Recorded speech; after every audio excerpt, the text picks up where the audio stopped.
Hey, you're alive. When I dragged you out of the river, I thought you were never gonna wake up. I checked your pockets for ID, a phone, maybe. I hope you don't mind. But all I found was some loose change. So, wanna tell me who you are?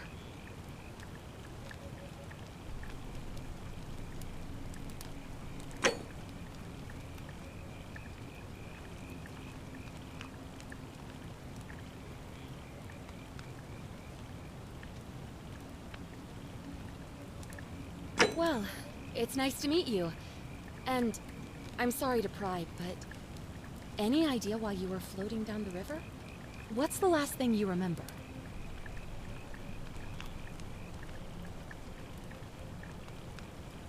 Really? You're a soldier? But why are you out of uniform? Oh, was it a black op? Are you a soldier of fortune? You know what? Don't answer that. I don't think I want to know. But this should be a piece of cake for someone like you. There are some ruins just behind you. Roman, I think. I need you to go in there and see if you can find a guy named Al for me.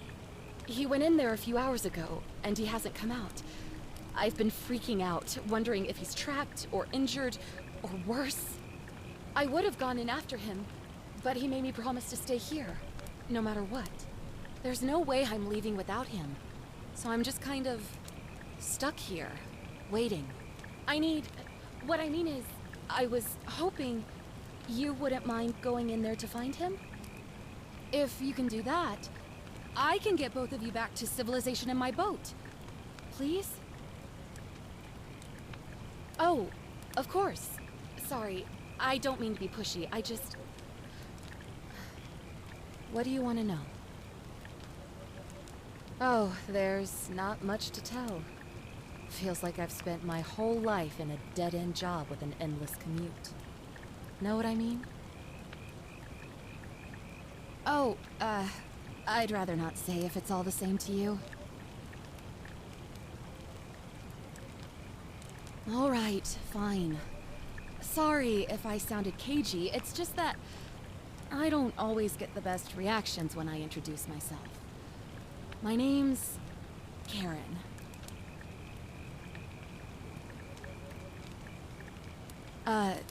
You're welcome. Always happy to help. Was there anything else you wanted to ask? He's the guy who washed up on the riverbank not long before you did. I thought maybe you two knew each other. I guess not. But maybe the two of you can piece together what you're doing here. In any case, you'll like him, I'm sure. Once you find him, that is. You really don't remember? We're in Italy. This river is the Tiber. Not much, really. But imagine what you might find in there. Priceless ancient artifacts. Al... What am I, an idiot? You could hike a long, long way in any direction and never find another soul. Trust me. Great. So you're ready to go look for Al?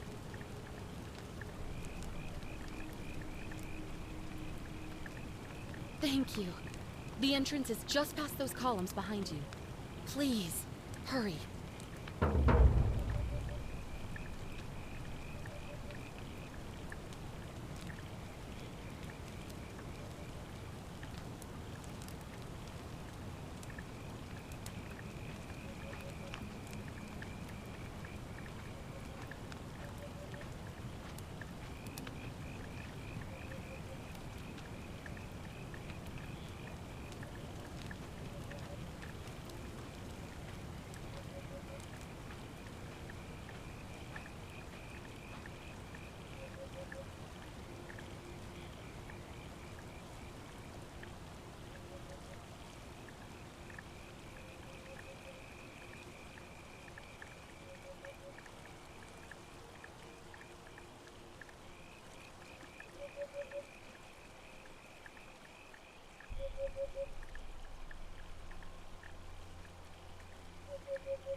If you're reading this, it means I've discovered the entrance to an ancient Roman city hidden deep underground. Its existence is long forgotten, all knowledge of it lost, except in the Latin inscription here. It reads, "You who wish to enter the city, step forth and be judged.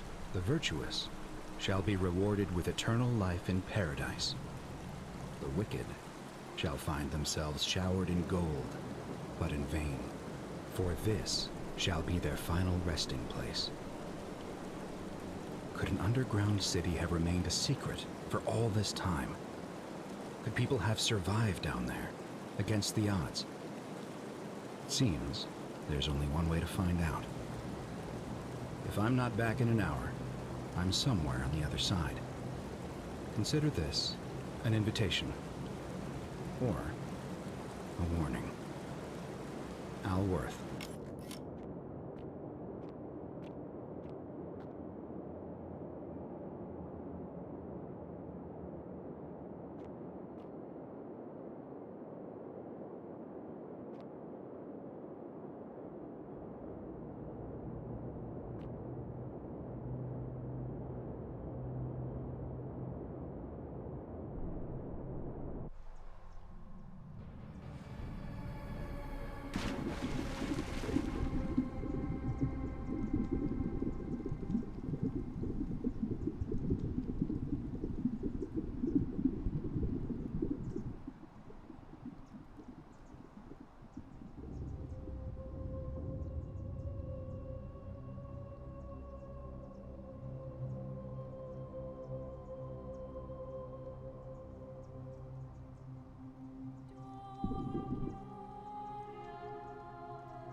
To whoever reads this, I'm sorry you had to find me like this.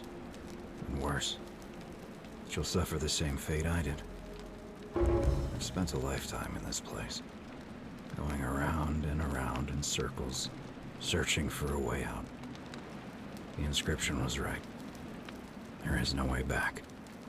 In here, there are only two options: death, or that godforsaken doorway into the past. I made the mistake of stepping through it. I wanted to set things right. And I tried. I really tried. Whatever I did, it took me right back to the beginning. Don't make the same mistake. Better to end it all now, and find out what awaits you beyond that portal.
Salve, friend. I'm Galerius. Mind telling me who you are and what you were doing in the Shrine of Proserpina?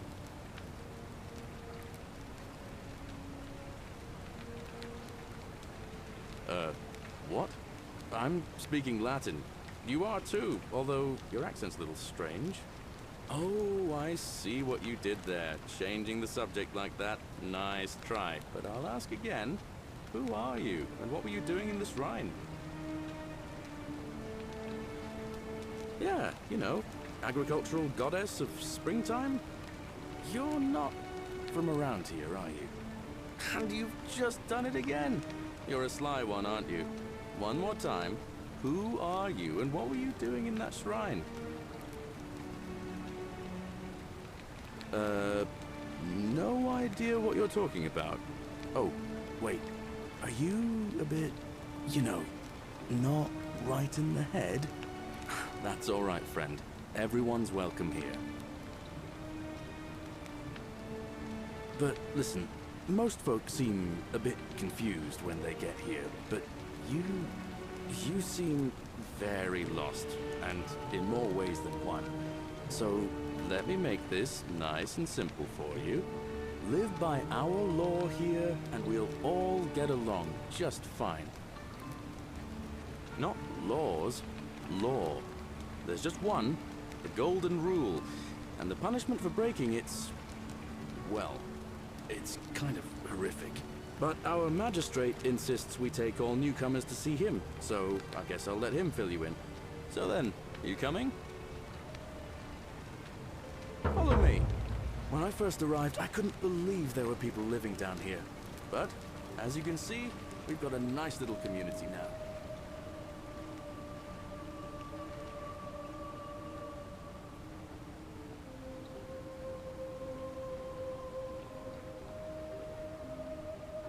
Only 23 of us at the moment, if you count the 3 who are missing. No idea how, since nobody knows a way out. But it's just big and dark enough to get lost in, if you're not careful.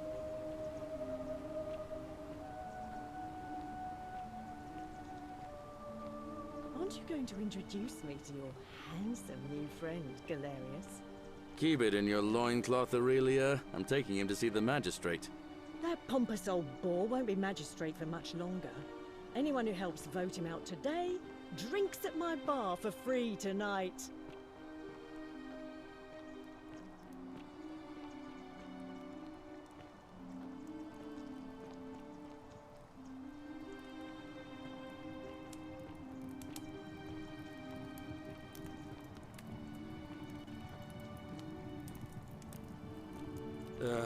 Politics.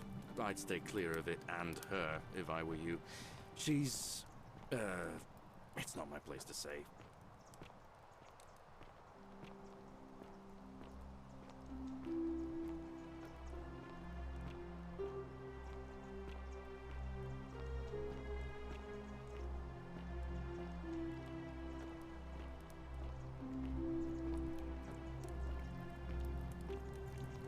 Down on your right is our farm, where I grow all the food you'll ever want. As long as all you want is leek, cabbage, and wheat. Huh. That one usually gets a chuckle.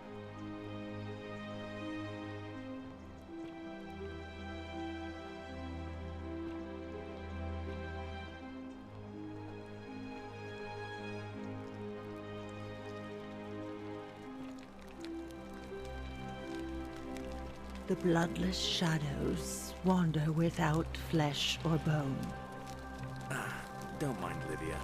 She means well. She's just been in a bad place since... Well, you know, I don't know what happened to her.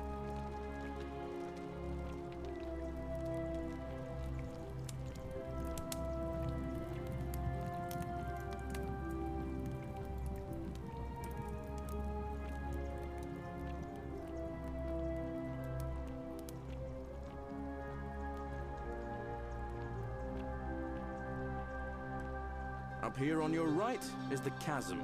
If you've got a weapon, it belongs way down at the bottom.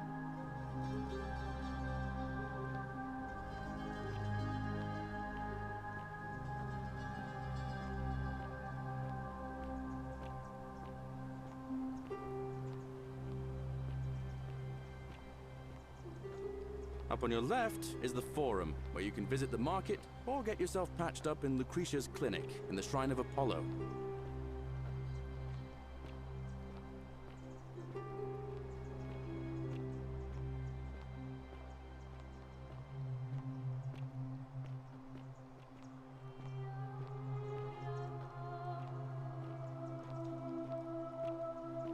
Most of us have almost nothing, just what we had on us when we arrived, and what we've been able to make and scrounge up since.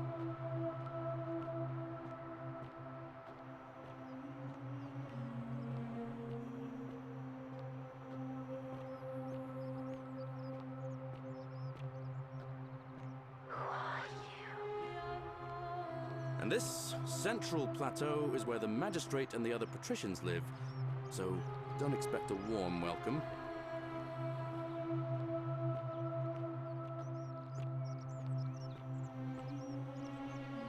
Hilarious. You're meant to be working the farm, not trudging dirt into the villas. Take it easy, Horatius. I was just taking our new friend here to see the magistrate. Well, he's asked me to escort the newcomer personally. The farm. Go. Now. You'd better go with him. But just remember, they're not like you and me. Don't let them use you. What was that? What did you just say? I said it'll take some getting used to. Yeah, I'm watching you, farm boy. Greetings, citizen. My name's Horatius. Magistrate Sentius asked me to escort you to him personally. Follow me, please. I expect the magistrate wants to brief you about the Golden Rule. It shouldn't take too long. He's busy preparing for the election later today. Follow me. The only thing you really need to understand right now is the Golden Rule. Let me see if I can explain it this way.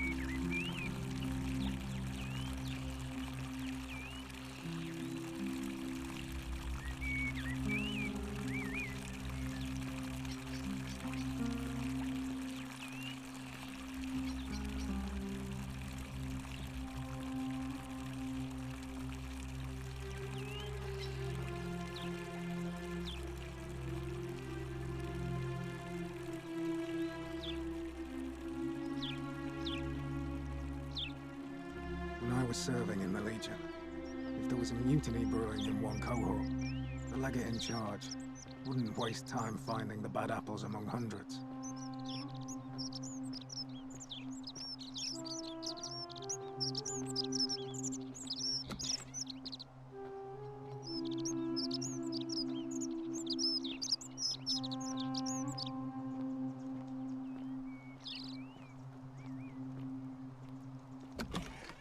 They just divided us into groups of 10, made us draw straws, and whoever drew the short straw had to be executed by the other 9.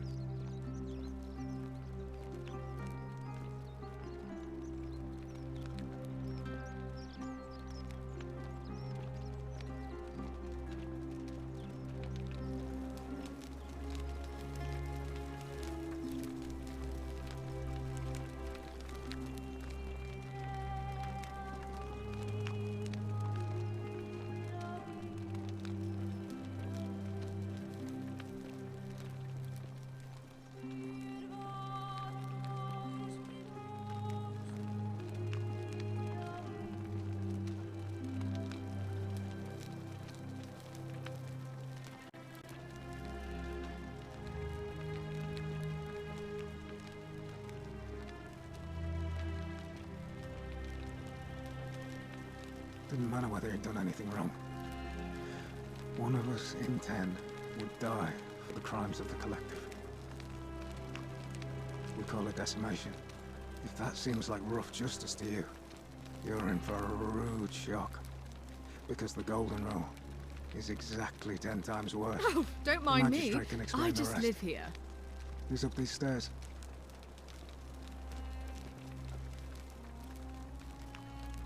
What now? I'm a legionary of the 1st Italica, but there's not a lot of fighting down here. So the Magistrate has assigned me other duties.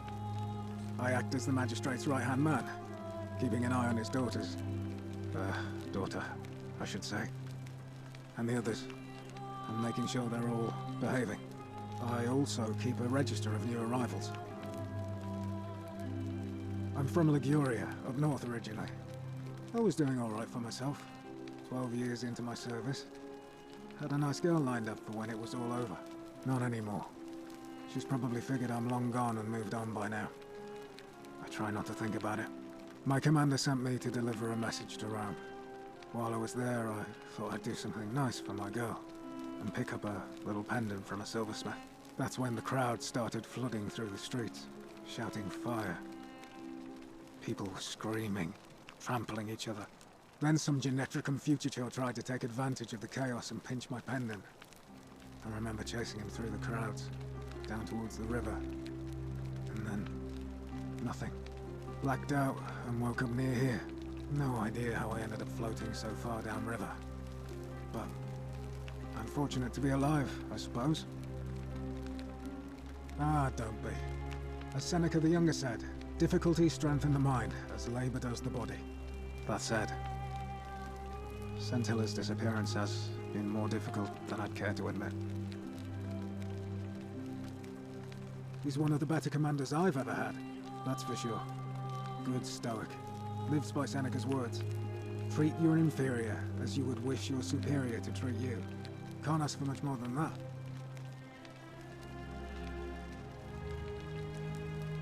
I went around asking the same questions when I first arrived.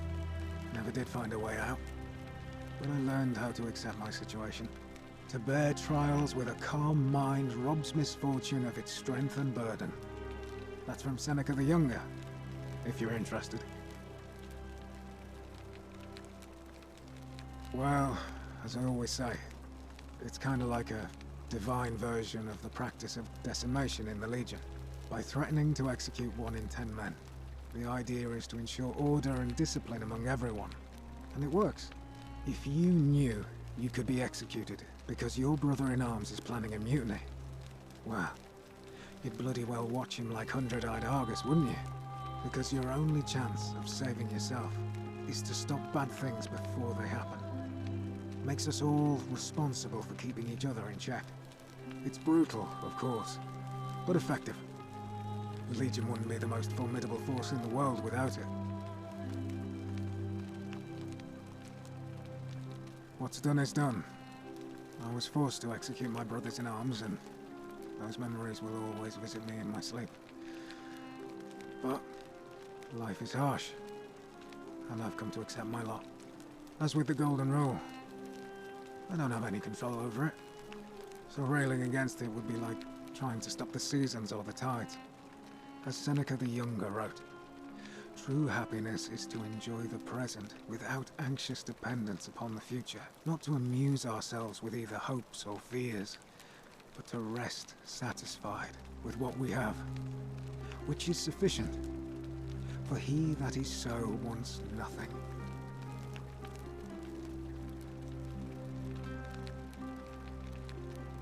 If you like.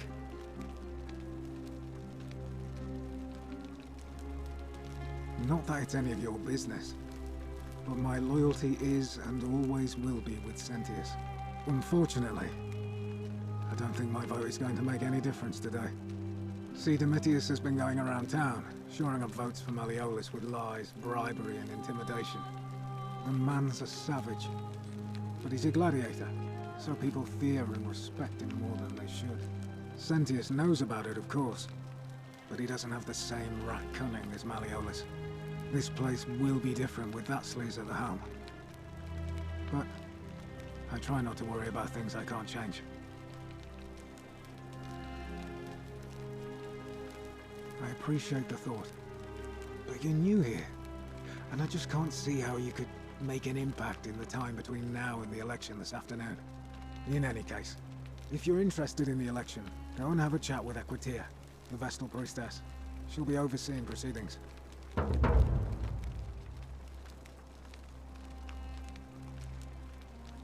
All right,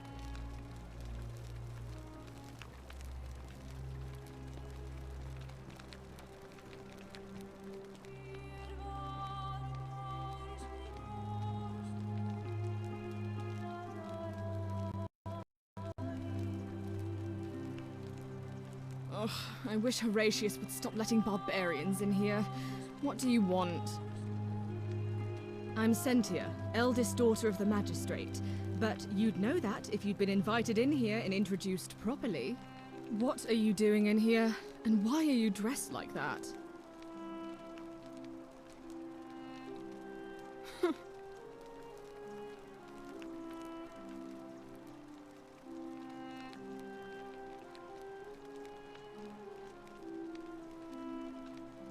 Ugh, what is it with you people?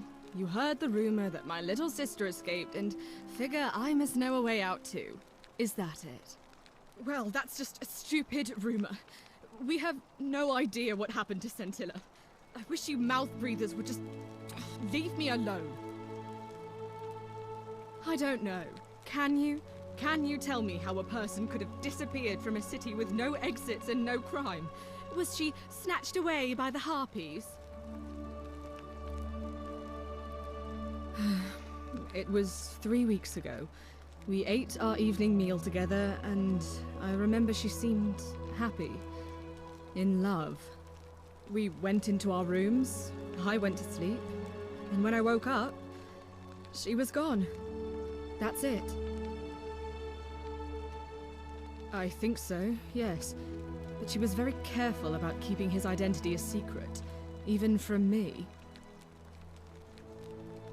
Because our father had plans to marry her off, eventually, and even a rumor about her attachment to some mystery man might have ruined those plans.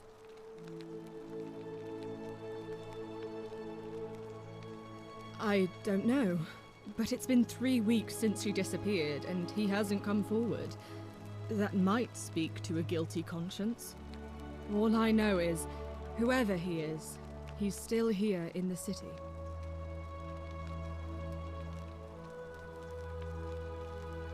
You really aren't from here, are you? All Roman women are named after their fathers. I think it's their way of branding us, like cattle to be sold at market. His family name is Sentius, so I'm Sentia because I'm the eldest. And my little sister is formerly Sentia Minor, but she's affectionately known as Scintilla.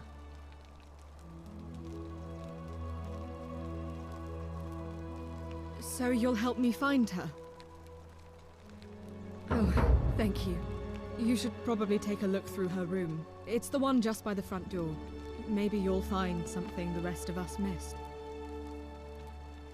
Thank you.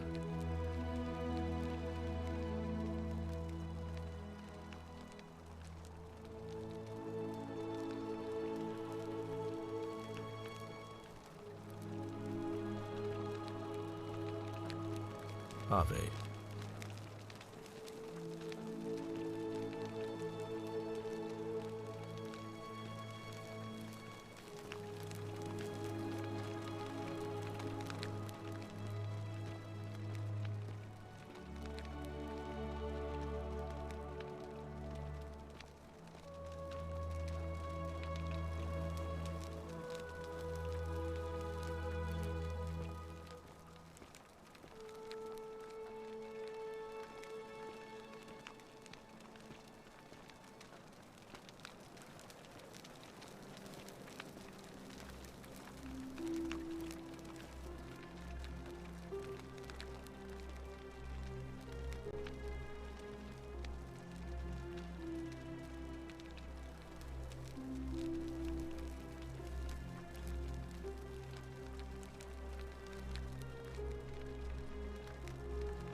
We're finally alone.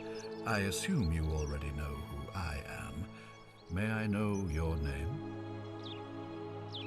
A curious name to match a curious accent. But I digress. I see you have the posture of a military man, though your garments are most peculiar.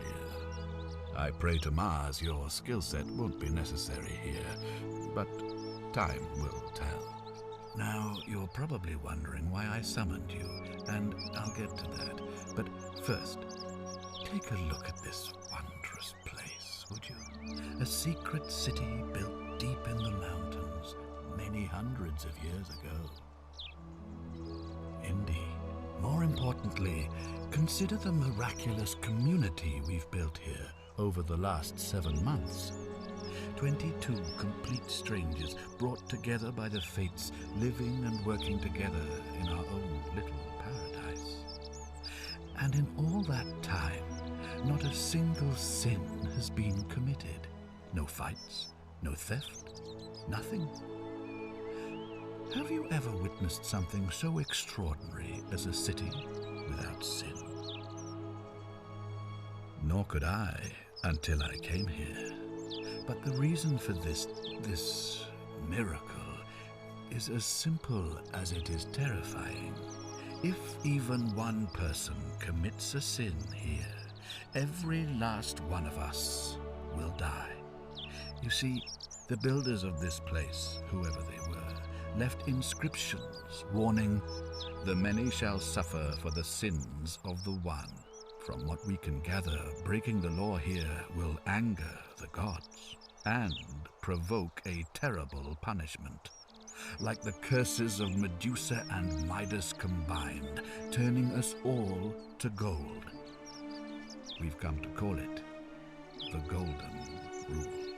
It's extraordinary that we've survived as long as we have, and each day I grow more and more afraid that our time in the sun is almost up. And now it seems that day is finally here. All that matters is that somebody in this city is about to break the Golden Rule. Why else would Proserpina send you now? Unless you and I can stop them, our doom is assured. I know that's a lot to take in, and you look like you have questions. Please, ask away. An intelligent question. There was a good deal of debate about that in our first weeks here. Does it refer to crimes, or to some other ill-defined wrong? Of course, everyone agrees on the basics. No theft, no assault, and certainly no murder. But beyond that, it was more difficult to reach a consensus. What about lying, insulting someone, blasphemy, trespass, trying to escape, bribery, infidelity, suicide? As magistrate, I had to exercise leadership, and so I made a decision. We must uphold the laws of the Empire to a standard never before seen. And we must honor the peace of the gods, the sacred accord between the gods and the people of Rome. It is only by offering the gods the proper respect that we may prosper, as Rome has for centuries.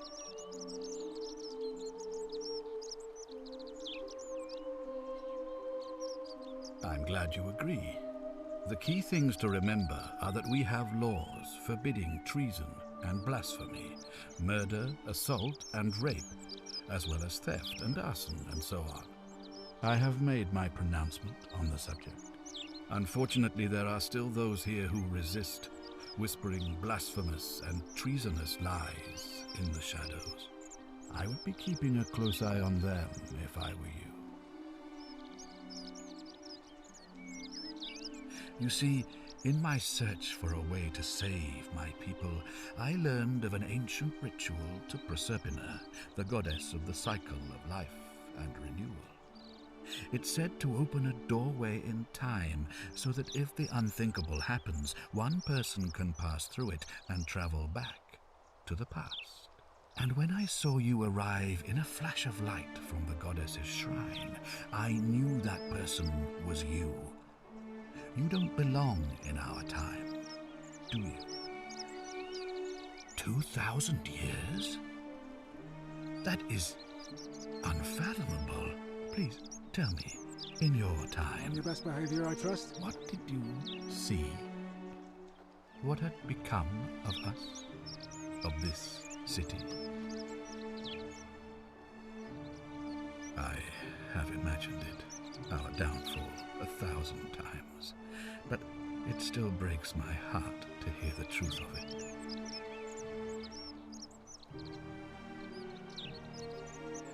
All I can tell you is that it's a ritual sacrifice to Proserpina. I stumbled across instructions. I have to recite a prayer, and of course, as with all rituals, some sacrifice is involved. Usually that means wine or food, or in some cases a live animal. In this case, the sacrifice is rather more costly. The life of the person performing the ritual. I don't suppose you saw any sign of me in the future?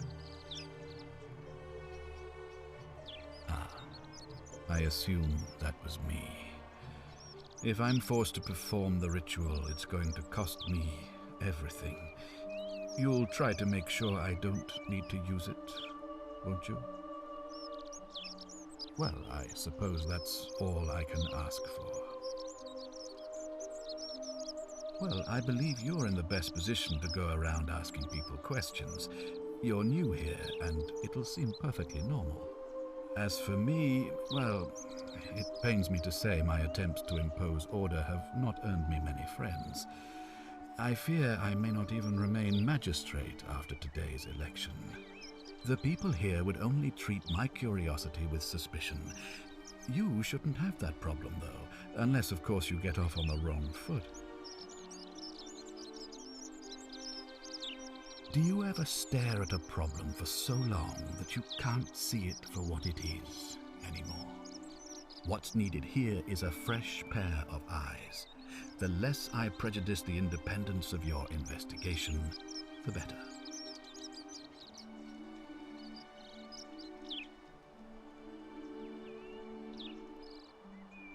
Ah, so you know about that already. It's a devastating loss, of course, but that was over 3 weeks ago, and whatever happened to her, it didn't break the Golden Rule, so I don't think it's connected with our imminent demise. Still, if you happen to find her and return her to me, I would be eternally grateful.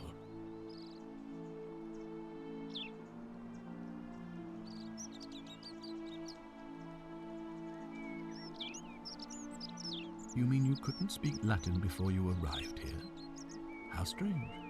But the gods are active here, and their temples and shrines hum with power like nowhere else in the Empire. Perhaps when Proserpina brought you here, she planted the seed of Latin in your mind so that you could better serve her.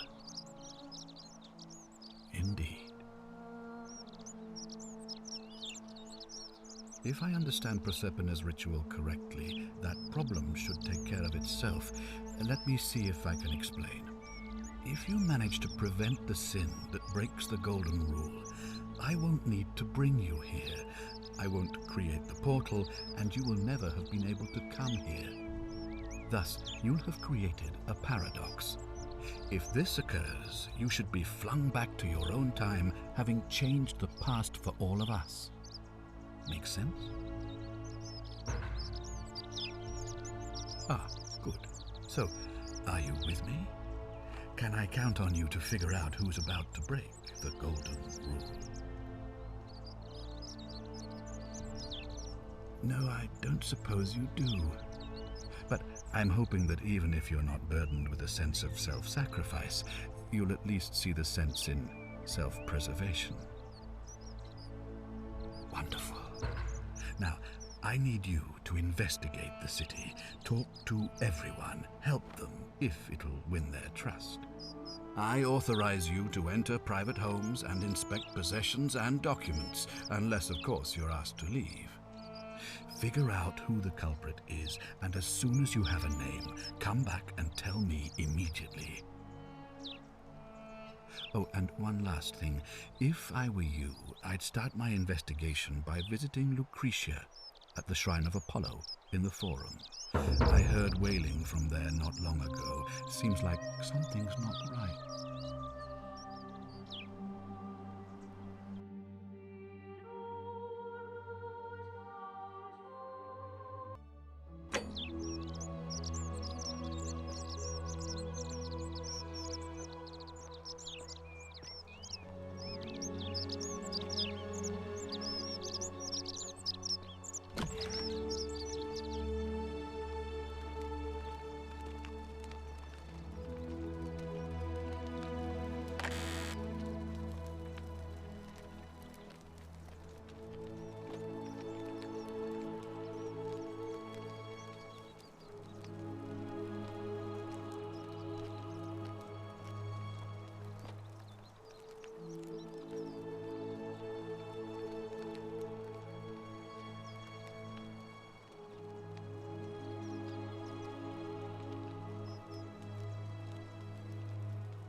Keep an eye out for Scintilla, would you? What now? What business is that of yours? A lot of people have been looking for her. But it's been 3 weeks, and we've found nothing. What makes you think you can do better? No, it's not that. We all care for Scintilla. She is... or was... a lovely young woman. But I learned long ago not to dwell on things beyond my control. Or to try not to, anyway. But I don't want to seem obstructive. If you have questions, ask away. Scintilla was always a kind, well-behaved young woman. I admit, her disappearance really caught me off guard. If anyone knows something, I'd expect it to be Sentia, Malleolus, Claudia, or Domitius. But none of them will tell me anything. You might fare better though, I suppose. Fine. I don't see why not. Just make sure I get it back by tomorrow.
Of course.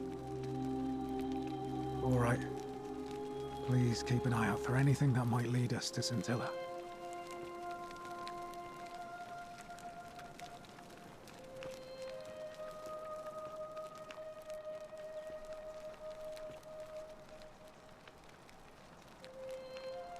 What have you discovered?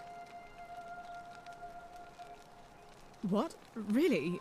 I swear, I searched her room top to bottom and never saw that. I wonder how I could have missed it. Strange, but well done, I suppose. But it's odd. It was only a few months ago that Scintilla's friend Yulia let slip she was planning an escape of her own. And yet, Yulia's still here. You should go and speak with her. Find out if she knows anything. She lives in the villa next door.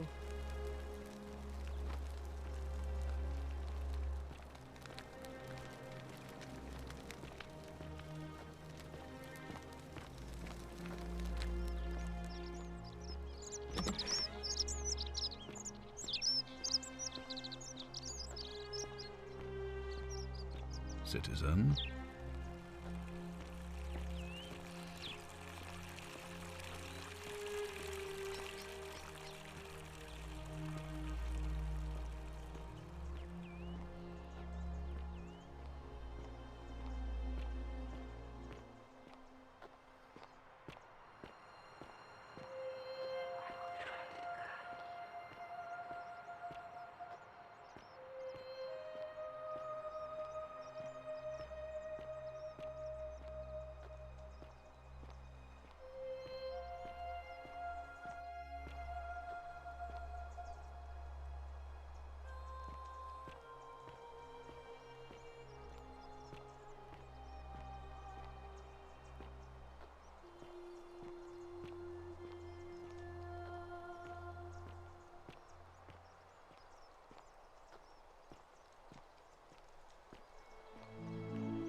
Give me a moment.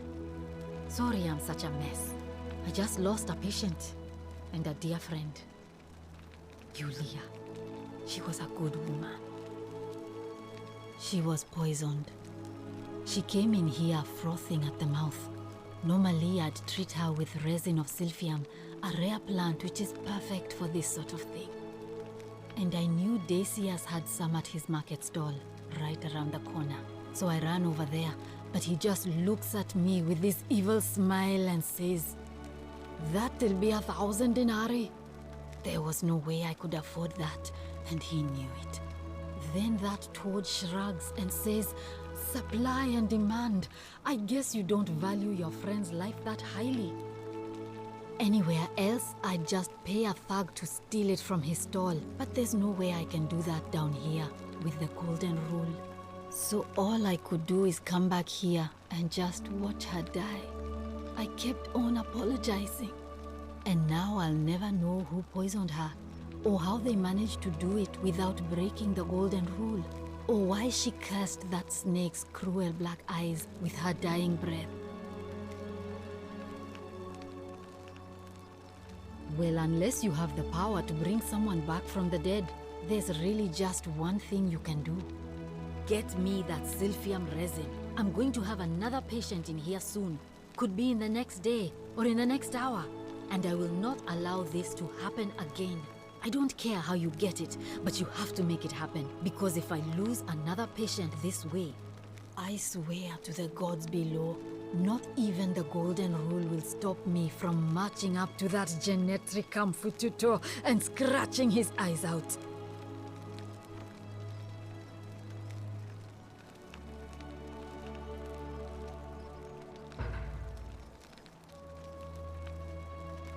Well, come back if you get sick or injured.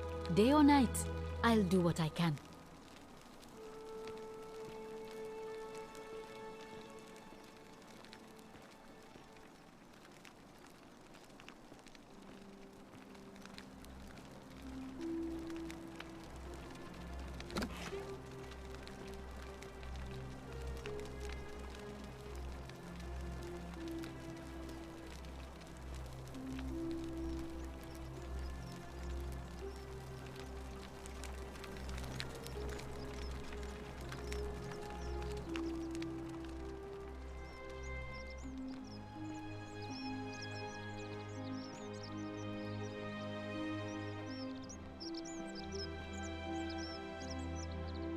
Wonder how much one of these statues is worth on the outside.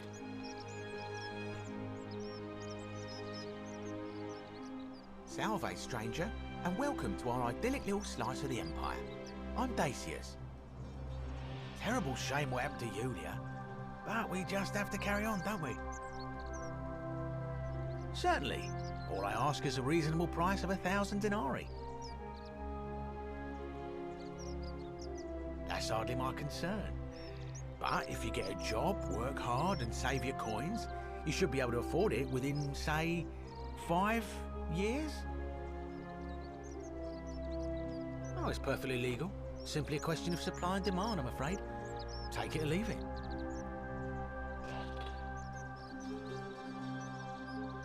Hear what?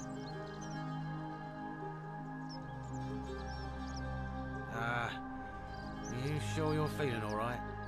If you're hearing things, perhaps you should pay a visit to Lucretia's clinic. We don't want another Navia on our hands.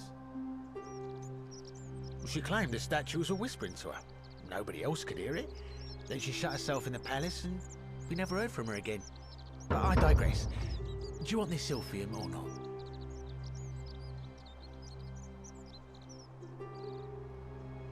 Very well. Perhaps I can interest you in something within your budget? Very well. Another time.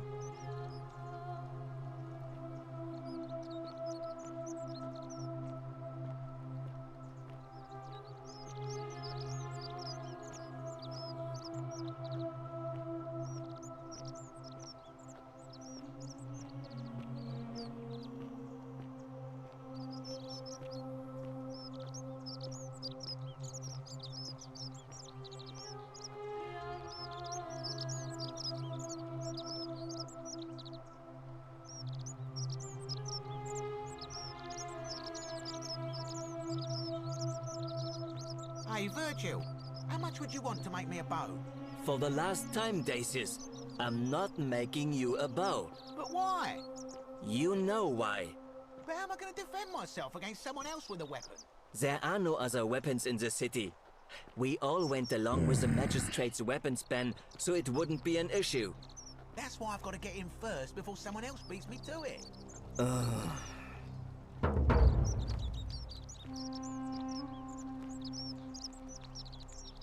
Ah, a new face.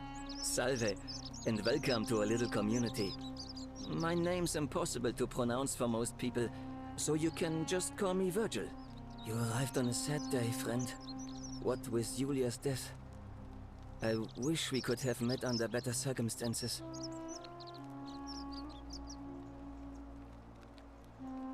Well, I'm an architect. Or at least I was back in Rome. That's probably too grandiose a term to describe what I do here. Help out with repairs and try to stop old buildings from collapsing on people, that kind of thing. But you probably don't want to hear about the ingenious architecture or mysterious history of this place. I like that. We're going to get on well, friend. You wouldn't believe how often the new ones ask that question. But I tell you the same thing I tell everyone else. There are much worse places to live out your days. You might have a few sleepless nights thinking about the golden rule, but once you get used to the fear, knowing that a single slip-up could cost you everything, it's not too bad. Nothing new to me, anyway. Oh, I just mean I grew up in the Batavi tribe, far to the north in Novio Magus. and learned to expect a bit of hostility. They weren't nearly as tolerant as the Romans. Some people say it's divine, the work of a god, but I'm not so sure. It just seems so flawed to me. Like it's distinctly human. I mean, once you've been here long enough, you'll notice people doing things that just seem so wrong to you. But this so-called god doesn't seem to care. Which means one of two things. Either you don't know the difference between right and wrong, or this unknown god doesn't. And I'm pretty sure I know the difference. Do you? Good. Then I hope you'll agree that there are only two ways of dealing with unfair rulers. The first is to leave. The second is to remove the ruler from power. And it seems leaving may not be an option.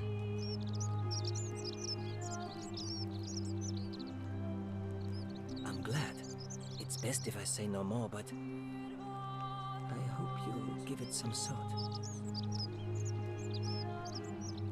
Oh, it means someone thinks I'm a sinner, and that I'm going to break the golden rule. Look, I haven't done anything wrong, if that's what you're thinking. Somebody just has a problem with my preference for male company.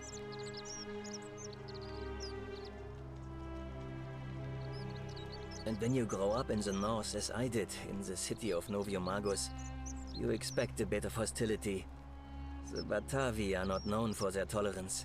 I saw enough friends killed or driven away to know the cost of not keeping your personal affairs to yourself.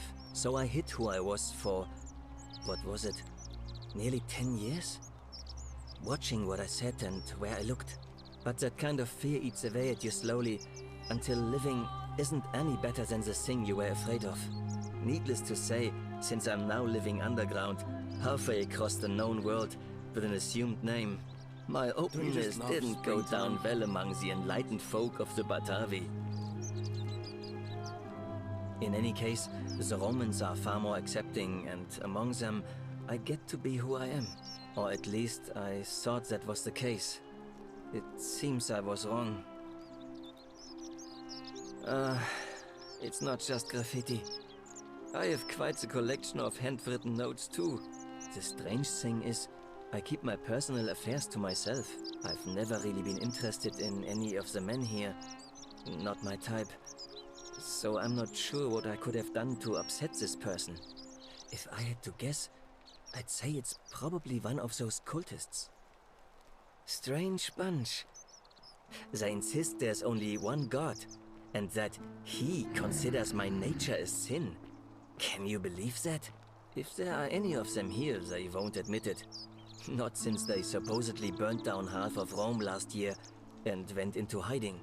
All I know is, if these threats keep escalating, eventually my secret admirer is going to cross a line and break the golden rule. What? Really? I didn't expect that. But thanks. It's always a pleasure to meet someone so selfless. I'm glad you arrived when you did. I'd start by figuring out who the cultists are. Or maybe ask around among the merchants here. Someone who lives or works in the forum must have seen something. But if you find them, please don't hurt or humiliate them. I suspect they're just confused. Come back and let me know what you find.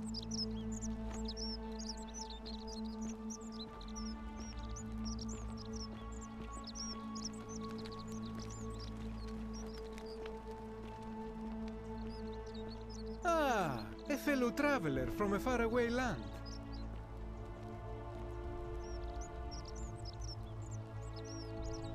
Greetings, I'm Georgius. It gladdens me to see another foreigner in our midst. We must stick together, you and I. And I must say, my sartorial friend, your clothing is most extraordinary. Leather boots in place of sandals, trousers with precise stitching, and such a curious design. I have traveled distant trade routes from the markets of Damascus to the farms of India, and never have I seen anyone dressed quite like you. Tell me, I must know. From which exotic part of the world do you hail? Then you are an explorer, like me. Wonderful. You must have many stories to share. I cannot wait to hear them. We will have much time here to get to know one another. But for now, do you require assistance? I know you do not require clothing, so information perhaps? My story? How kind of you to ask. I am a tailor and I run the humble shop in the forum. You mean to say, with all the turmoil and terror of the Golden Rule, and so few customers, why bother setting shop at all? I'll tell you, it is precisely because of the Golden Rule that I wish to remind my friends of the importance of looking one's best.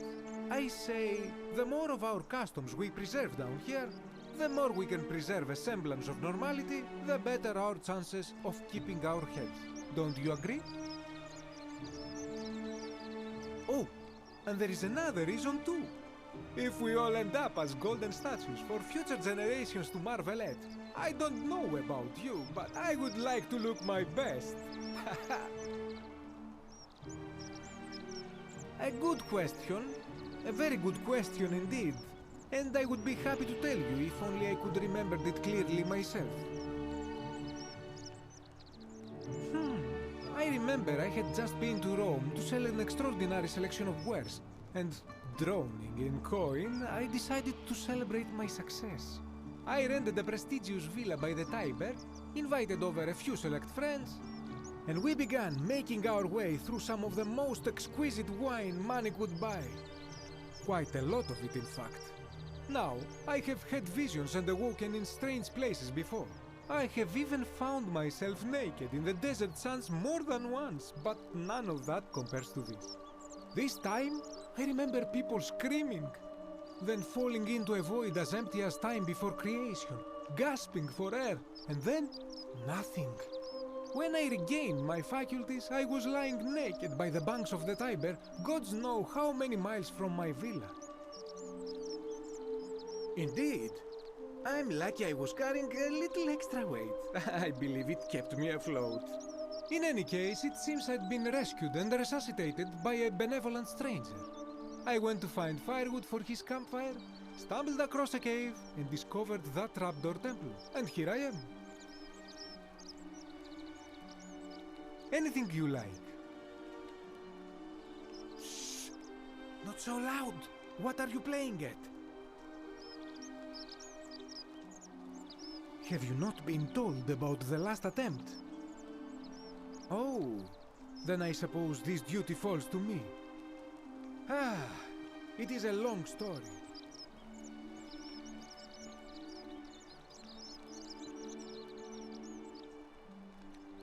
Aha, you are witty. I like that. Of course, the first question any of us asks when we first arrive is, how do I escape? It is only natural after all. And scaling the chasm wall is out of the question, for it is simply too steep and too far. But as they say, if the wind fails, use the oars. And here the second option is to leave the way we came in, through the shaft above the bathhouse. See, the shaft is quite high, but if one gathered up enough wood, one could make a series of ladders and climb one's way out.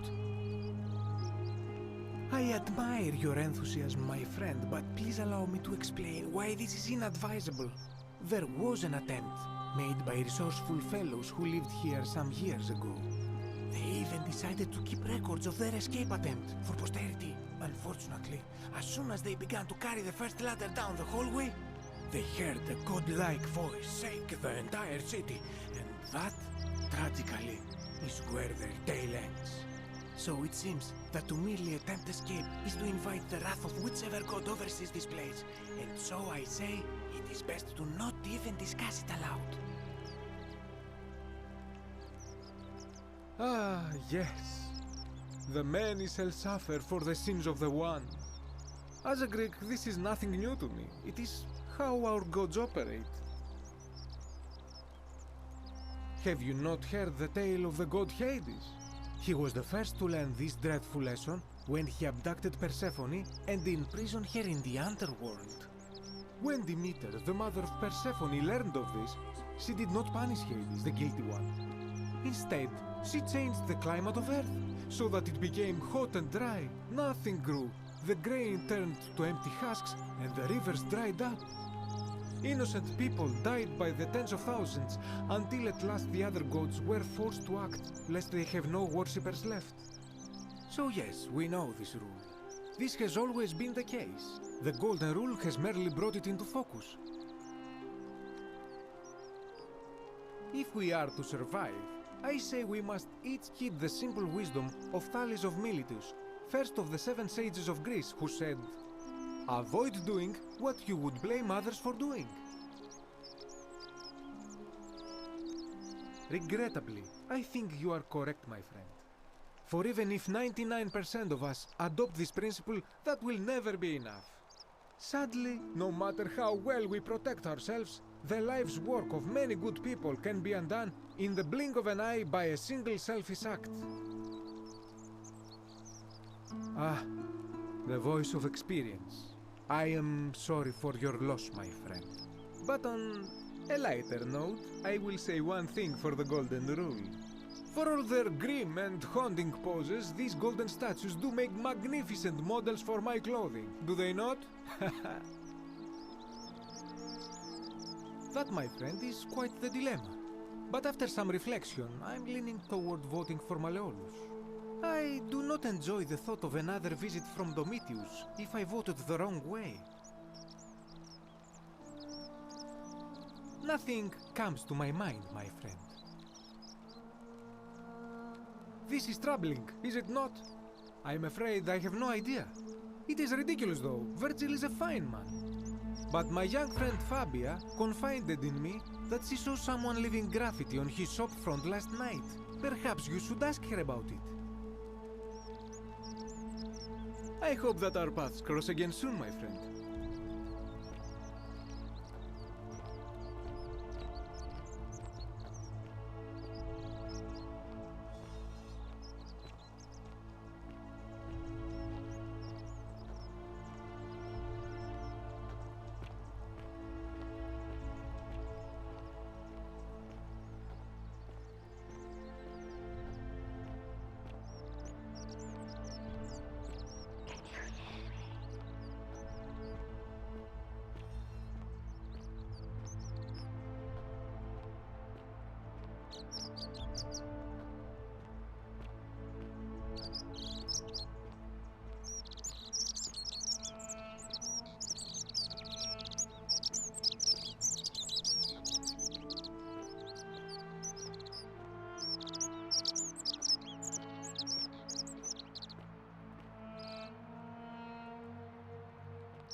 Oh, the murder.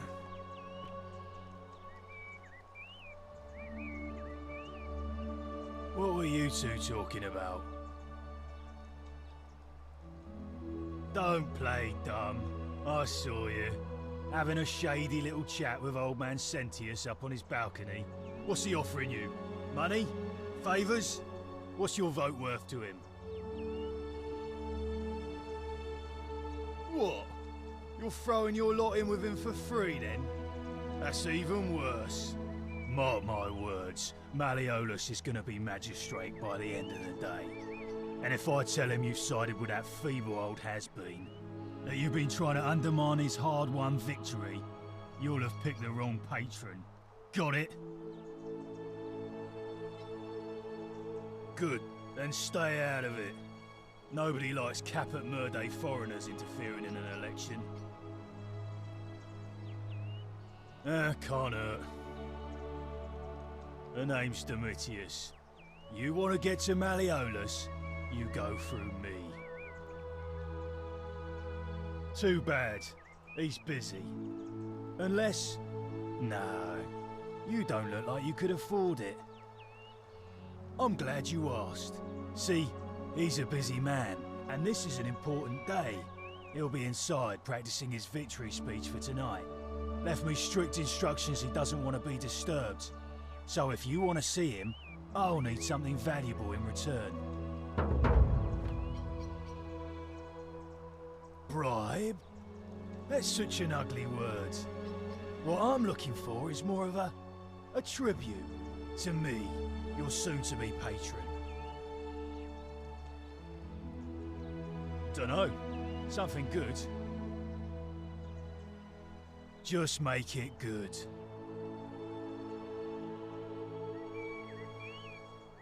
When Malleolus wins the election, yeah, this place will change. You won't even want to leave. You'll see. I think it's gone on long enough, and Malleolus is going to put an end to it once he's elected. He's going to announce it in his victory speech. Just you wait and see. 'Cause if I tell you, and it gets out, it'll give old man Sentius a chance to interfere in our plans. And we can't have that. We've already lined up the votes he needs to win. Just stay out of our way, and we won't have a problem. Listen, I don't abduct women. They come to me. And they keep coming back, if you know what I mean.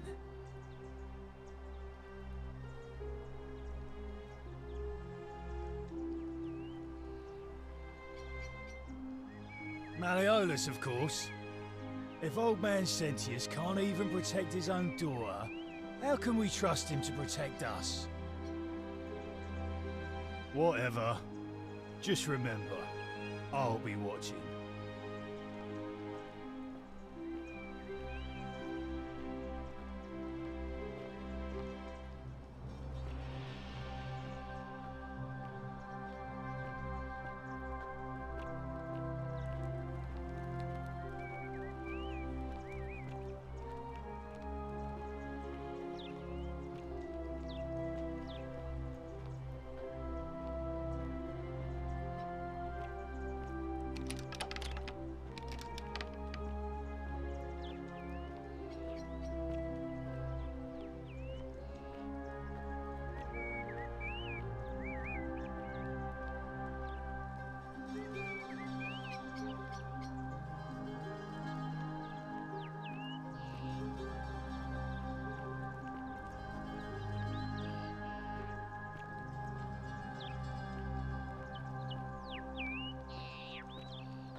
I hope you're taking care of yourself.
delighted and deeply honored to be elected your majesty.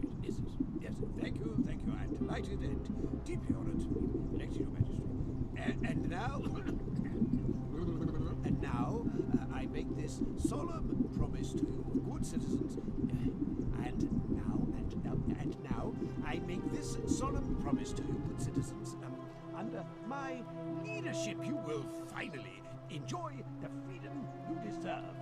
And yes, no more shall you walk on eggshells. Yes.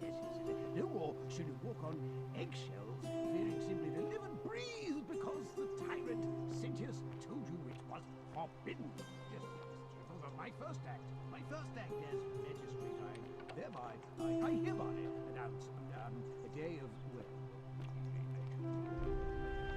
A day of celebration. I hereby announce a day of celebration to mark the end of an era. Yes. Yes. Ooh, very good.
You're not supposed to be in here. Talk. What business could you possibly have with me? My marital affairs are no concern of yours. Thank you very much. I think a better question is, why am I being interrogated by a stranger who just barged into my villa? I have quite enough marriage trouble already, without having to explain to my husband why I am receiving strange men in private. Preferably the way you came in, by which I mean, please leave. I think it's about to be broken if you don't hurry up and leave. The dainty little thing from next door. Of course not. As much as I despise her father, I would never lay a finger on that poor, sweet child.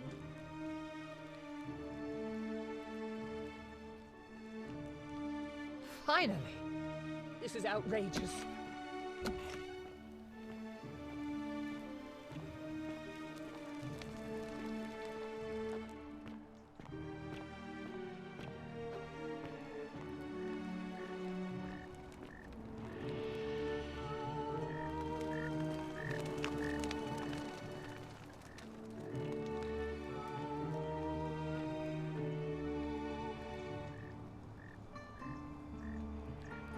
Did you just leap into my villa from the balcony 100 feet above?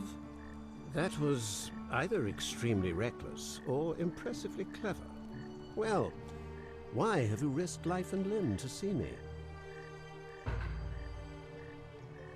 I'm Malleolus, and if it wasn't for this interruption, I'd be practicing my victory speech for the election later today. I'm glad you asked. I'll finally restore freedom to this city, just as I've been promising. These good people have suffered long enough under Sentius's tyranny. By declaring there's no such thing as the Golden Rule, it's a children's fable exploited by Sentius to frighten us into submission. Wait, don't tell me you've fallen victim to that monstrous lie?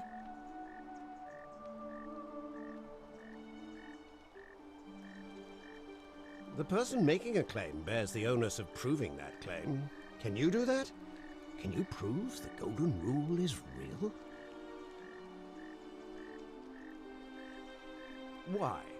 What credible evidence do you have for its existence?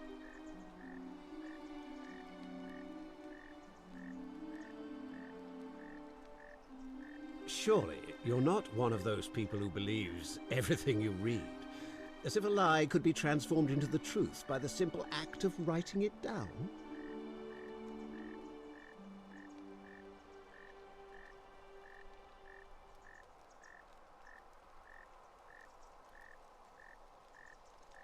I disagree. I'll be guided by what is best for the city's people, and that means giving them the freedom to do as they wish.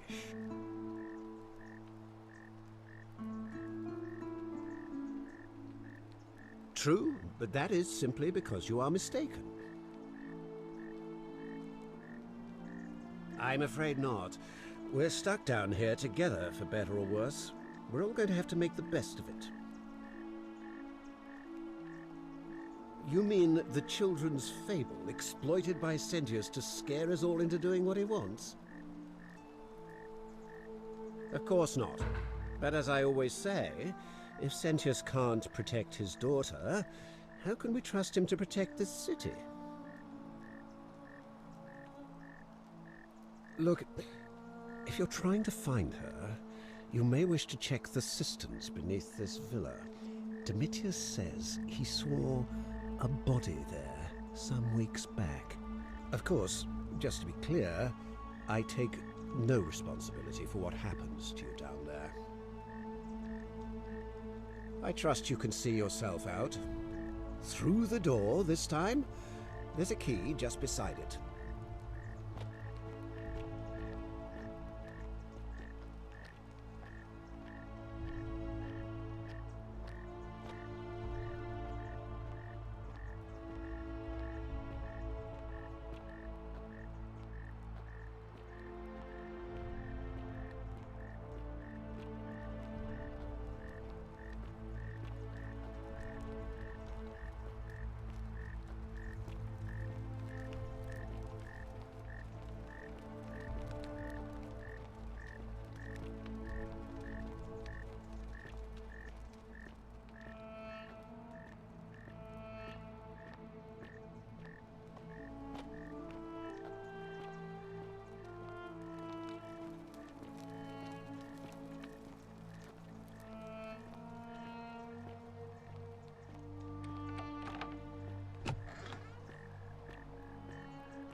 Salve.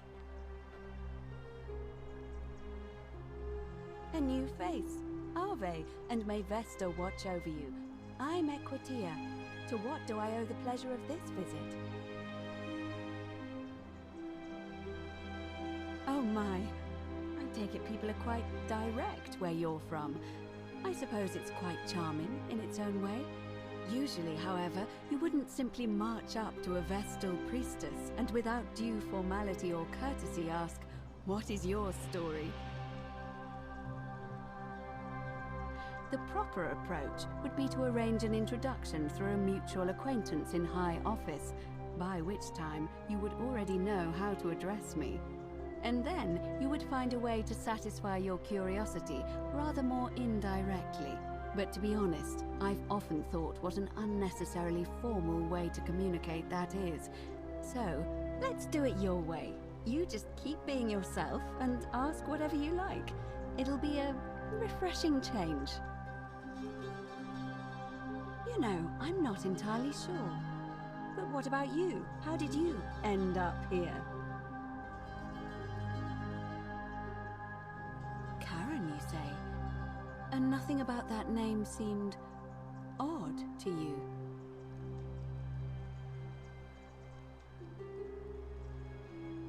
Older. I see. I wonder if... No. I apologize. I don't mean to be cryptic. It's just that you've got me thinking. Have you spoken with any of the others about how they arrived here too? I really think you should. Go around and ask them what they remember and see if you notice any patterns. Good. Thank you. But please be careful. I just don't want to see what happened to Livia happen to you too. Thank you. Now, go and follow the thread of truth through this labyrinth and come back to me if you discover any patterns. Come back to me once you've acquainted yourself with the rest of our neighbors. Citizens, it is time. Let us meet to elect our magistrate.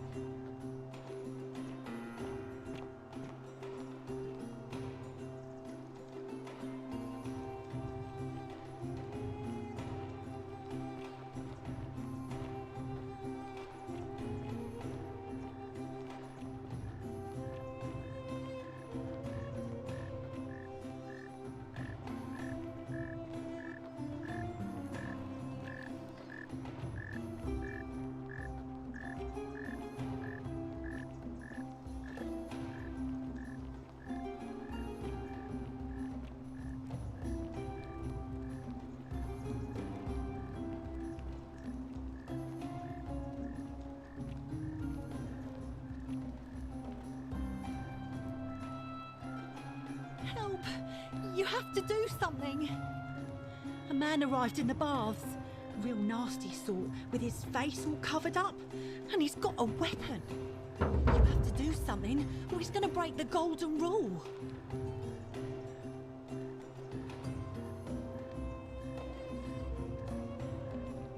Fabia, but now's not the time. Are you going to help or not?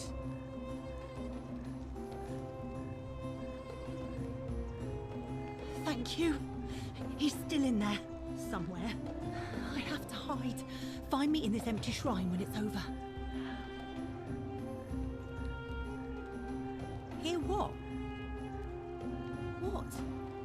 We don't have time for this. I have to go. Ugh.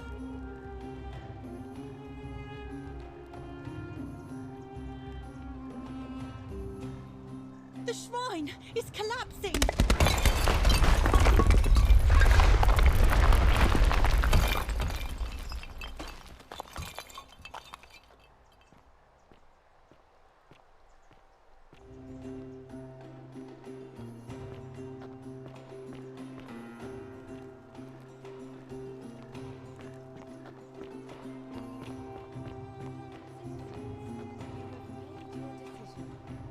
Your new magistrate is Marcus Malleolus. Magistrate Malleolus. I said, hail Magistrate Malleolus. That's more like it. Thank you. Thank you. I am delighted and deeply honored to have been elected your magistrate. And now, I make this solemn promise to you, good citizens. Under my leadership, you will finally enjoy the freedom you deserve. No more shall you walk on eggshells, fearing simply to live and breathe, because the tyrant Sentius told you it was forbidden. For my first act as magistrate, I hereby announce a day of celebration to mark the end of an era. The myth of the Golden Rule is no more. The Golden Rule is real, you idiot. For his attempt to deceive us all, Sentius is hereby found guilty of treason against the Empire. What? I have committed no crimes. This is madness. His sentence: to fight for his life in gladiatorial combat against Domitius. Here and now for your entertainment. You have no idea what you're doing. You're going to get us all killed. Wait. I exercise my right as a Vestal priestess to pardon him. I will not allow you to do this. You're showing your true colors now, priestess. Your corruption sickens me. Domitius, ignore her. Proceed. This is insanity. You'll doom us all. Lies! It is time the Golden Rule was exposed for what it is. A children's fable, exploited by a treacherous leader to instill fear in all of us. This is why he's in his gladiator gear. They've been planning this all along. Shut up, all of you. The magistrate has spoken. I'm going to enjoy killing you, old man. The many shall suffer for the sins of the one.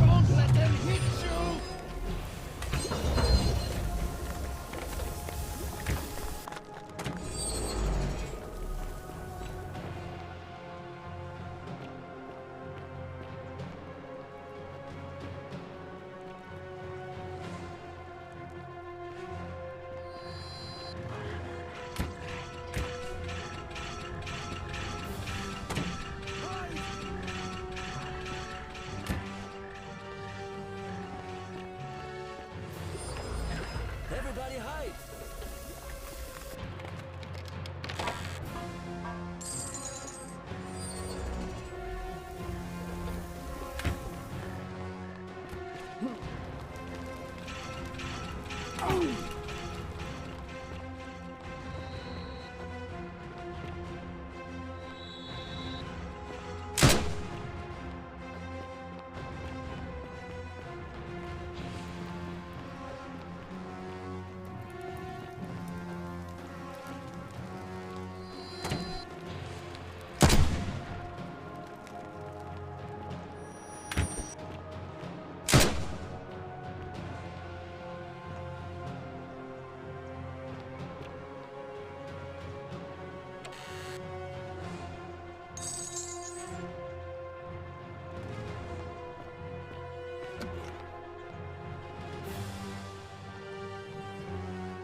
Salve, friend.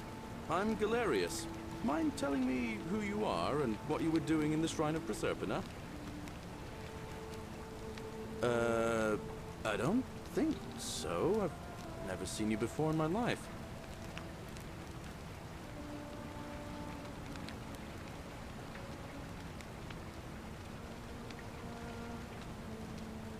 Oh, Bacchus, how much did I drink last night? Sorry to have bothered you. Oh, and since you seem to be in a hurry, you should try out this device I made. Worked real hard on it.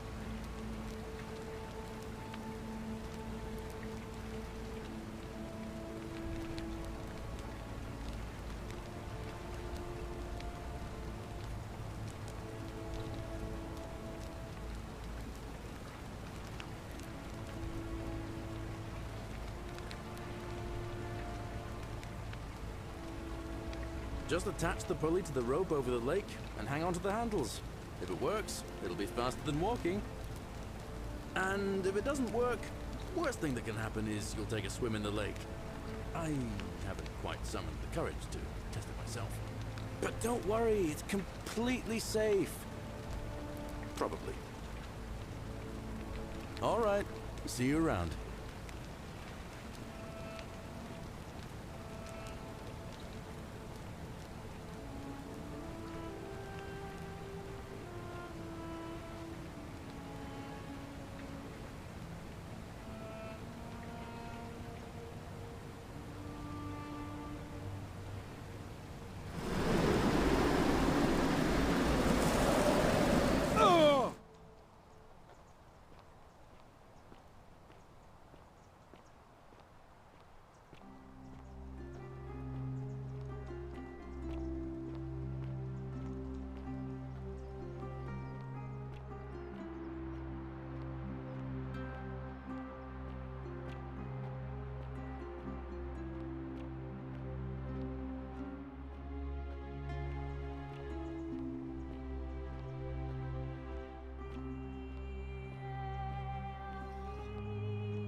What are you doing in here? Can't you see this woman is dying? She's been poisoned. She needs the resin of a plant called Silphium, but that Culus cumbulatus Decius won't give it to me. What? Quick, give it here. Yulia, you need to swallow this. Here, let me help you.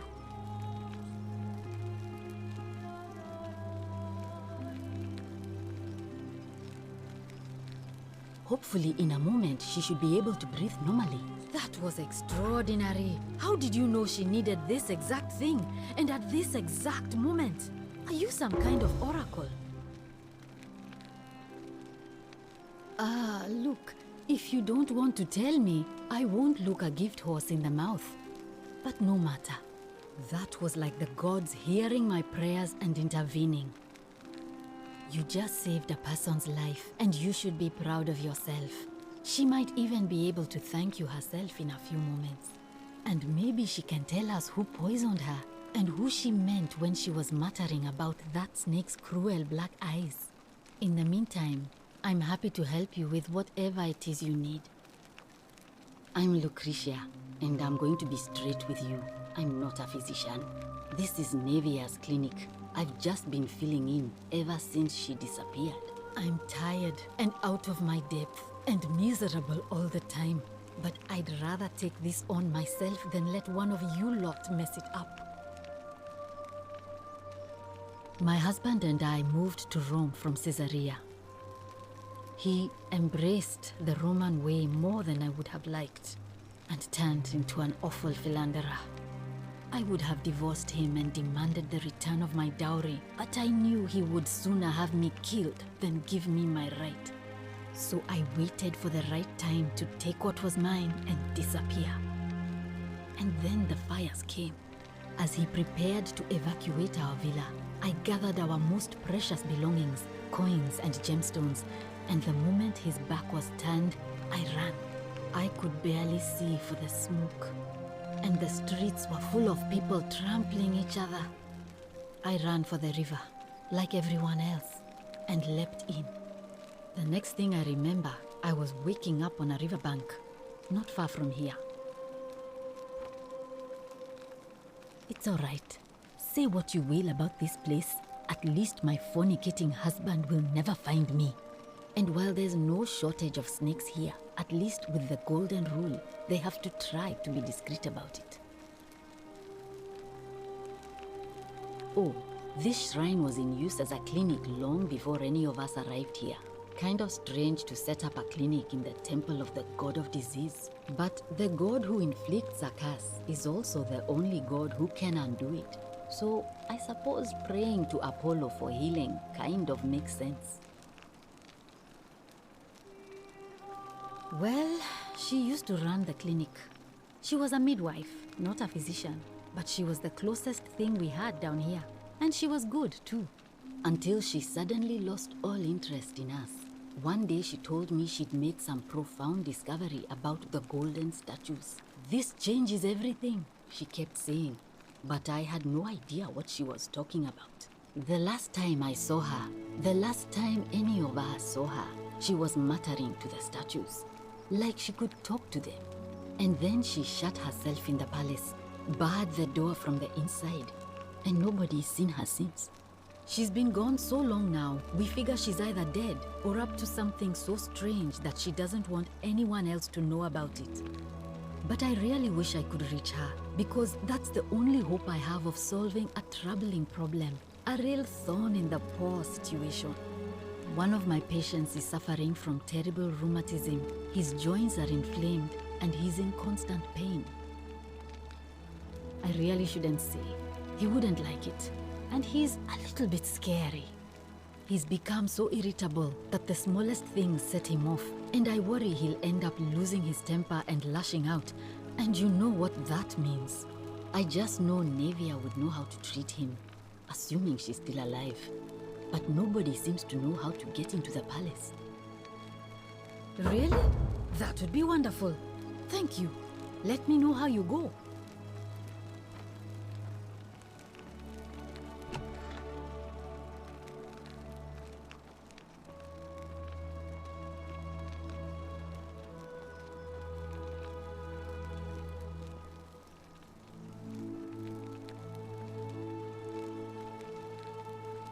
Oh, it's you. Sorry, I'm still a bit out of it. But thanks for trying to help me, I suppose. Was there something you wanted? Lucretia says I'm supposed to rest. As much as I'm grateful that you tried to help me, it's just not safe for me to talk about it. Please, no more questions.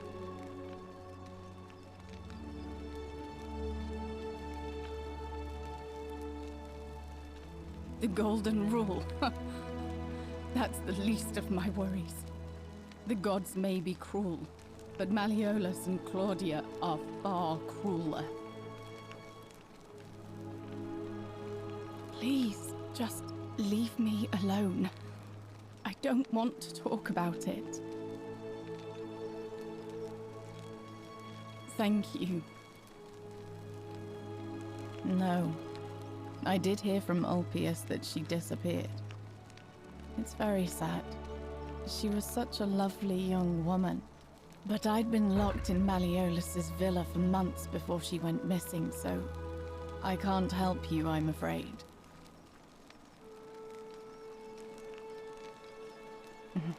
I was. And look where it got me.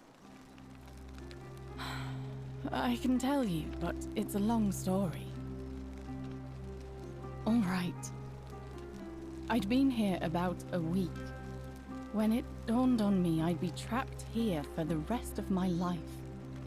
I could hardly breathe, and I knew I had to get out somehow.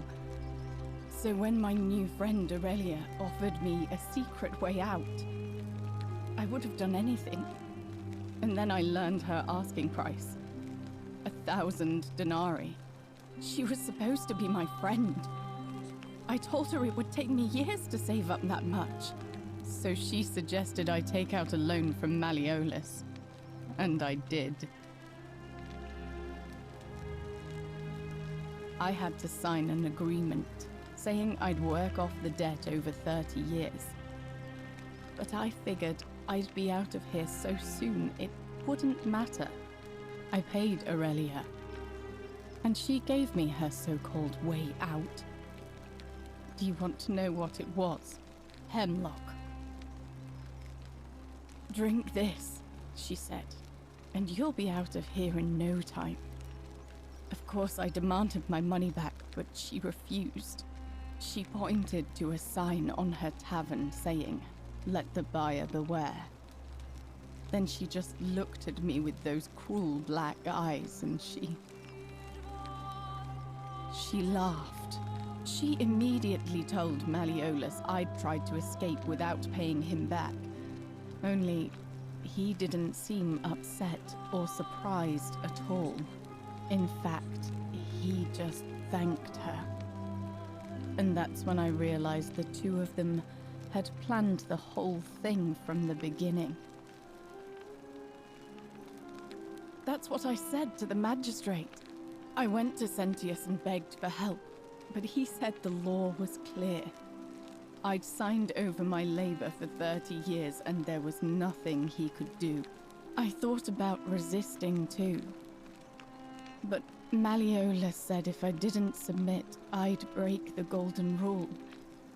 And I couldn't be responsible for all those deaths, so he locked me in his villa. Confiscated everything I owned as collateral, and made me wear immodest, humiliating outfits while I worked day in, day out. His wife Claudia was just as bad. She sent me to work on an endless stream of futile, demeaning tasks.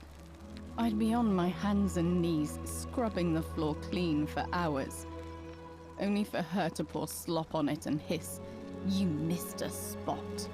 Those two took everything from me. But they forgot to confiscate one thing: my hemlock. I just wanted it to be over, but it seems I messed that up too. Should have drunk all of it. I brought it on myself. I trusted one of the most callous human beings I've ever met, and tried to swindle the other. I don't know how I could have been so stupid. When I've recovered, I expect their thug Domitius will come for me. He'll escort me back to their villa, and I'll be right back where I started. Only this time, I won't be able to lull myself to sleep at night with the thought of a permanent solution. Honestly, it would have been better if the poison had been allowed to run its course. I doubt it. It seems this is the fate the gods have chosen for me, for trying to escape. At least until someone breaks the golden rule. Huh. Maybe it wouldn't be so bad.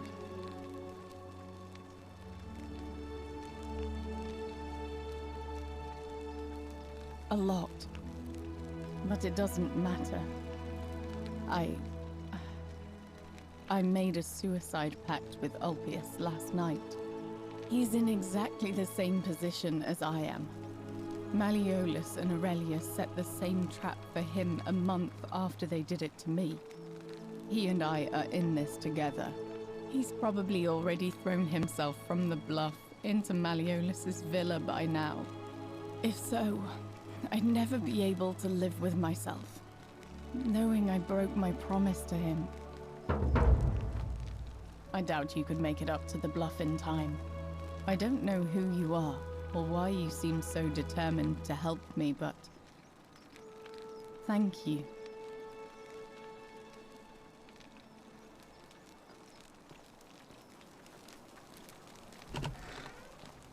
May Apollo keep you safe.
Salve, friend.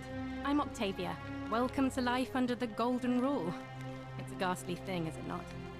How are you faring so far? All right, well, it was lovely to meet you. I look forward to getting to know you better over the coming months. And if you ever... I can't believe this is how it ends. Oh no. No. Ulpius, what are you doing?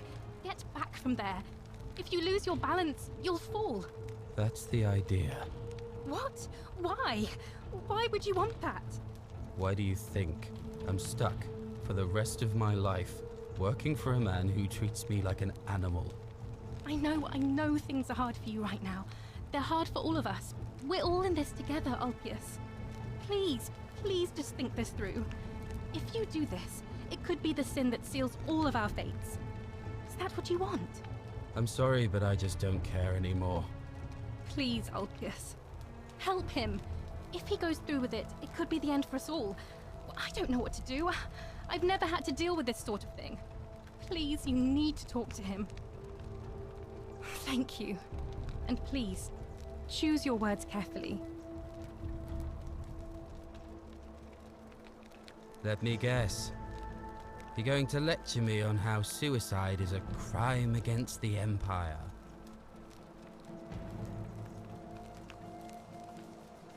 I screwed up my life. That's what's wrong. I borrowed money, and when I couldn't pay it back, I wound up in debt bondage. I'll be stuck slaving away for that Culus Cumulatis Malleolus for the rest of my life. I'm out. Wherever you are, Scintilla, my love. I'm sorry. Ulpius, no!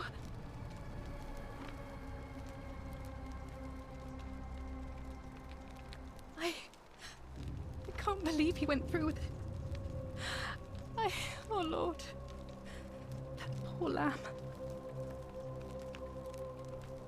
That was not your fault. There's no way you could have given him what he wanted, moments after you arrived. Well, I suppose it means suicide isn't a sin under the Golden Rule.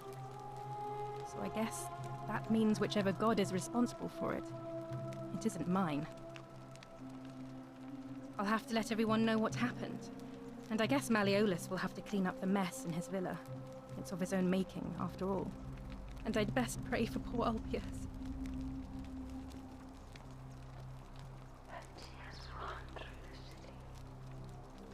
I hope you're coping. Here, in this place, the magistrate has me earning my keep by cleaning and pruning the gardens. It's not quite how I expected my life to go. I used to live in a lovely villa on the banks of the Tiber.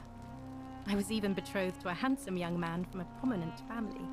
But long hours of menial labor for the good of the community has its own charms too, I suppose. Oh, much the same way as many of the others. When the fires came to Rome 7 months ago, my family and I fled for the Tiber, hoping to escape on a barge. We were among the fortunate ones with enough coins for passage, but unfortunately, there were a lot of desperate people, and they boarded before we could depart. A scuffle broke out, and I was pushed overboard. The last thing I remember was the water, rising up to hit my cheekbone. I woke up by the river, near that shrine, and stumbled across this place. Oh, that's all right. I'm sure it's all part of God's plan for me.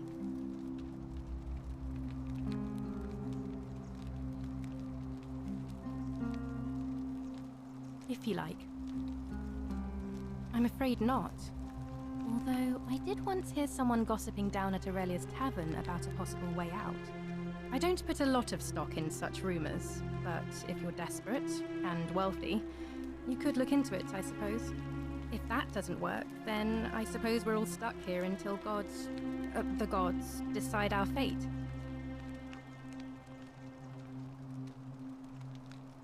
Oh, I see. Well, that doesn't surprise me. I'm sorry I even suggested it. I won't make that mistake again. The many shall suffer for the sins of the one. I think about those words a lot. I'd like to think that if we all love our neighbours as ourselves and do to them as we'd have them do to us, then we'll all be fine. But on the other hand, I was always taught the intent of man's heart is evil from his youth, and that all of us are born with a tendency towards sin. And that's where I get stuck. Is it true? Are we born with a tendency towards sin?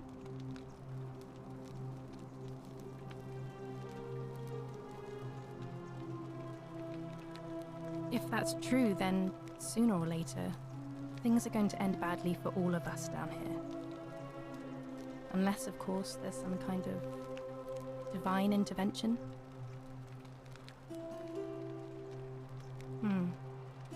I wish I shared your faith. Please keep that to yourself. I know you're not from around here, but things are very difficult for us right now. There was a terrible fire in Rome last year, and our emperor decided to make us his scapegoats. There were executions. It was horrible. Oh, thank you. You have no idea how much I appreciate that. Oh, so soon? Well, be gentle on yourself. We're all dealing with a tragic loss today.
Salve, stranger, and welcome to our idyllic little slice of the Empire. I'm Dacius. You mean, how did I end up here? That is a lengthy tale. All right. Well, you see, I'm in the business of procuring rare and precious objects liberated from the enemies of Rome. Mostly sculptures, vases, the occasional slave, fetch a magnificent price in Roman high society. Had myself a nice little shop in Rome, just off the Forum. Lots of foot traffic and close to the docks. Good place to be when the fires broke out. See, about 7 months ago, half of Rome caught on fire. Everyone who couldn't get to an outer gate was running for the river, open to escape by barge. So I gathered my coins and some priceless vases into a cart and had my most loyal slave girl, pretty young thing named Acantha, push it for me. All the way down to the river, I'm elbowing through a stampede of people, turning back now and then to make sure she hasn't legged it with my valuables. But, to my surprise, we make it, and I see this barge loading up, and it's so full it's almost sinking. But the captain's happy to take my coin, so I start boarding, and then he puts his hand on my chest and he says, "No, too heavy. The cart or the girl." So I did what anyone would have done.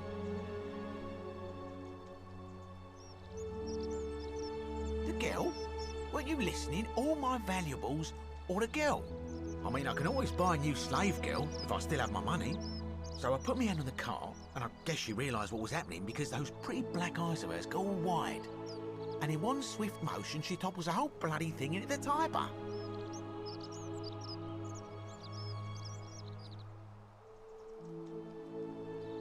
Naturally, I dived in after it, hoping to salvage my fortune. Only, I guess I must have hit my head or something, because everything went black. When I came to, I'd washed up on the riverbank, not far from here, with nothing in the world but a single silver coin. I couldn't agree more. I mean, sure, I'd lost a few thousand denarii, but I've already made it back, and this place is a veritable treasure trove. Look around you. There must be more gold in here than in the treasury of Rome. If I can just figure out how to get it out of here. I'm afraid not. If you're desperate, I did hear that Aurelia down at the tavern claims to know of a way out, but I'm not sure I trust her. Some people here are a little shady for my liking.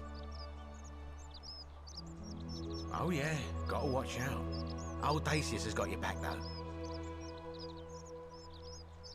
It's terrible for inflation is what it is. There's so much gold just lying around, it's practically worthless.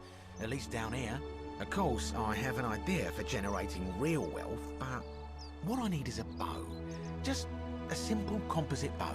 I've scoured this city from top to bottom with no luck. But if you happen to find one, bring it to me and we'll talk. Oh, well, technically yes, but that just means you'll need to be a little discreet. Thank you, friend. I don't, I'm afraid. But I did overhear Fabia telling Georgius she saw something. She was headed to the baths not long ago. Malleolus. I mean, Sentius couldn't even keep his daughter safe. What hope does he have of protecting us? Not going to happen. Very well. Another time.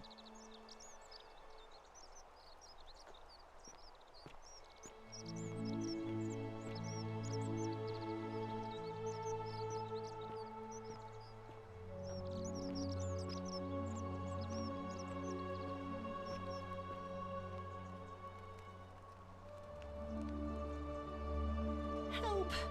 You have to do something! A man arrived in the baths. A real nasty sort, with his face all covered up. And he's got a weapon. You have to do something, or he's gonna break the golden rule.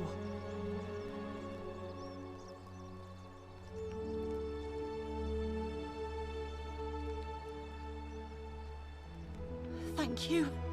He's still in there, somewhere. I have to hide. Find me in this empty shrine when it's over.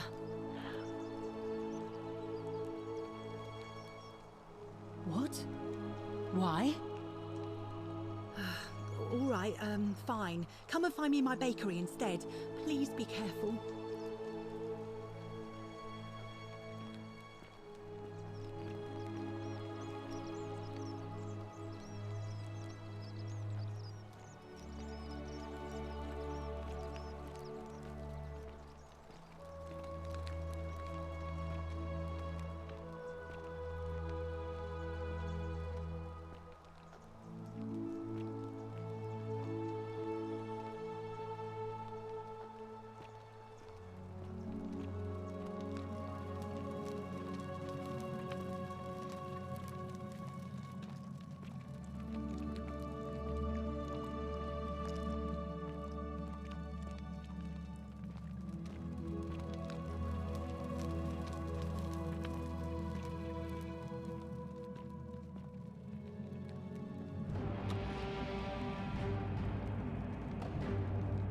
Stop right there.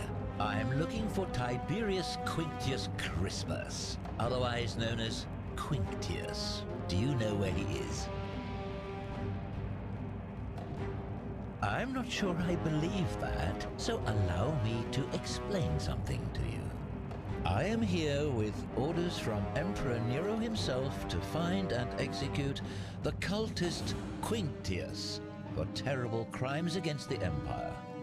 So, if you tell me the truth, I will allow you to live. But if you lie to me or otherwise obstruct the Emperor's business in any way, I will put this arrow through your chest. Is that understood? Thank you. Now tell me, who are you people, and what is this place?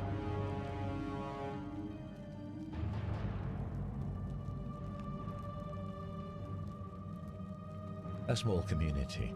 Ha! I was told Quinctius was a cultist, but I never thought he'd be foolish enough to lead me right to the heart of his mystery cult. Oh, don't play coy with me.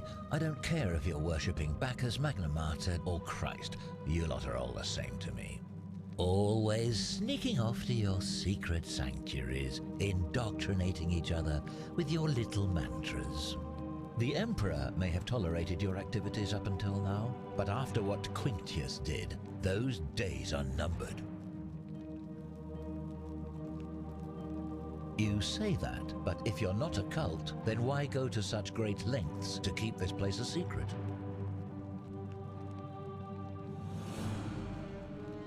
So you admit you're not allowed to leave.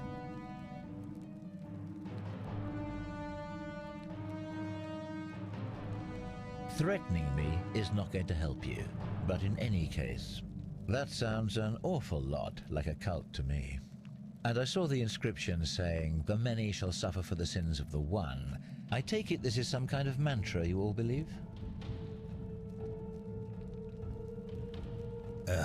A distinction without a difference. You've clearly been indoctrinated into this nonsense. Now tell me, where did you lot get enough gold to make all these statues? You lot are practicing human sacrifice too. You people disgust me. Yes, because I'm the real villain here. It's all clear to me now. The secret sanctuary, the indoctrination, the mantra, the human sacrifice. You're cultists. There's no doubt in my mind. What baffles me is how a person can believe in something with such zeal. They just can't see what they've become.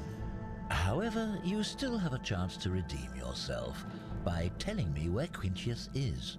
Do not waste it.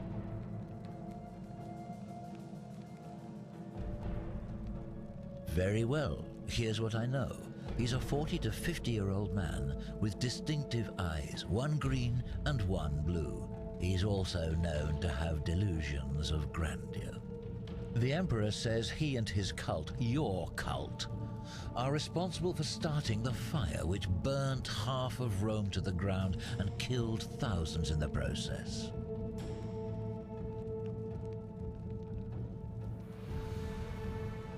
Who are you to challenge what the Emperor says? Were you there? Do you have spies and scouts all over Rome like he does? No, you do not. This is your last chance. Are you going to tell me where he is or not?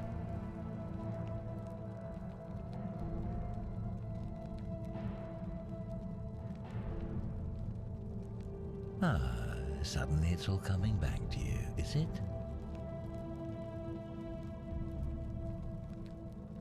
Thank you. For your service to the Empire, I'll let you live for now, but you'd best make sure our paths don't cross again.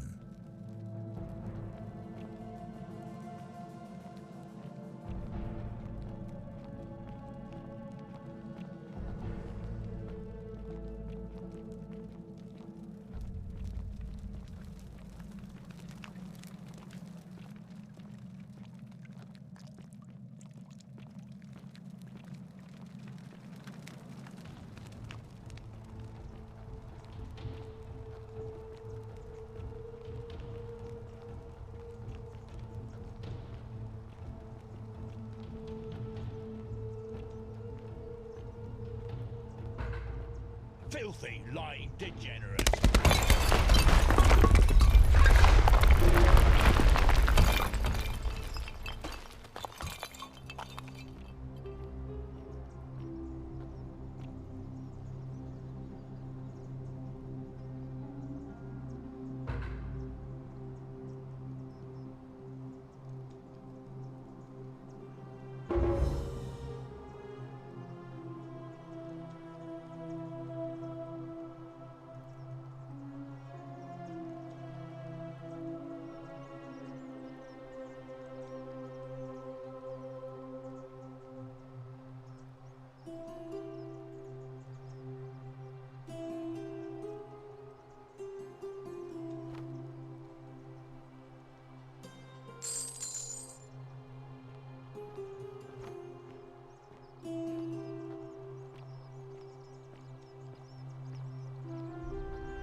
Salve, Dooley.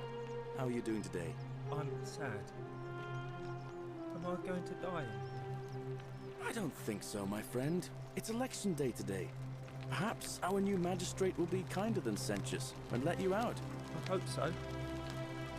Galerius, what happens when you die? You're not going to die anytime soon, Dooley.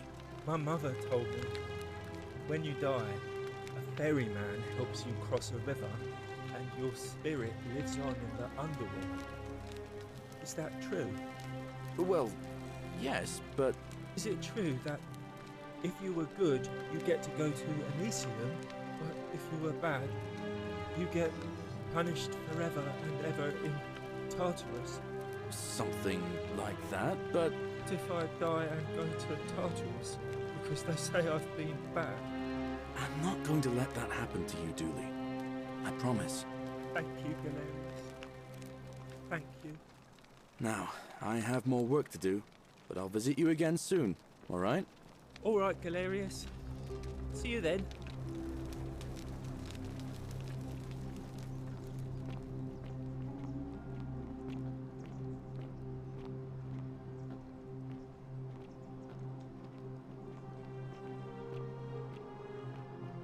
Don't you just love springtime?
Don't you just love springtime?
Hello? Isn't the great temple majestic?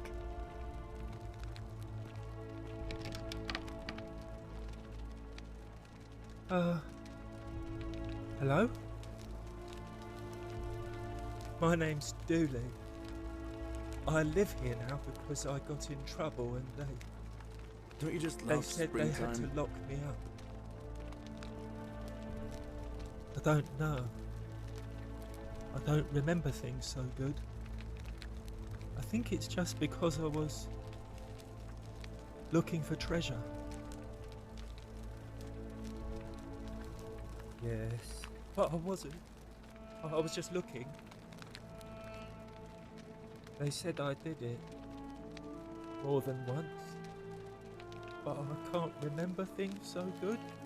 Then they called me mean names. They called me a liar, Billy. Yes. They said I have to live here now, and gave me this letter. But I'm not good with words. Do you think you could read it for me?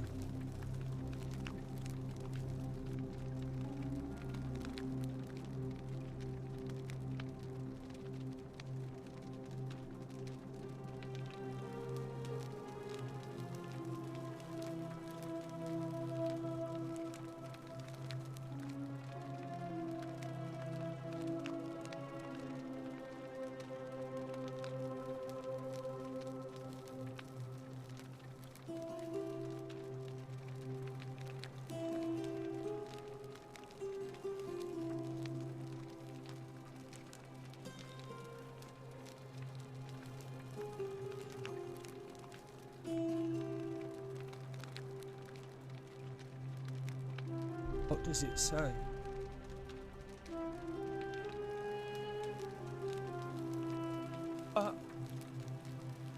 My treasure! My friend Hannibal used to look after me. He said he always would. But then, he died. It was very sad. He said if anything ever happened to him, I had to find something very precious hidden away. He gave me this key and made me promise to keep it safe until I found the treasure. But I couldn't find it. All I remember is he said something about the cisterns, but when I went up to the high one, they put me in here. Now nobody looks after me. except my friend Galerius and Ek, the priestess lady. She's a nice lady. Hannibal said I shouldn't give it to anyone I didn't trust. But maybe you could help me get out of here. Then I would trust you a lot. Galerius already tried that. He said the magistrate wouldn't listen, no matter what. Like Galerius? He's nice. I like Galerius. He made me a doll and everything. If you help make him magistrate, he can get me out of here, and I can give you the key to my treasure. Hannibal said it was in the cisterns. I can't remember what it was, just that it was way up high and very precious. Bye-bye.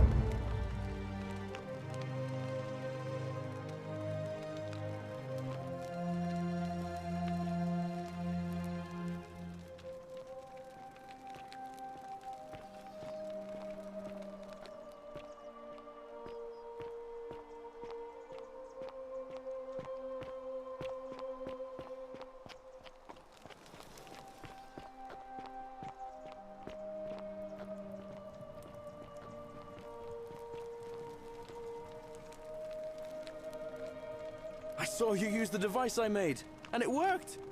Anyway, I'm sorry to ask, but is there any chance you'd be willing to do me a favor? Well, I've been trying to get this rare flower from the rock spire in the middle of the lake. It's too steep to climb, so I hung a rope over the lake and made this pulley device, only I couldn't quite summon the nerve to use it. Do you think you could use the device again and try to get that flower for me?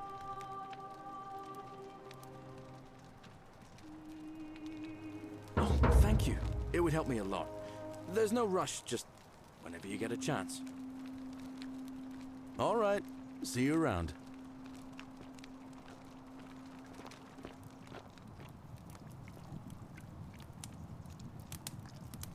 Ah, it's you again. Hope you're settling in, friend. Now, what's on your mind? Well, it's a long one and kind of sad, but I don't mind telling it. I'm a farmer. Always have been. I grew up in a small village in Britannia, Camulodunum, with my parents and two little sisters. Lovely part of the world. One day, when I was about 20, my father and I were in the top paddock, loading our cart, when some Roman legionaries came along, demanding produce for their men. My father told me to run into the house for his axe, and so I did. I sprinted so fast I almost threw up, but by the time I got back, he was bleeding out on the ground, and our cart was empty. That was my first encounter with the legions. My mother died of a broken heart soon after, and things went downhill from there. I took over the farmstead, but I was young. It was a struggle. More raiding started before too long. We'd come outside in the morning to find animals missing, our stores pillaged. These legion thugs just took whatever they wanted. One night, when my sisters and I had nothing left to steal, there was a knock at the door. I knew who they were, and what they wanted. I got my father's old axe, pulled the door open real quick, and before that soldier knew it, split his face right down the middle. But there were more of them. I never saw how many, because the next thing I knew, I was waking up with a mouth full of dirt and lungs full of smoke. My home was reduced to ash. My sisters, dead. And they left me alive to see what they'd done. Still burns whenever I think about it.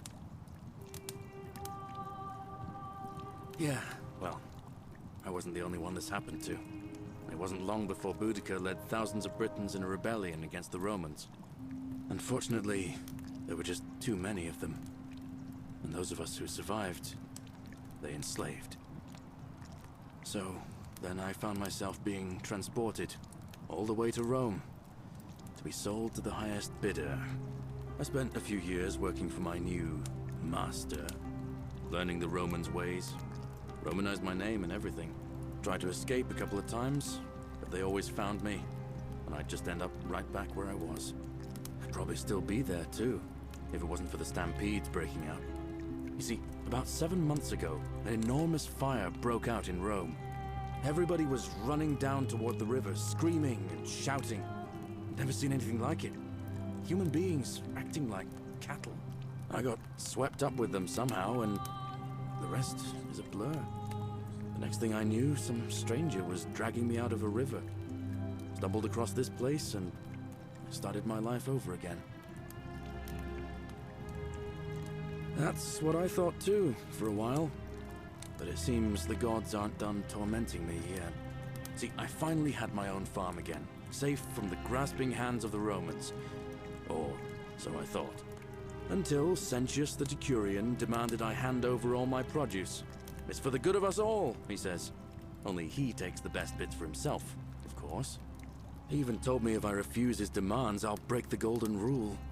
I'm not sure I believe him, but then, what if he's right? So, it turns out our dear old magistrate is no better than the Legion thugs who took everything from me. I'm right back where I began.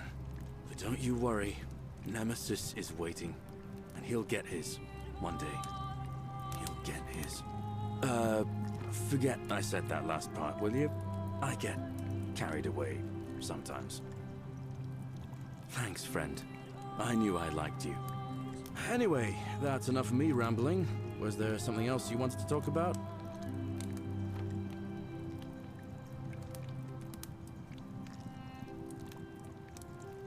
Well, as much as I'd love to get out of here, the harvest's always more fruitful in another man's field, isn't it? But Scintilla, Sentius's daughter, went missing a few weeks back.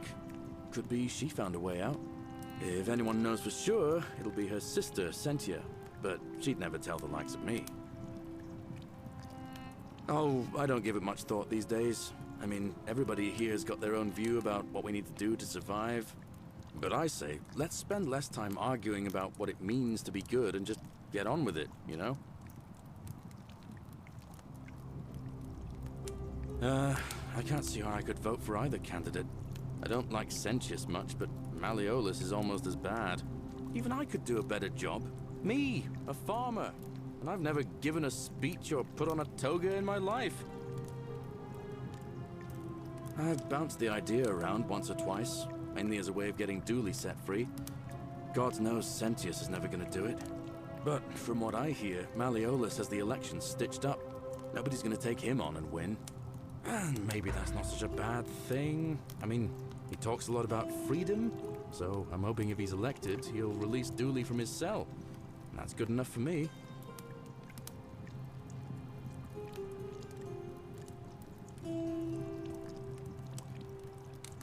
And how could you know that?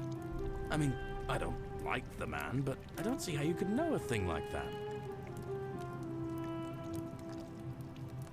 You overheard him say that? Oh, why does that not surprise me? He and Sentius have despised each other for a long time now. Well, in that case, we need to find a way to make sure Malleolus loses. Better yet, get him to withdraw altogether. If you can do that, and Sentius is the only candidate left, I'll run against him. Deal? All right. See you around.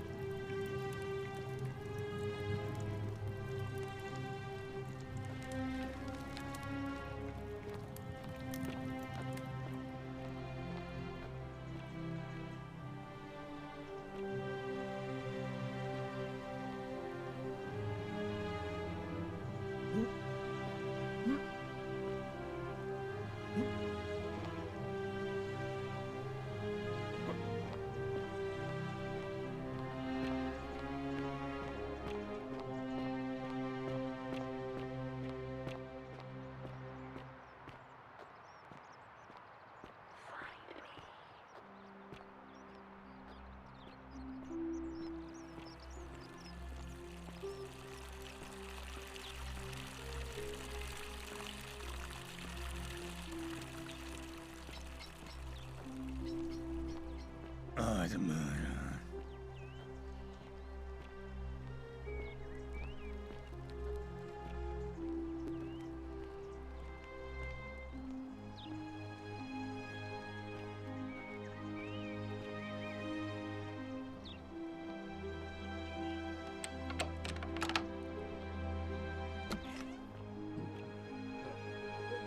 Thank you. Thank you. I am delighted and deeply honored to have been elected your magistrate. Yes, thank. Domitius doesn't usually let anyone in here without a hefty tribute, so you must have been desperate to see me. Well, what do you want?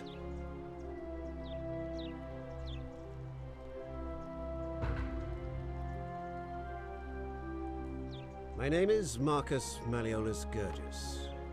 You seem to have confused me with someone else.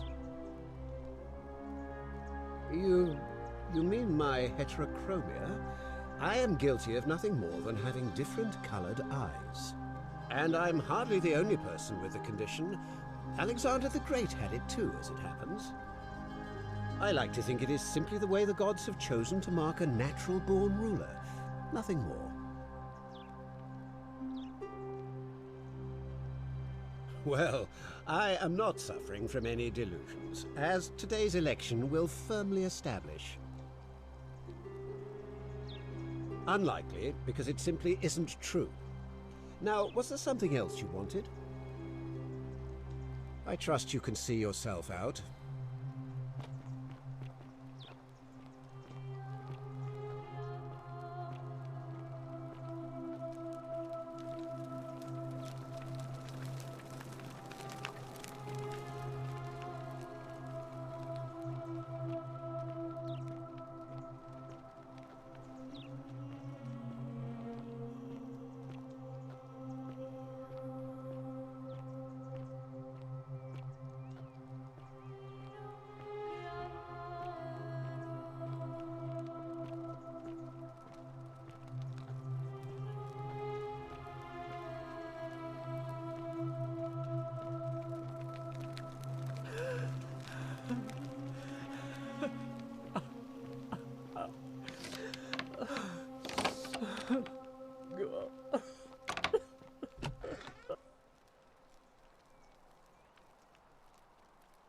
You're not supposed to be in here.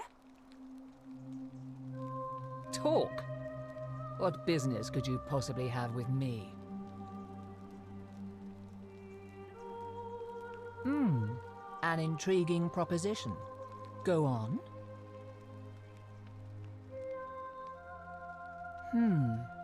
Perhaps you're not as silly as those clothes make you look. What makes you say that? You know, I may have the very thing you're looking for. Some time ago, when he still cared for me, he wrote me a love letter. Only, he used the wrong name. Now, addressing one's wife by the wrong name is not unheard of among philandering Romans.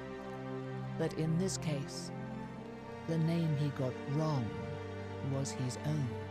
I confronted him about it, and he stammered through some incoherent response. I let it go, eventually, and yet questions have lingered in the back of my mind ever since. But wait a minute. Why exactly are you helping me?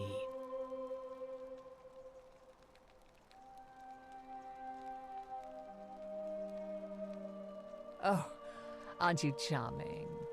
I'm quite sure my husband would seethe with impotent rage if he overheard you say that. I love it. It seems our interests are aligned. I imagine knowing his true identity will give me the leverage I need to manage him appropriately. But first, I need you to do something for me. I want you to bring me some wine. Just one small urn should do it. Oh, don't look at me like that. I know this must be hard for you to wrap your sweet little pleb head around. So what do you need me to spell out? Let me tell you something about Malleolus. He talks a lot about freedom, but what he doesn't tell you is that he means freedom for men. After all I've done for him, counselling him through his entire election campaign, he had the audacity to lock me in here. He said it was for my own good, and that my drinking was unbecoming of a lady, let alone the wife of a magistrate. I'll show him unbecoming. Tonight, at his victory party, I'm going to get good and merry, and if he tries to discipline me again, I'll threaten to expose his true identity in front of everyone. I am so looking forward to it. So, you'll help me? Thank you. Here's the letter.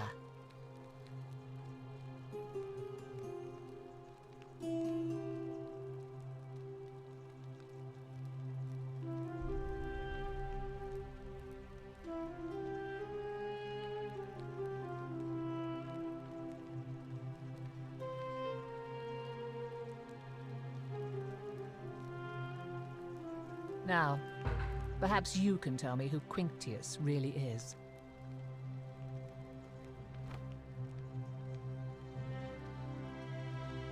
What?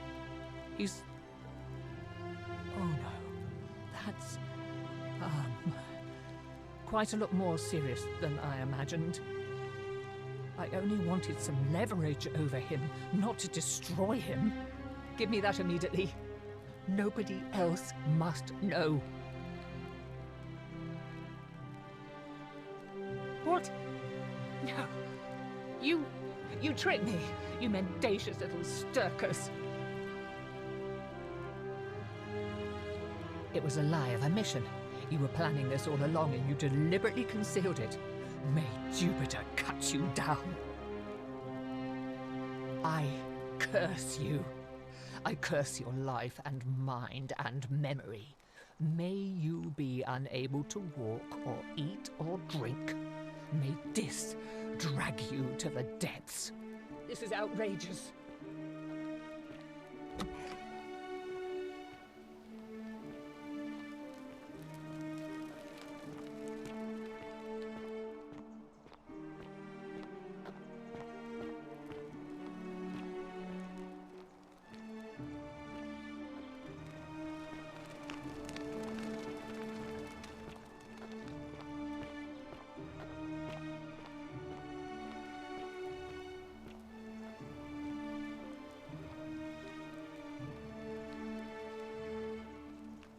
You again. What is it now? Are you insane? You barge into my villa uninvited and then make outrageous demands? Why would I withdraw from an election I'm bound to win?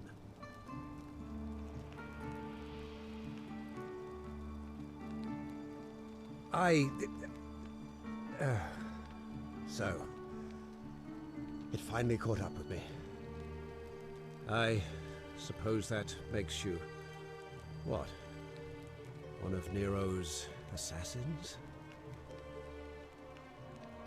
So, you're not going to kill me?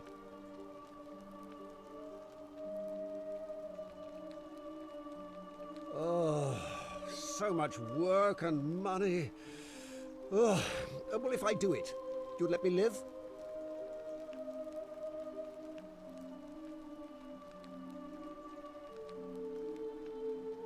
Fine. Ruling this cesspit of a city would have been beneath me anyway. I'll have Domitius notify the priestess of my withdrawal and release those two from debt bondage. There. You got what you wanted. Now, please, leave my villa and never speak to me again. All right, now you've crossed a line. Get out of there.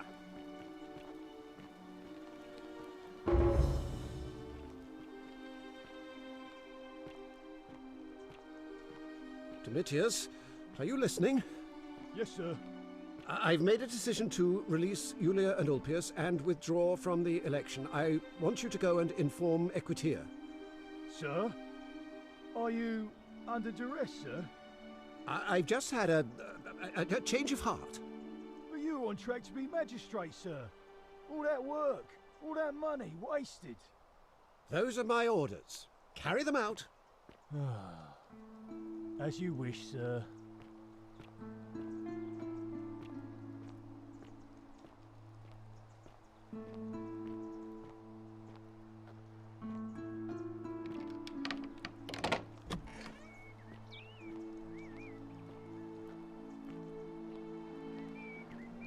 Priestess, Malleolus has decided to withdraw from the election.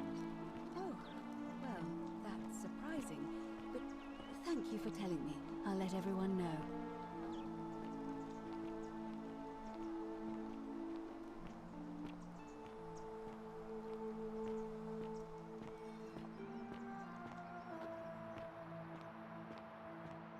Citizens, I have an announcement. Malleolus has withdrawn his candidacy from today's election. Unless any new challengers are nominated by nightfall, Sentius will be re-elected magistrate by default. That is all.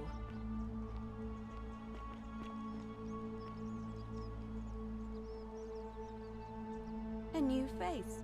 Ave, and may Vesta watch over you. I'm Equitia. To what do I owe the pleasure of this visit?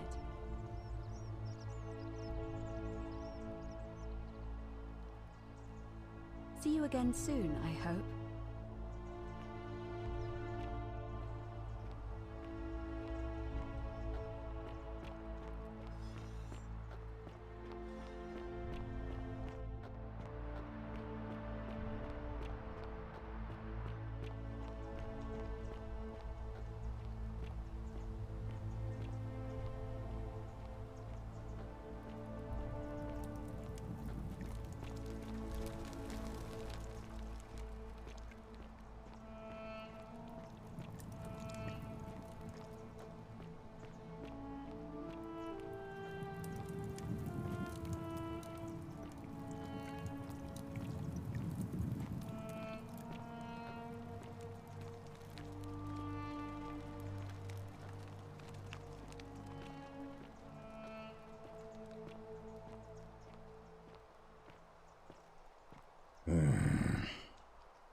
Ah, it's you again. Hope you're settling in, friend. Now, what's on your mind? He did? Oh, that was unexpected. I wonder what could have possessed him to do that. Well, I guess it's time for me to step up then. I'll let Equitia know I'll be running. All right, see you around. I love your clothes. So exotic.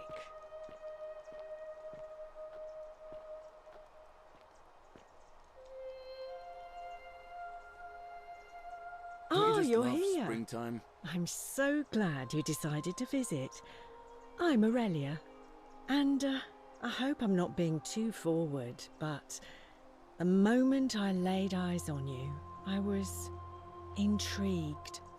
I can tell from the way you carry yourself. You're a warrior, like Aeneas on a journey far, far from home. Such bravery. Oh, I see. You prefer the company of men. Maybe you should go and make friends with Virgil instead. I take back what I said. Suddenly, I don't find you so intriguing anymore. Let's just forget that ever happened, so we can at least do business. So, what brings you to my tavern? Ugh, let it go. Nothing's going to happen between us.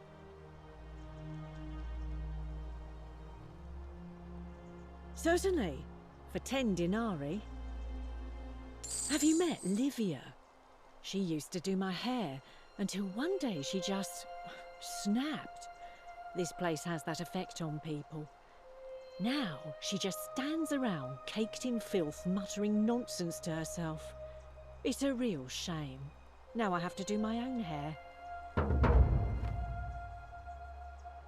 I hear that if Malleolus is elected, he's gonna throw a small festival to celebrate, with entertainment and everything. Can't wait to find out what it is.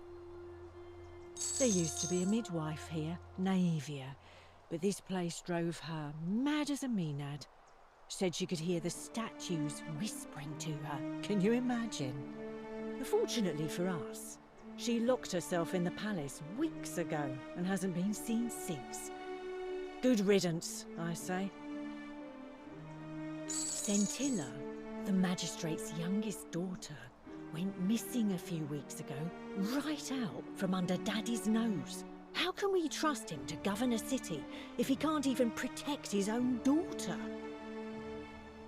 I heard Dacius has been offering a lot of money for a bow. Of course, Sentius banned all weapons in the city, so I can't help but wonder what he's up to. Have you seen the way Rufius walks around staring at all the statues? He says he's afraid they're going to spring to life. But then, why does he have a collection of them in his room?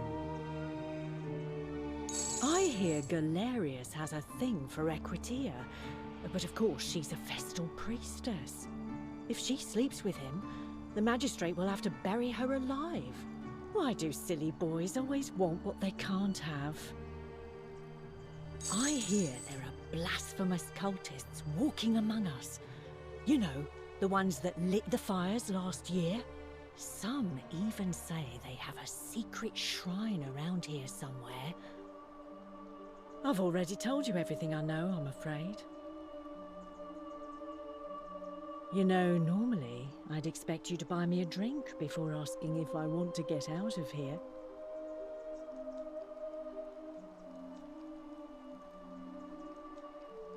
I guess that went right over your head. Never mind. As a matter of fact, I do know a way out. I'm happy to tell you all about it, but this is valuable information we're talking about, and I don't just give it out like some cheap oracle. So, how badly do you want it? Is it worth, say, 1,000 denarii to you?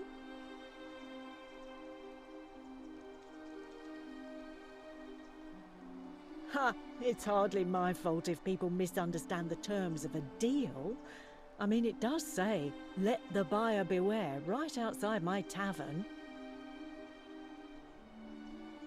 I just try not to think about it. Drink helps with that. As the saying goes, to drink is human, so we drink. All right, see ya.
You, Sisyphus, attack or pursue the stone that always returns.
like to go to the front.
Citizens, we have a quorate body of voters gathered here to elect the city's magistrate.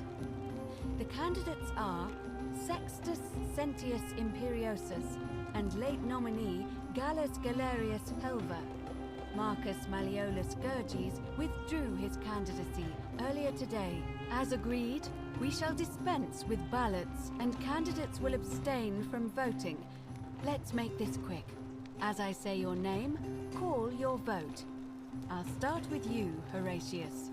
Sentius, of course. Georgius. Sentius. Dacius. Sentius. Virgil. Sentius. Rufius. Malleolus. Citizens, you have made your decision. Sextus Sentius Imperiosus. My fellow citizens, you've placed your trust in me once again, and you won't regret it. I vow that each day henceforth will be just like this one, and I will deliver. You and your arrival, whatever your name is, you're responsible for this, aren't you? Nobody likes Caput Murday foreigners interfering in an election. Shut up and let the magistrate speak. Malleolus is gonna be magistrate by the end of the day. You have no idea what you're doing. You're going to get us all killed. Just stay out of our way, and we won't have a problem. Wait, I will not allow you to do this. You're showing your true colors now, priestess. Your corruption sickens me. Domitius, ignore her. Proceed. This is insanity. You'll doom us all. Lies! It is time the Golden Rule was exposed for what it is, a children's fable, exploited by a treacherous leader to instill fear in all of us. The Golden Rule is real, you idiot. Shut up, all of you. The magistrate has spoken. I'm going to enjoy killing you, old man. The many shall suffer for the sins of the one. What kind?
Salve, friend.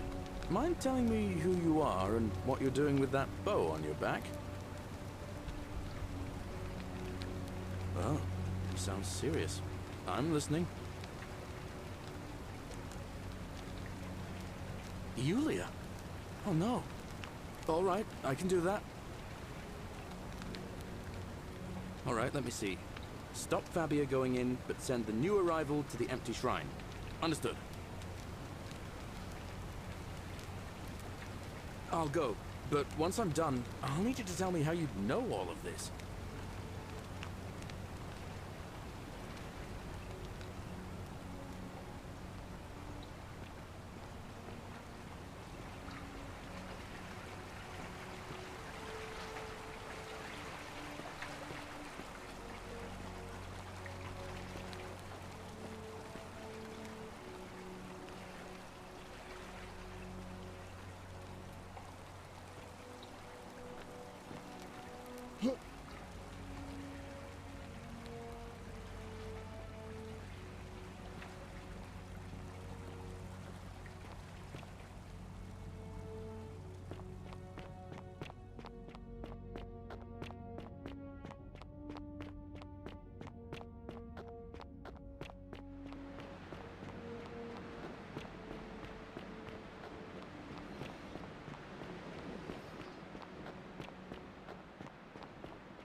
Salve, friend.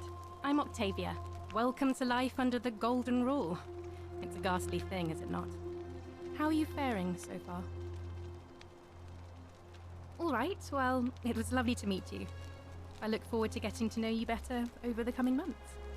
And if you ever... I can't believe this is how it ends. Oh no. No. No, no, no, no, no. Ulpius, what are you doing? Get back from there. If you lose your balance, you'll fall. That's the idea. What? Why? Why would you want that?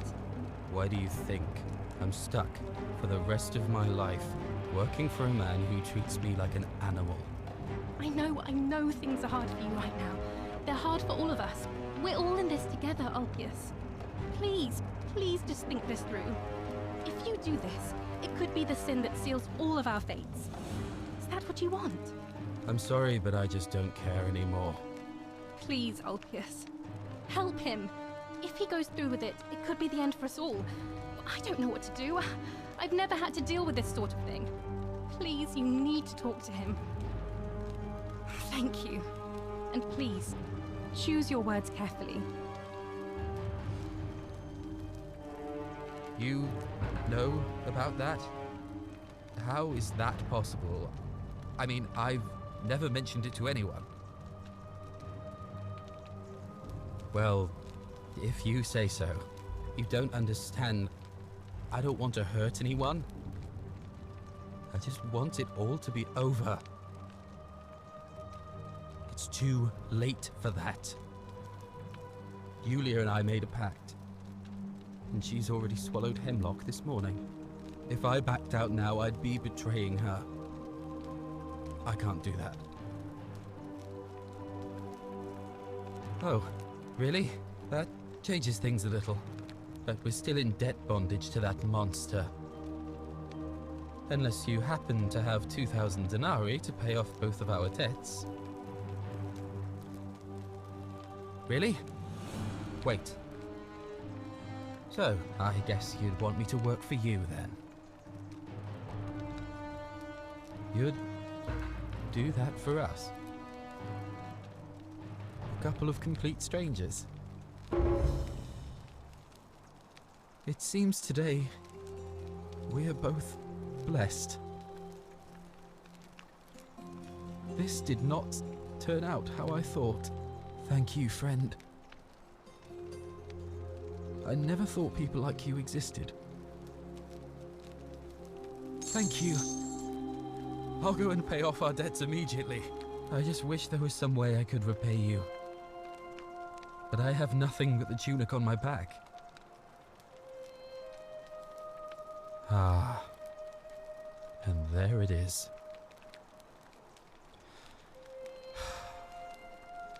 All right. Scintilla and I were in love. And then, 22 days ago, she went missing. All right. One night a few months ago, when I was cleaning Malleolus's villa, I heard a young woman singing. It was the most beautiful thing I had ever heard. I wasn't allowed out, so once everyone else was asleep, I climbed up the inside of the villa and onto the roof, just to see where that sound was coming from. And that's when I saw her.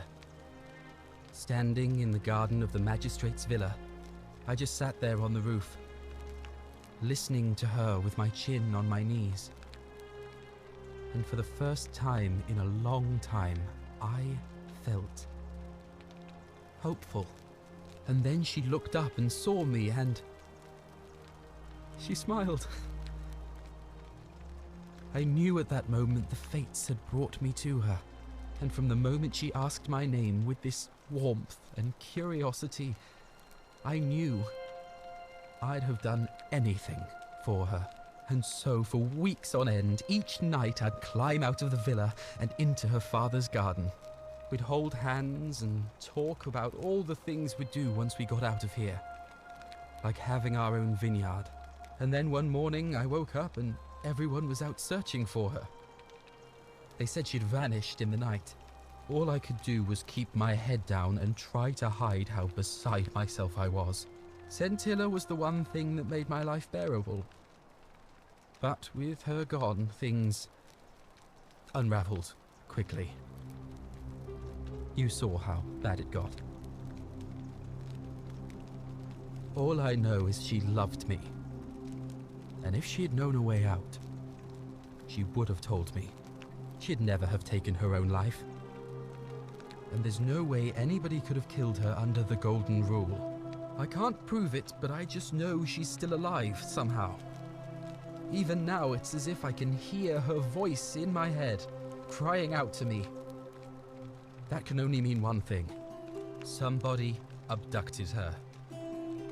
I have no idea how, or who would want to do something like that to such a sweet, lovely girl. But what else could have happened?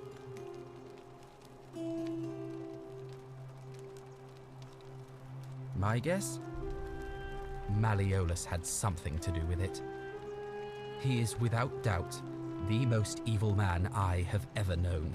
I have no idea where he'd be keeping her, but there is one room in his villa, upstairs, which is always locked. I've never seen the inside of it, and I haven't been able to steal a key without breaking the Golden Rule. But I have a feeling that if you could get in there somehow, it would shed light on a great many things. Oh, I see. That was the only idea I had. I'll give it some more thought. Come and find me a little later. I'll go and take care of things with Malleolus and tell Yulia the good news. Thanks again, friend. I'll never forget what you did for us.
A new face. Ave, and may Vesta watch over you. I'm Equitia. To what do I owe the pleasure of this visit?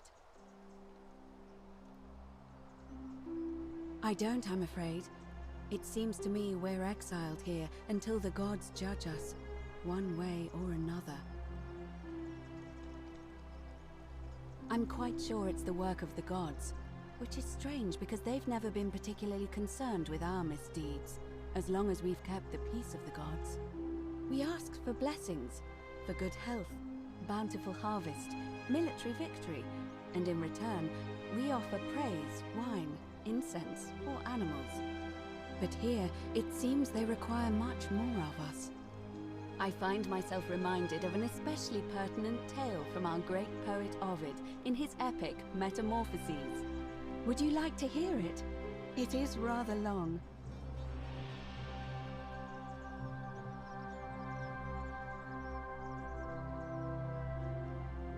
Wonderful. It goes like this. Baucis and Philemon were an old married couple living a humble life in a small town. One night, the town gets a visit from a couple of vagrants. They go from door to door, asking for a place to stay the night. Of course, being vagrants, they're turned away sharply from house after house, 1,000 in all, until finally they come to the little cottage where Baucis and Philemon lived. Now, the kind old couple had very little to offer, but nevertheless, they invite these strangers into their house and offer them food, wine, and a place to stay. Immediately, the guests make themselves at home. They begin gulping down the old couple's wine, so much so that Baucis, the old lady, begins to worry they're going to run out. And then she notices something strange. Her wine pitcher keeps refilling itself, as if by magic, realizing only a select few possess such powers. Says to her husband, Philemon, "I think these men are gods in disguise." Immediately the couple begins apologizing for offering such coarse wine, and the vagrants metamorphosize and reveal themselves to be Jupiter, the king of the gods, and Mercury, the trickster god. They confide they didn't mind the meager offerings. They were just pleased that someone in the town offered them hospitality. Then Jupiter says to them, "You have passed our test, but everyone else in this city failed, so we are going to destroy this place and everyone in it, except you, who we will grant a wish." So old Baucis and Philemon escape up into the mountains safely, and they receive their wish, which is for eternity together. Meanwhile, Jupiter carries through with his threat and wipes that city off the map. Some say the moral of that story is that we must all honor the sacred rituals of guest friendship, the reciprocal obligations owed between hosts and guests. But I like to think it's that we should always show compassion for those less fortunate than ourselves. I'm pleased to hear it. It must be completed by dusk, just the same as any other official business. It'll be between Sentius, the incumbent, and Malleolus, the challenger. Why do you ask?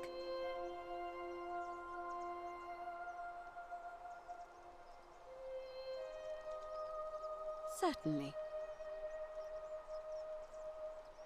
Interesting. I'm not sure why you're telling me, but you've come to the right person. Did you find a pattern then? What have you noticed?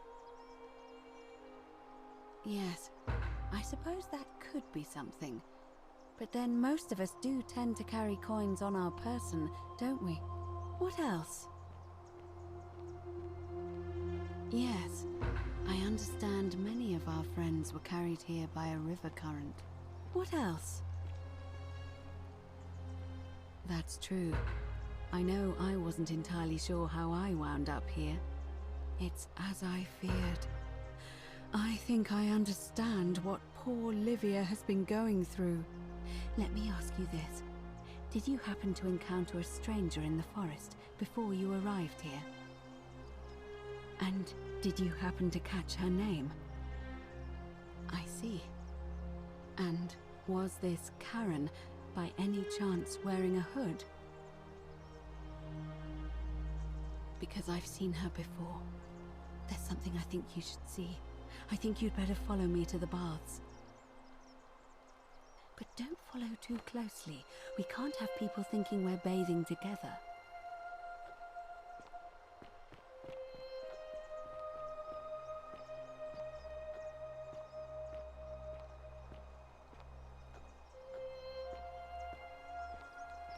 Welcome.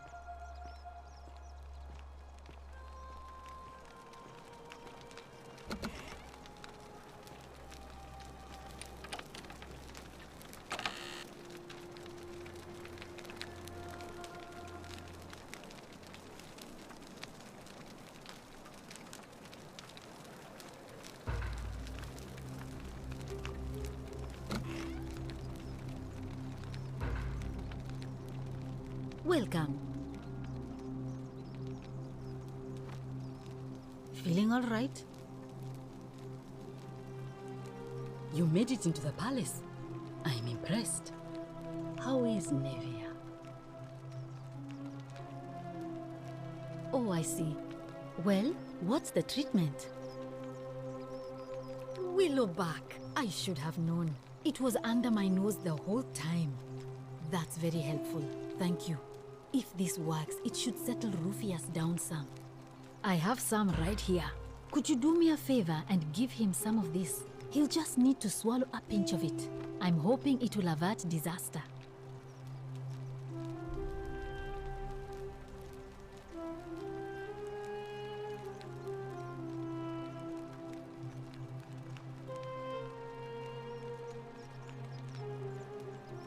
Thank you. I'm really glad you arrived when you did.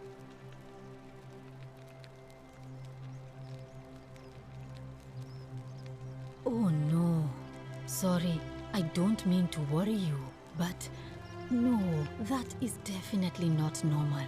There was one other person who claimed she could hear the statues talking to her. But that was Nevia, and she went a little mad. Well, she used to run the clinic. She was a midwife, not a physician, but she was the closest thing we had down here. And she was good, too, until she suddenly lost all interest in us.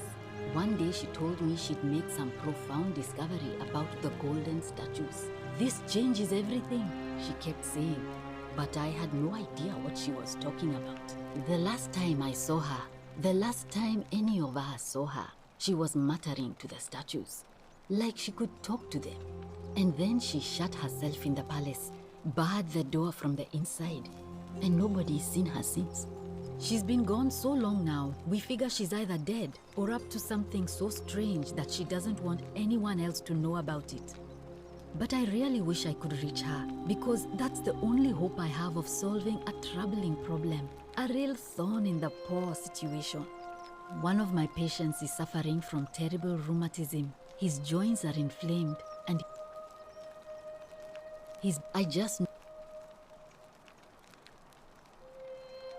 Thanks, I suppose. I wish. Some people here need proper medical care, not the half-baked, hanging by a thread excuse for treatment I'm giving them. Just don't get sick or injured here. I'll do my best to treat you, but I'm out of my depth and dangerously short on everything you can imagine. A city without sin might sound good on paper, but whoever dreamt it up didn't think it through. Maybe it was an attempt to create some kind of utopia. But snakes like Decius will always find loopholes to exploit. And what can we do about it? Absolutely nothing. In some ways, we are worse off because we can't take the law into our own hands. Sure. What do you want to know?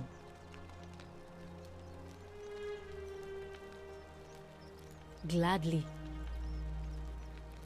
That's a shame. Thanks again for saving Yulia's life. Apollo smiles upon you.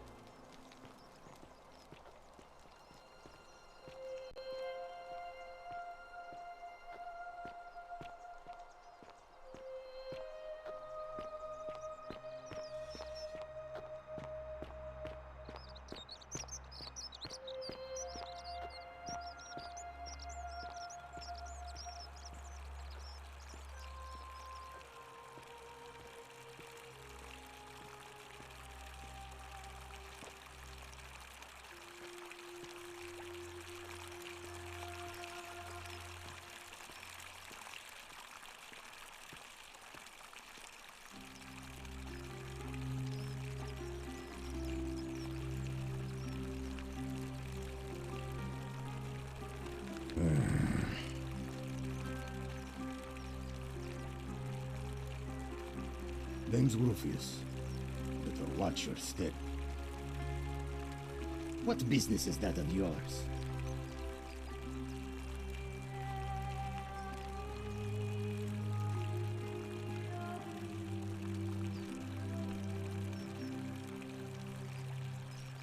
Willow bark. And this will work? Oh, thank God. Finally, some relief. This is what I've been praying for. Maybe God hasn't abandoned me after all. Thank you. I've been in a lot of pain lately.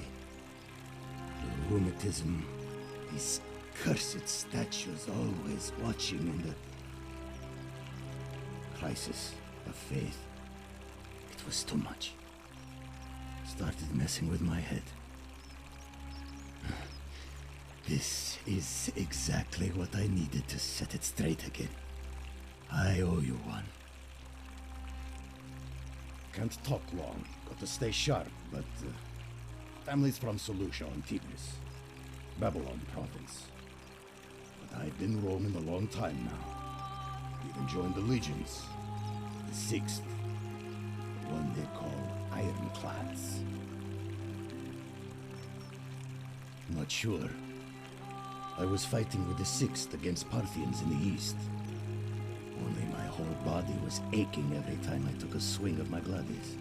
It was the rheumatism. Relentless. Unending. Of course, I wasn't going to get any sympathy from my commander. So I started thinking, what if, in the next battle, I just didn't try as hard, you know? What if I let my guard down just long enough? Next battle came, and all I remember is this bloody great savage coming toward me. And I just loosened my grip, and then nothing. I woke up by the river. Some strange man in an eagle headdress had fished me out. Kamut Tabal, I think he called himself. Then I found this place, and that's it. That's all right. It just feels good to finally tell someone about it. Thanks for listening. No, I don't. I did hear a rumor that Aurelia, the tavern keeper, has been offering to sell a way out. But I barely have 2 sesterci to rub together. I'll tell you this much. I hate the fact that my survival depends on the common sense of other people. I mean, all these people just bumble along like nothing's wrong. Well, we're one bad decision away from being wiped out. Like the last lot of people who lived here. Seems like I'm the only one ready for what's coming. Whatever that is. And when it hits, it's everyone for themselves. You've been warned. I don't know. But did you ever get the feeling some of these statues are watching us when we're not looking? Like they're waiting for something. I don't like it. That doesn't help me.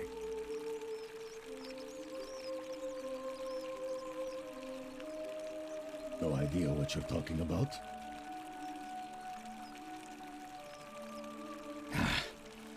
Look, I haven't been at my best lately.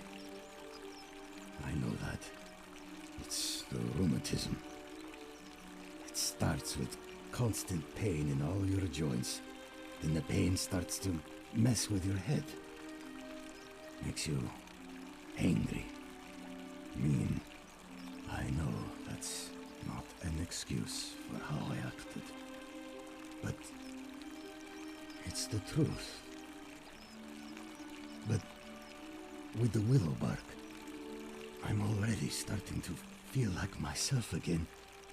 And I know I said I owe you one. So I'll leave him alone from now on. It's not as if I was ever going to hurt him anyway. I was just lashing out. I'm going to go and clean up the graffiti. Just forget this ever happened. Will you?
Thank you. Thank you. I am delighted and... Domitius doesn't usually let anyone in here without a hefty tribute, so you must have been desperate to see me. Well, what do you want? Are you insane? You barge into my villa uninvited and then make outrageous demands? Why would I withdraw from an election I'm bound to win?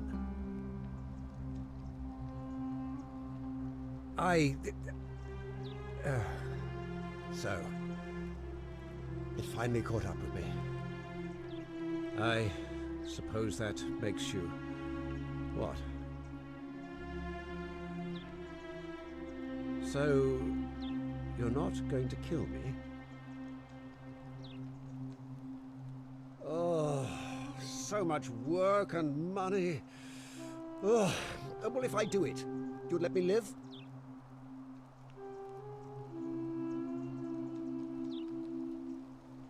Fine. Ruling this cesspit of a city would have been beneath me anyway. I'll have Domitius notify the priestess of my withdrawal and release those two from debt bondage. There. You got what you wanted. Now, please, leave my villa and never speak to me again.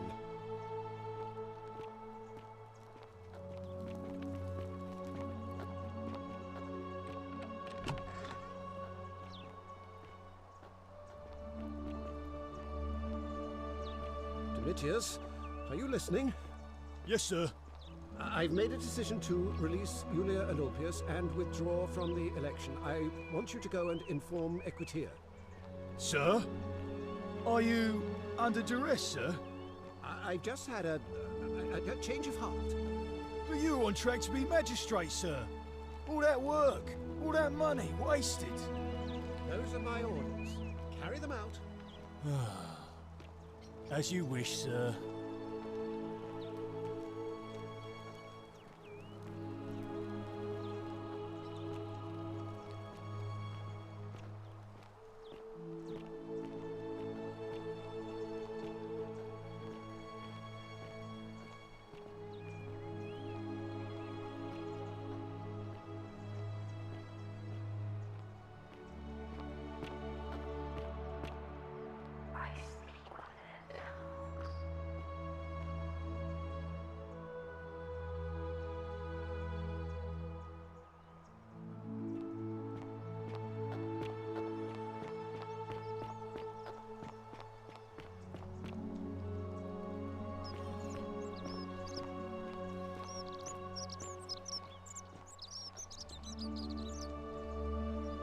You there? I'm sorry to trouble you, but I couldn't help but notice that fine bow you're carrying. No idea how you managed to get your hands on it, especially in the light of our dear old magistrate's ban, but I'm impressed. And before you ask, no, I wouldn't dream of trying to buy it from you. I have no use for a wooden bow myself. But I would like to propose a joint business venture of sorts. Tell me, do you have any idea how people here end up as golden statues?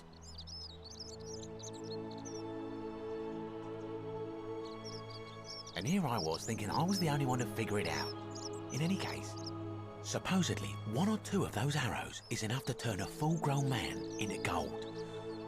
Now, of course, that is a travesty, a terrible, horrible waste of human life which has to be stopped.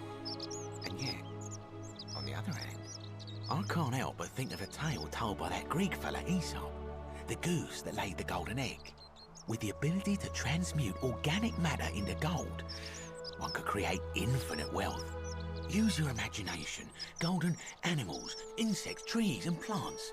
The Midas touch without the drawbacks. We are talking riches beyond imagining. And even if we were to split all those riches between the two of us, half of infinite wealth is still infinite. Interested?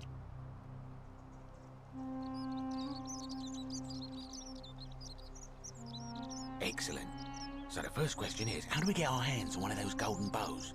Now, I have a plan, but first, tell me, are you familiar with the story of the goddess Diana? Good, then none of this should be a surprise to you. Diana is our goddess of the hunt, the moon, and the underworld, depending on who you ask. The one thing priests and poets agree on is that she carried with her a golden bow and a quiver of golden arrows. And it just so happens that there is a shrine of Diana in this very forum, with a prominent statue of the goddess herself. And would you like to guess what she's holding in her hand? Precisely. I can't tell you how many hours I've spent in that temple staring at it, trying to figure out how to retrieve it without breaking you-know-what. Oh, gods, no! If you tried that, we'd all be dead within moments, I'm sure. No, here's what I propose. You give your bow to me, I cover it in a thin layer of gold leaf, and we create a replica of a golden bow. Then you enter the shrine, extinguish the braziers, and under cover of darkness, swap out the fake for the original. It's not theft exactly, it's more of a trade. But make no mistake, this is a dangerous path, and there's no way of knowing where it will lead. But in my experience, all the best adventures begin with a risky first step. Now, you must have questions. Ask away. Because the gods would see you, of course. Hence my proposal. I'm more of an ideas man, whereas you're obviously the more resourceful and heroic type. I have complete confidence in you. When Prometheus stole fire from the gods and became a hero to all mankind, do you think he was worried about the danger? So, are you in, partner? Wonderful. Now, if you'll hand over your bow, I can get started applying a layer of gold leaf. This is a quality weapon. Now, bear with me for a moment. And here we are, a gold leaf bow.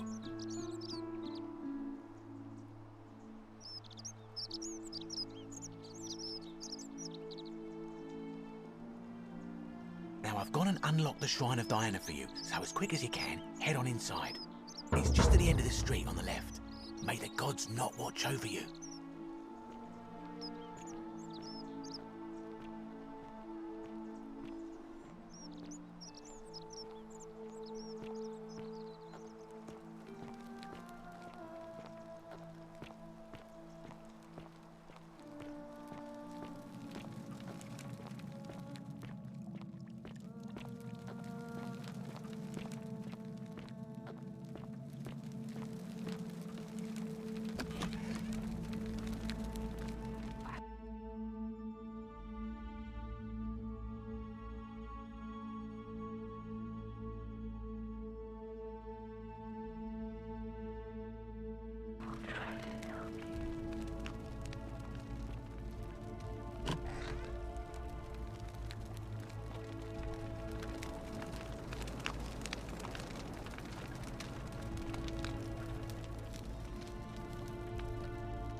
Salve again, friend.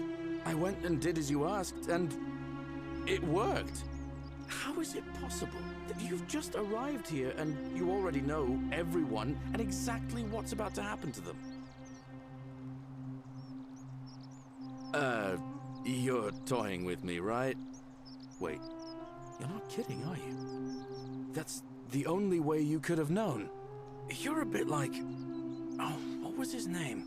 Sisyphus. Yeah, that's the one. Old King Sisyphus.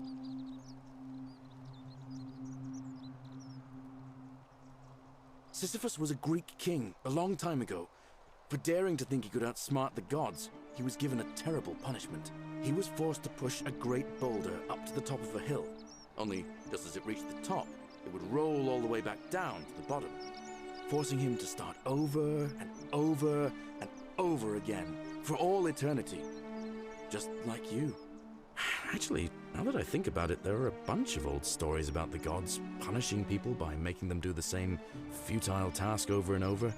Tantalus was made to grasp at fruit on a tree he could never quite reach. The Pleiades had to keep fetching water in a sieve. Oh, and Ixion was strapped to a wheel going round and round forever. But on the bright side, at least you're not stuck in the underworld like they all were. Anyway, I don't know which god you managed to upset to get yourself into this position, friend, but you seem all right to me. So, I'll tell you what. I'll keep doing whatever I can to help you. And you just focus on finding a way to break the cycle you're in. Anytime, friend. Now, I'm going to keep your secret. Although, it's not as if I'll remember this next time we talk anyway, right? Oh, and if our conversations ever start to annoy you, just tell me you're busy. I know when I'm not wanted. May fortune smile on you, friend.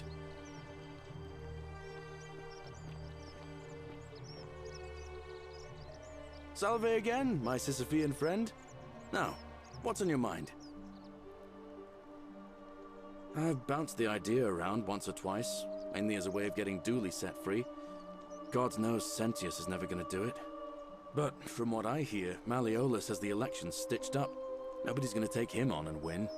And maybe that's not such a bad thing. I mean, he talks a lot about freedom, so I'm hoping if he's elected, he'll release Dooley from his cell. And that's good enough for me. He did? Oh, that was unexpected. I wonder what could have possessed him to do that. Well, I guess it's time for me to step up then. I'll let Equitia know I'll be running.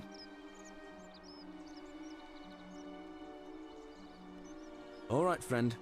Hope you find a way to break that cycle you're in.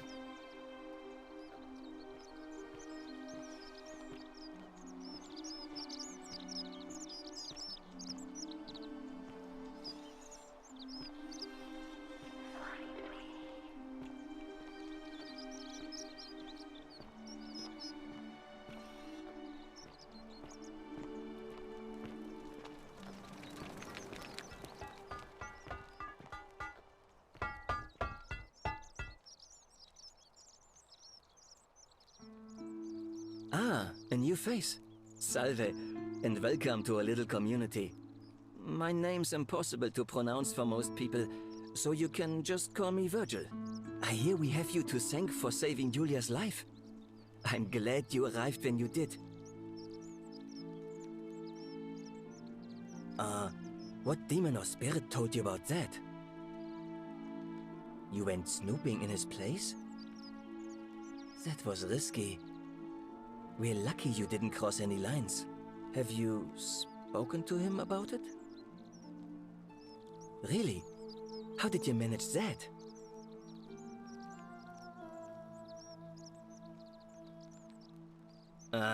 Poor fellow. I've heard that can really mess with a person's head. Well done for figuring that out. Really? That's promising. I'll keep an eye out for him. Well, Sentius seems to know what he's doing. Nobody's broken the golden rule under his watch so far. My vote isn't for sale, if that's what you're asking. Nice to talk to you.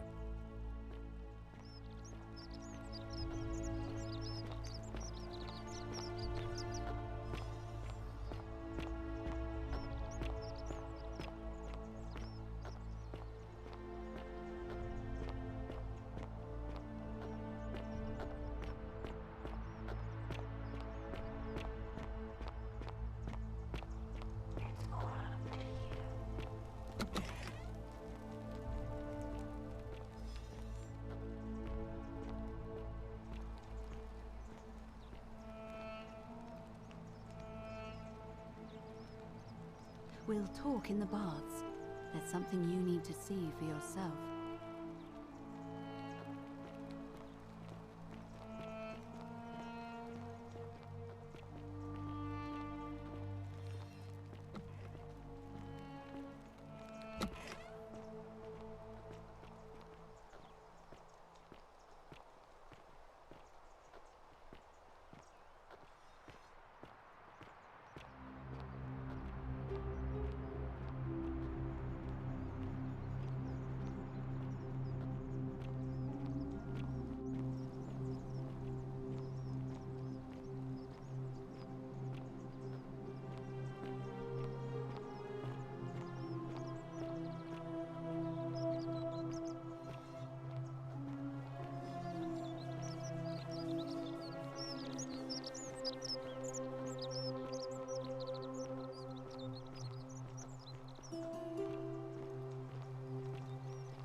All right, you're here. You were asking how I knew the young woman you met by the river was wearing a hood. Here, look down at the bottom of the baths. It's a little hard to make out in this light. If only we could see. Oh, what a marvelous lamp. But do you see it? Somebody waking up by a river in a forest to find a hooded figure with a coin. It's just as you described it, only your pronunciation is a little off. The name you heard wasn't Karen. It was C-H-A-R-O-N, as in Charon, the ferryman of the dead. Charon, who, in exchange for the right coin, helps the souls of the newly deceased cross the Styx, the river that separates the land of the living from the land of the dead. When I dragged you out of the river, I thought you were never gonna wake up. I checked your pockets for ID, but all I found was some loose change. Feels like I've spent my whole life in a dead-end job with an endless commute. Sorry if I sounded cagey, it's just that I don't always get the best reactions when I introduce myself. My name's Karen. There are a bunch of old stories about the gods punishing people by making them do the same futile task over and over. But on the bright side, at least you're not stuck in the underworld like they all were. I'm so sorry, my friend. I'm so sorry. I take it you know what this means.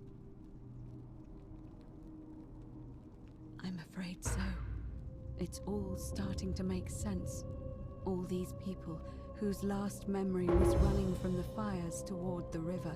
It seems none of them escaped with their lives after all.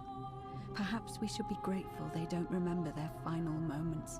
It also tells us that the Golden Rule is the work of Pluto, the god of the underworld, and why his epithet has always been Father of Riches. I know it's a lot to take in, and you look as if you have questions, so I'll try to answer them if I can. That was my first thought too. In the old stories, the underworld was where the souls of the deceased were taken. But it was also possible for the living to reach it without dying, if they were particularly fearless. So I'm afraid I don't know.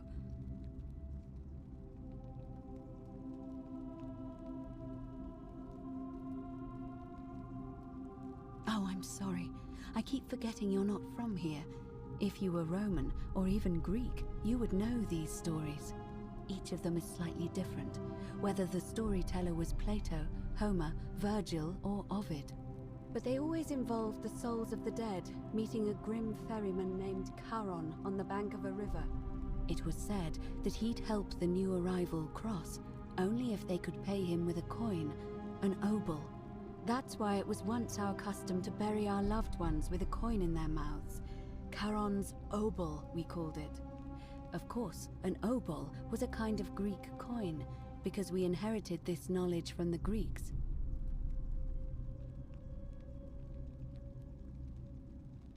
To be fair, the ferryman isn't exactly as the poets described, and he, she, they seem to appear to different people in different guises. You say you saw a young woman named Karen with a hood, and I once heard Kabash mention a stranger in a ram headdress named Kerti, and Rufius described meeting a stranger named Kumut Tabal wearing an eagle headdress. But whatever form this stranger took, they were always wearing a hood of some sort, and their name always began with a K sound. I suspect the only way you'll solve this riddle is if your paths cross again.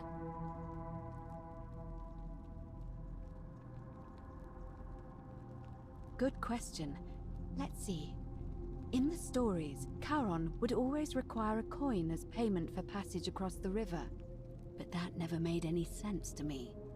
What does an ancient immortal being need with coins? In our case, it seems Charon didn't take the coins we had. He or she merely checked we had one in our possession. So, maybe there's something special about the coins each of us had on us. That might explain why we wound up here, but so many others did not.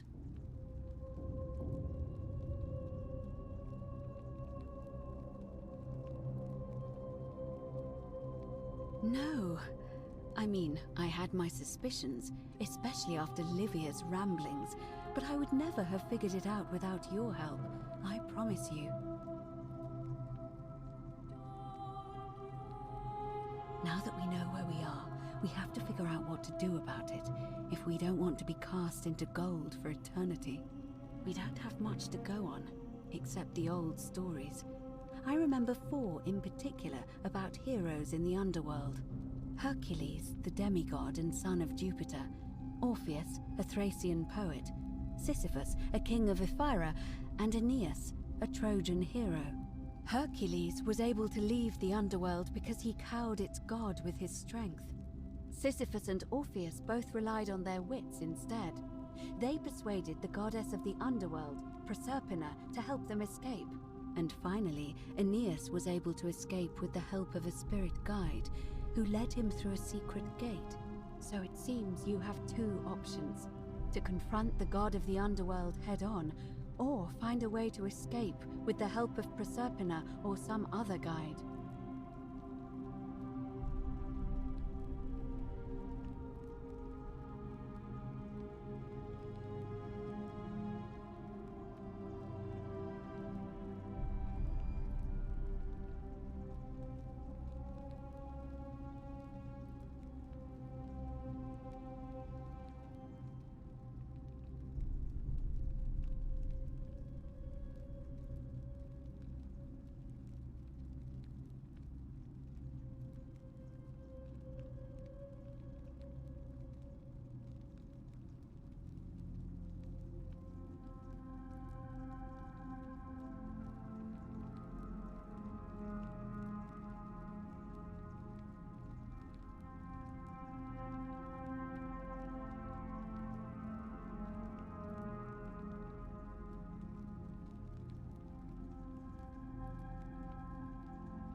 It's a reasonable question, but the problem is, this place is fairly well designed to keep us here. There's no way to climb up the shaft. And even if you could build a ladder big enough, just trying it would break the golden rule. We know that, thanks to the writings left behind by those who've tried. All Romans try to avoid saying it, and the reason is quite simple. He might hear us. You may refer to him as Pluto, if you wish, but you'll only be calling attention to yourself. Do so at your own peril. Shh!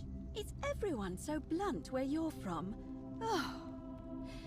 That option would be the boldest, but also the only way to learn the truth about the Golden Rule, and maybe even put an end to it.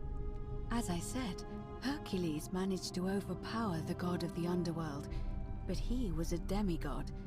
Forgive my candor, but you are no Hercules.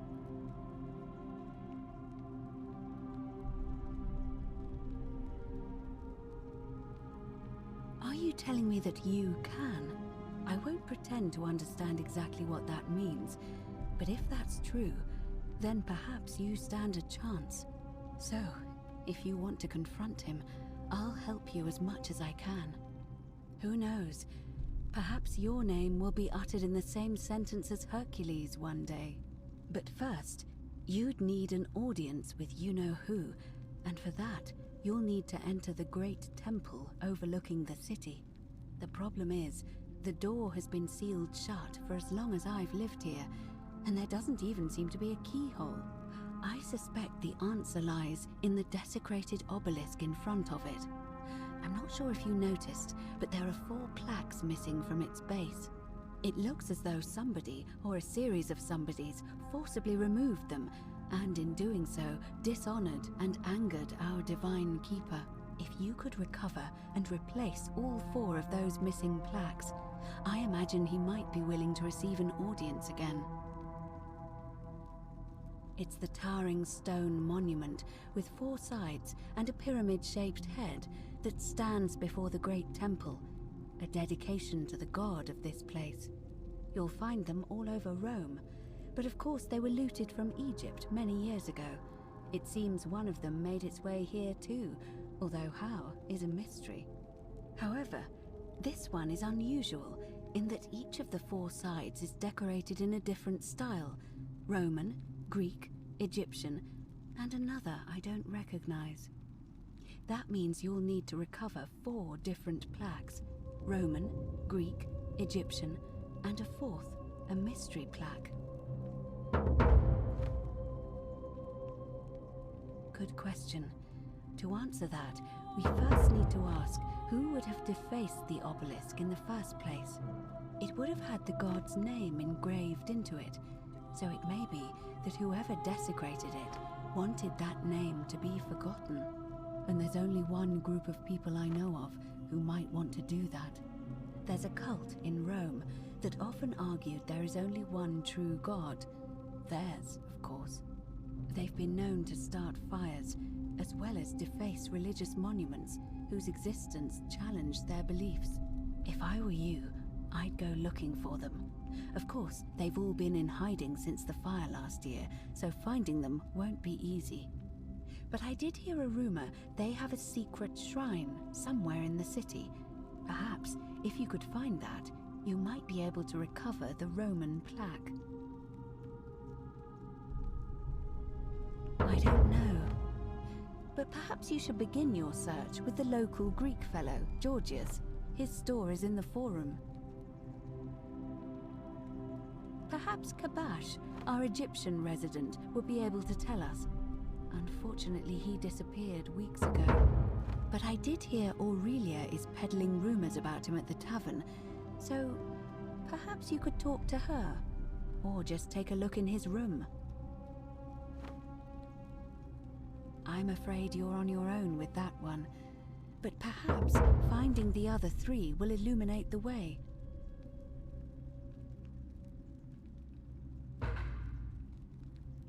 As I mentioned, Both Orpheus and Sisyphus were said to have persuaded Proserpina to help them escape, and Aeneas was guided to the exit. The problem is, those are the stories of a poet, a self-aggrandizing king, and a brawler about their own heroic deeds, so they should be taken with a grain of salt.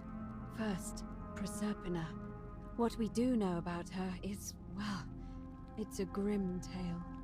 It's said the god of the underworld abducted and dragged her here against her will, forcing her into marriage. It is. The gods are a mirror image of mankind, as far as cruelty is concerned, I'm afraid. If the stories are true, I imagine she's as desperate to escape as we are. If she really did help Orpheus and Sisyphus, perhaps she'll help us too. The problem is, how do we communicate with her without being noticed by her captor? Leaving that aside for a moment, there is also the possibility of a spirit guide. I don't suppose you've come across one of those in your travels?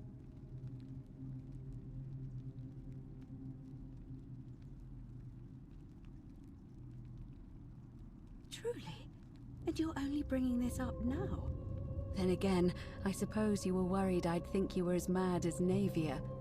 Can you tell me more? Is it the same voice? What kinds of thing does it say?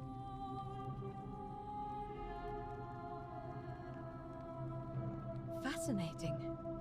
Perhaps she's a benevolent spirit. Or perhaps... Perhaps you're hearing the voice of Proserpina herself.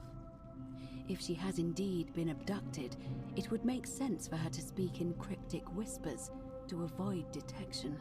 Tell me, has she told you anything that might lead you to the way out?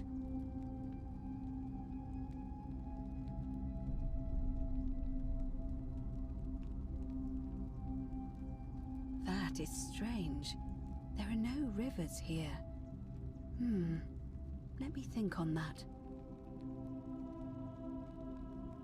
Well, as far as I can tell, water flows into the city from an aqueduct into one of two cisterns, the upper cistern. If that's the current she's talking about, then perhaps you need to get into the upper cistern somehow.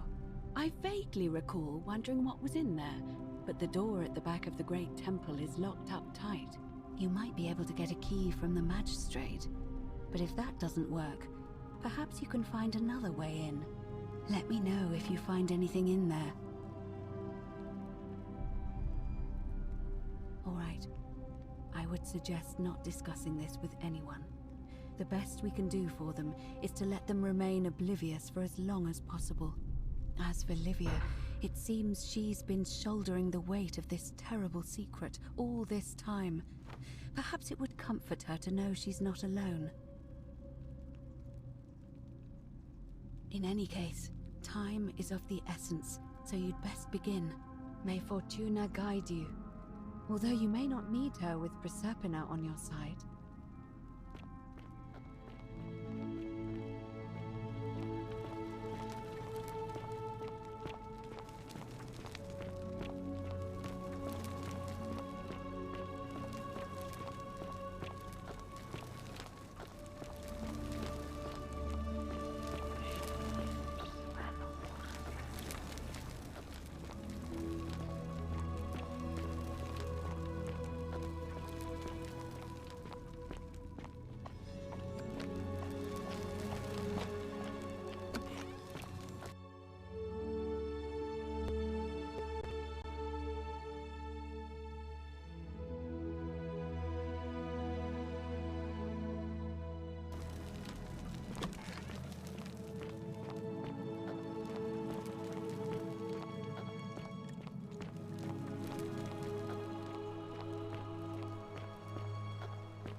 Sometimes I stare at the great temple on the bluff, and I think, whatever is in there, you it again. has to be important.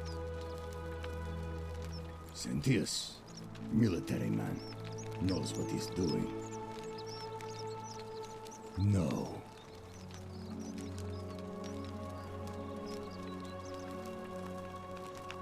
No idea what you're talking about.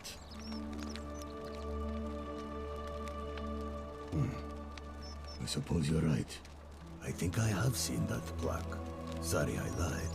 Can't be too careful these days. Head into the caves behind the theater.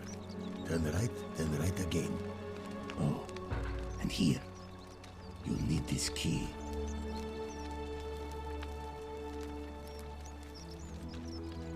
You didn't get that from me. See you around.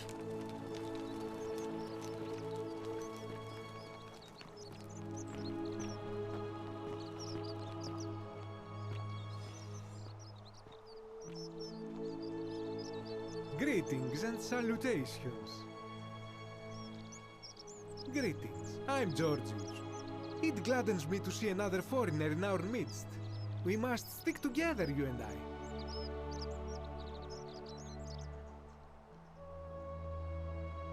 My friend, your words intrigue me more and more. But yes, very well, ask me what you will.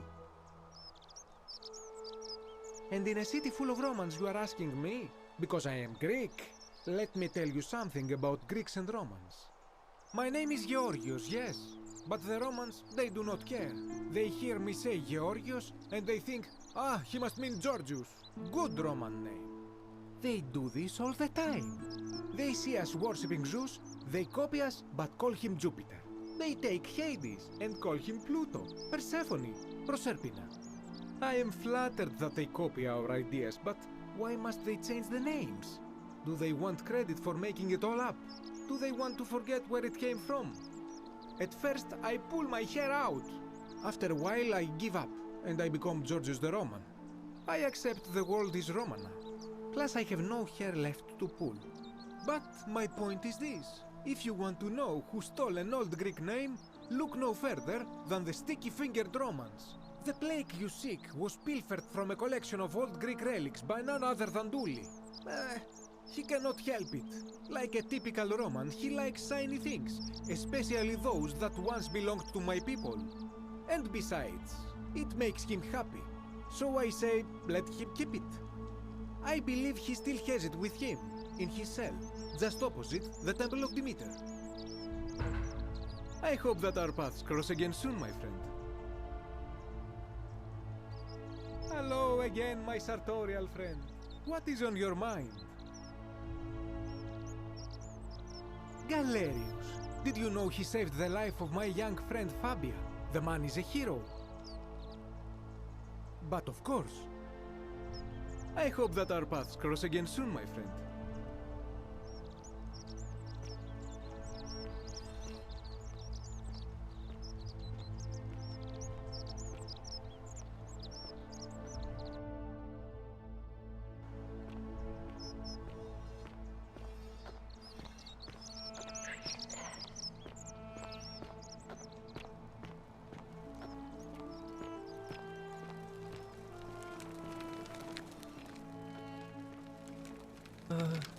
Hello?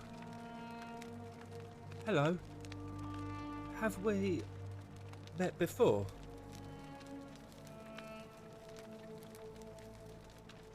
Do you like it? It's shiny, innit? It makes me happy just looking at it.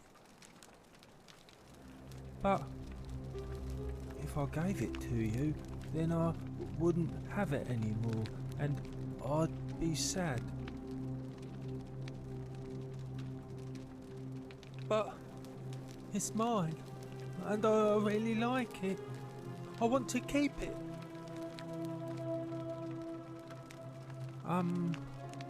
Well, if you get me out of here, then I wouldn't need it anymore because I'd already be happy. Then you could have it, and you'd be happy too.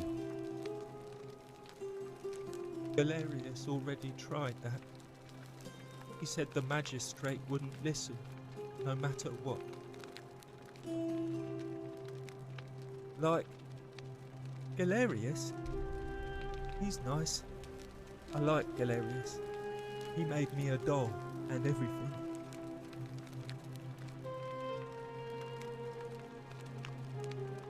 Yeah, Galerius will let me out. Then you can have my plaque and everyone will be happy. Bye-bye.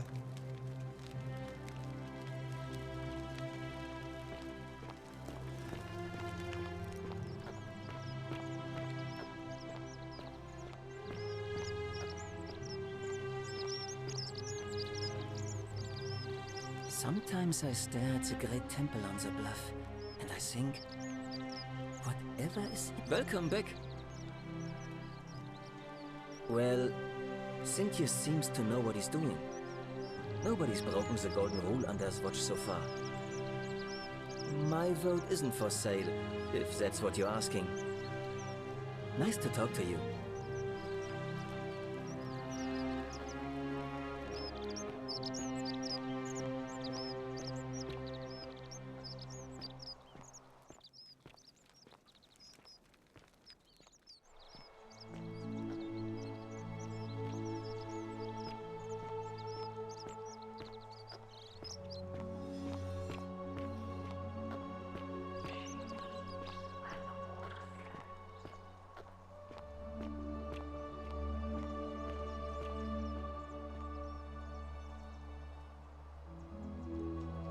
Ave again. Did you find what you need?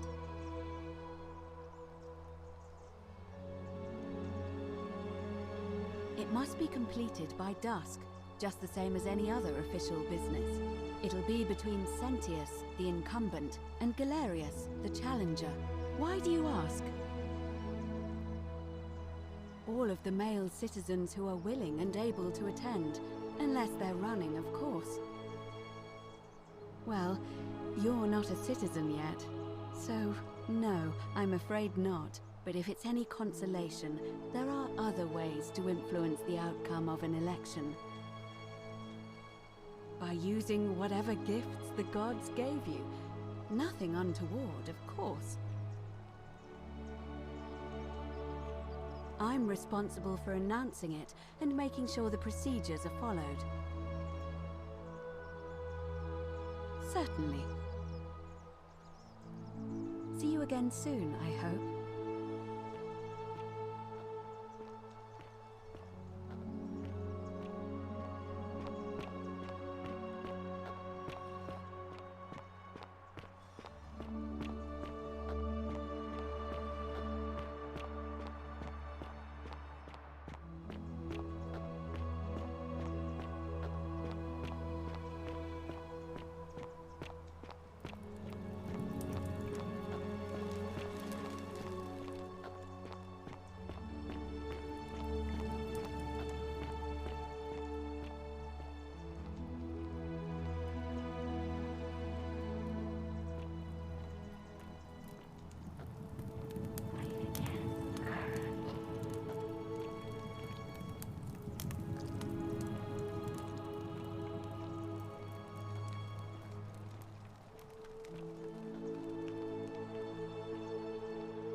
Ah, you again. Cynthius, military Famous man, behavior I trust. knows what he's doing. No. See you around.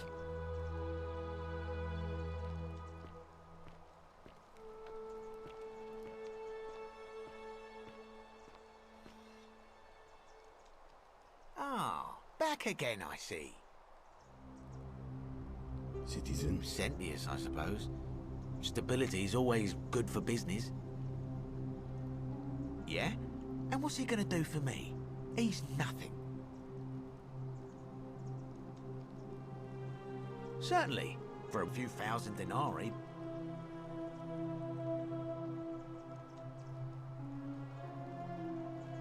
Nothing illegal about it.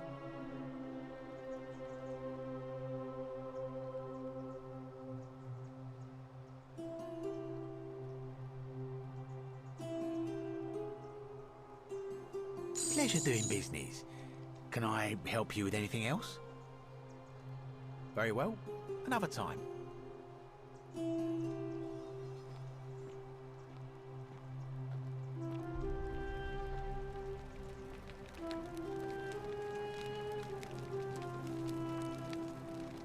Just as the ocean accepts the rivers of all the world, so this place accepts all the souls.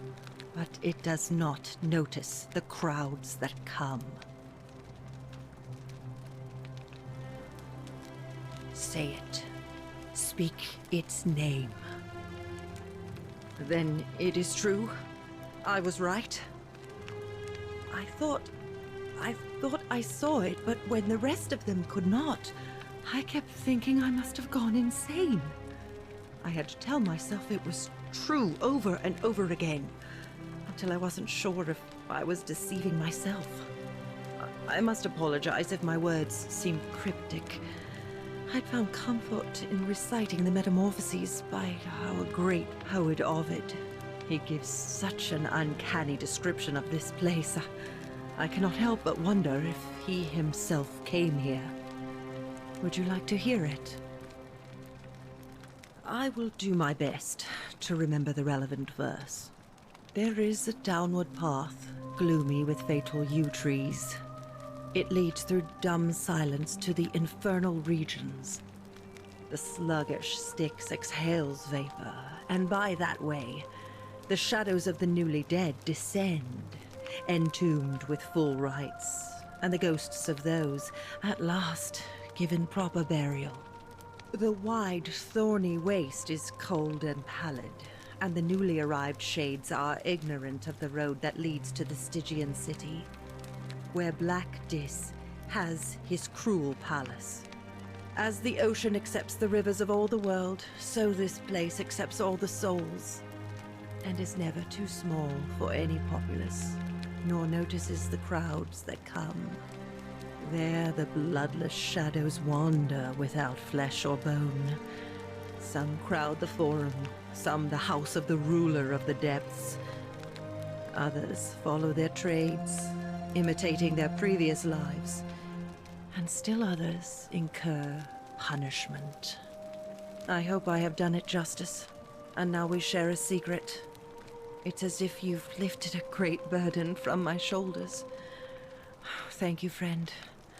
I think I should rest.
Shalom. I feel like I've looked everywhere. At least everywhere I could get to. There are still two places I've never been able to reach. First, the palace. If Navia managed to get in, then I suppose Scintilla could have too. The only other place you could be is somewhere in the cistern network. I remember hearing that Dooley had been poking around in the upper cistern before he was locked up. So you could ask him about it, I suppose. All right, friend. Thanks for the chat.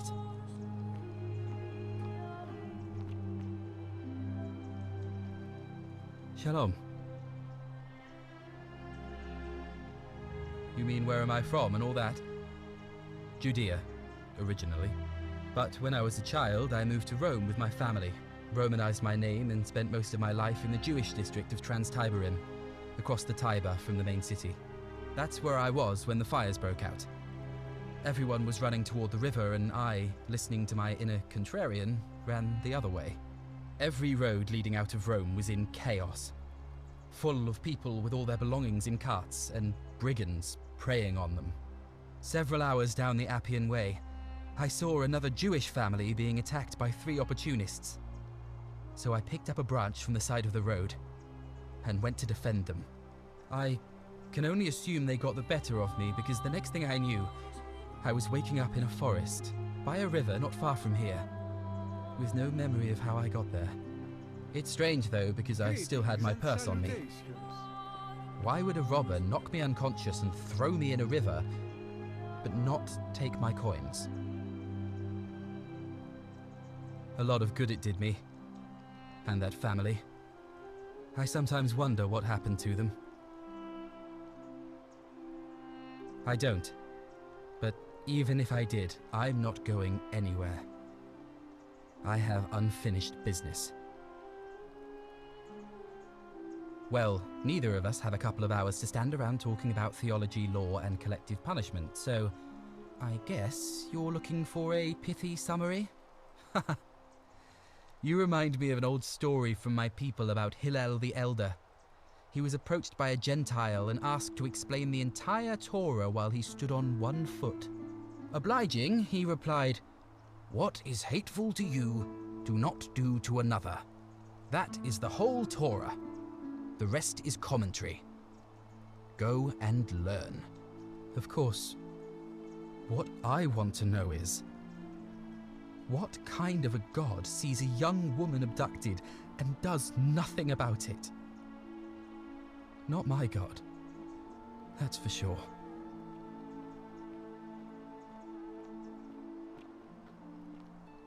Maybe you don't. I feel it in my bones. Sentius, I suppose. I'd have to be insane to vote for Malleolus after what he did to me. Galerius, the farmer, he's a good man, but I think he's more valuable on the farm than as magistrate.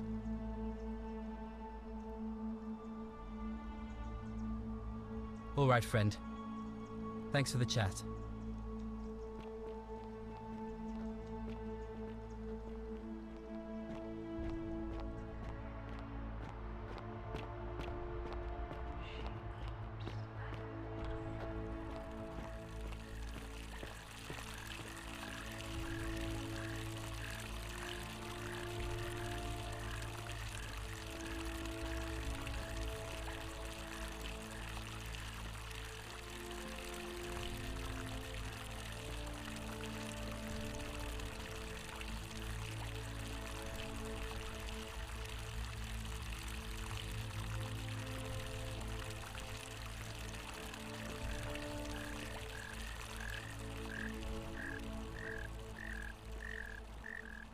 Are they?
Oh, I wish Horatius would stop letting barbarians in here.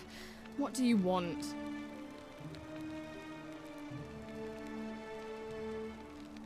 You know, some people say it's the creation of an all-seeing god who's watching everything we do. But what kind of an awful, incompetent god would let my sister go missing on his or her watch? Oh, I'd say it to their faces if they had the courage to show themselves. Did you hear that? Curse you, you coward! Where is my sister? What do you have to say for yourself? No response. Nothing. That's what I thought.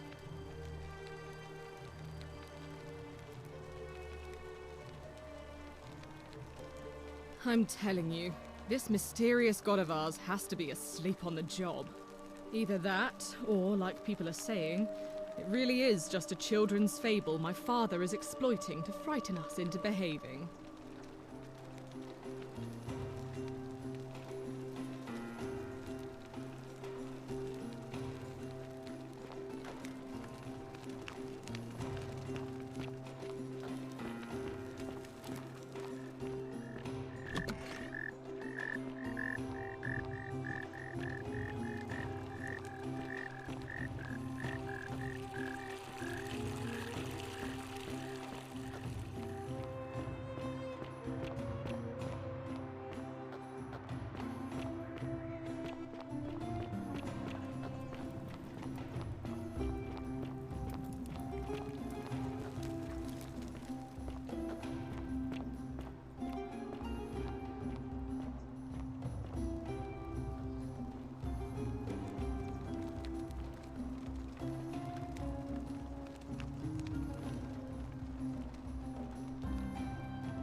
Citizens, we have a quorate body of voters gathered here to elect the city's magistrate. The candidates are Sextus Sentius Imperiosus and late nominee Gallus Galerius Helver. Marcus Malleolus Gurges withdrew his candidacy earlier today. As agreed, we shall dispense with ballots and candidates will abstain from voting. Let's make this quick. As I say your name, call your vote. I'll start with you, Horatius. Sentius, of course. Georgius. Galerius. He saved the life of my dear friend Fabia. Dacius. Galerius. Virgil. Sentius. Ulpius. Galerius, the man who saved my life. Rufius. Malleolus. Citizens, you have made your decision. Your new magistrate is Gallus Galerius Helver. What? It has been decided. Magistrate Galerius, would you like to make a brief address? I just want to say, this isn't something I ever wanted. Now that you put your trust in me, I'm going to do everything I can not to let you down. I'll need some time to put together a list of the changes I want to make around here. But I promise you, there will be changes. My first order is that Dooley is to be freed. Horatius, release him from his cell immediately. Please. Wait, do I need to say please? I suppose not. That's it. You can all get on with your day. Nothing else to see here. Move along.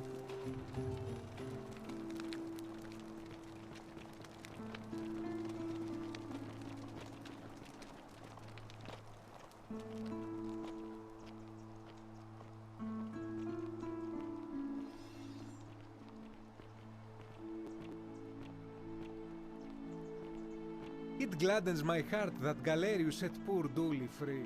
I will cherish this moment.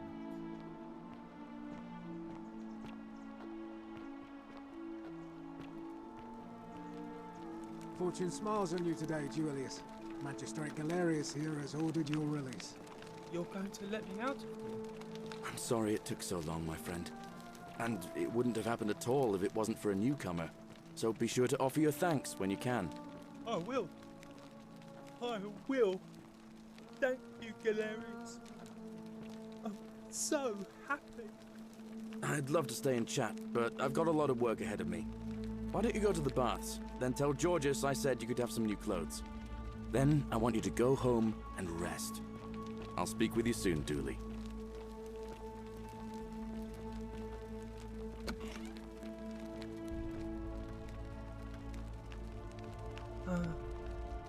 Hello?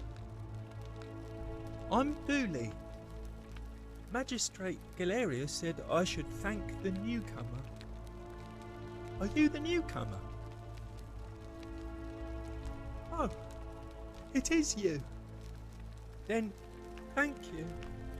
You're a big helper. I was locked up, but they let me out again. I'm so happy. You can have my shiny plaque if you want, and maybe you can help me find my treasure. My friend Hannibal used to look after me, and he said he always would, but then he died. But before that, he told me if anything ever happened to him, I had to find something very precious. He gave me a key to the cisterns and told me to keep it safe.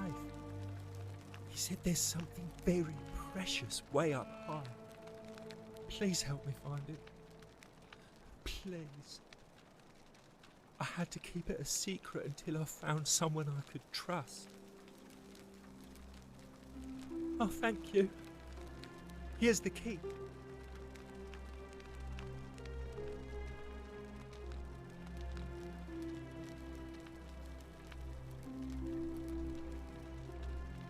I hope you find it. In the cisterns, way up high, Hannibal said. Oh, look over there. Something shining. Is it treasure? Maybe it is treasure. I can see it for myself. It's so pretty. And it's just lying out there. Maybe nobody wants it. Maybe no one will mind if I just take it.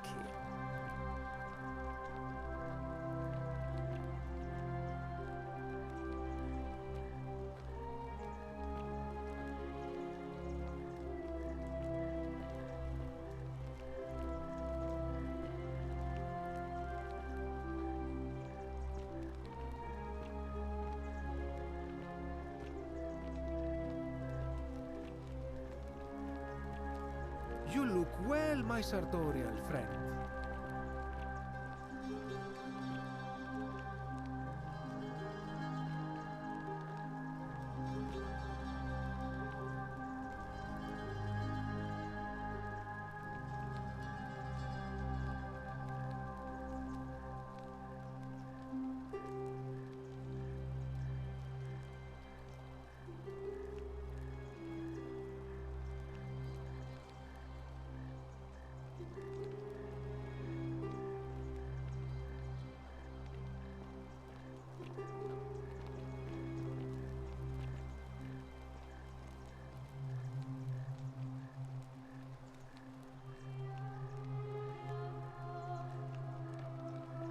Don't you dare. The many shall suffer for the sins of the one.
Salve, friend. Mind telling me who you are and what you're doing with that bow on your back? Oh, sounds serious. I'm listening. Yulia? Oh no. All right, I can do that. Poor Virgil. Poor Rufius too, I guess. All right, got it. All right, let me see. Stop Fabia going in, but send the new arrival to the empty shrine. Understood.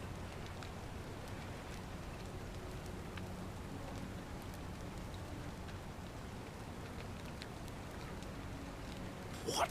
Are you... You're serious, aren't you? I doubt Domitius will let me talk to him, but I'll make sure he passes on the message. I'll go, but once I'm done, I'll need you to tell me how you know all of this.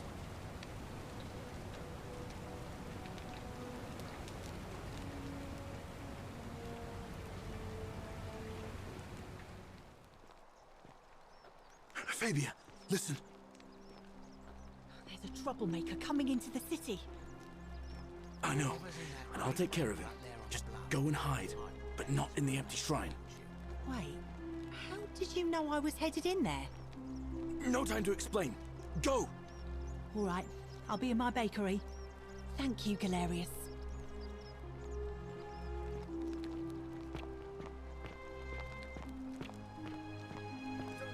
I'm no threat.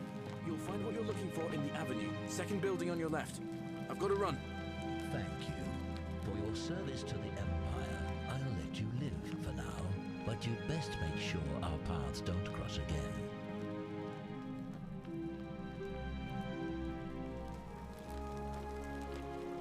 Lucretia, no time to explain. I'm supposed to give you this Sylphium resin for Yulia. What? Quick, give it here. I'm just going to help her swallow this. I think she's going to be all right. Galerius, you're amazing. How did you know? I was just doing what the new guy told me. I don't understand. How did... Never mind. Thank you so much for acting as quickly as you did. Another moment more and we would have lost her. Can't stay. Places to be.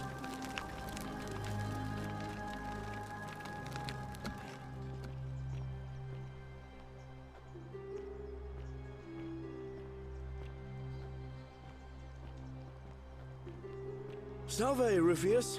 I hear your rheumatism has you so riled up you've been harassing Virgil. What? My condition is nobody's business but mine. There's no need for that. I just wanted to give you this willow bark to help you treat it. A treatment? Really? Thank God. Finally, some relief after all this time. Thank you, Galerius. You're a good man. And I'll be sure to leave Virgil alone. I know I haven't been at my best lately. Appreciate that. Now, I've got to run.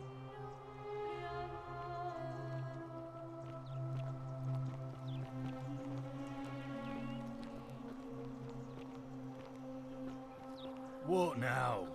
I have a message from Malleolus. Yeah? Who's it from? The Emperor.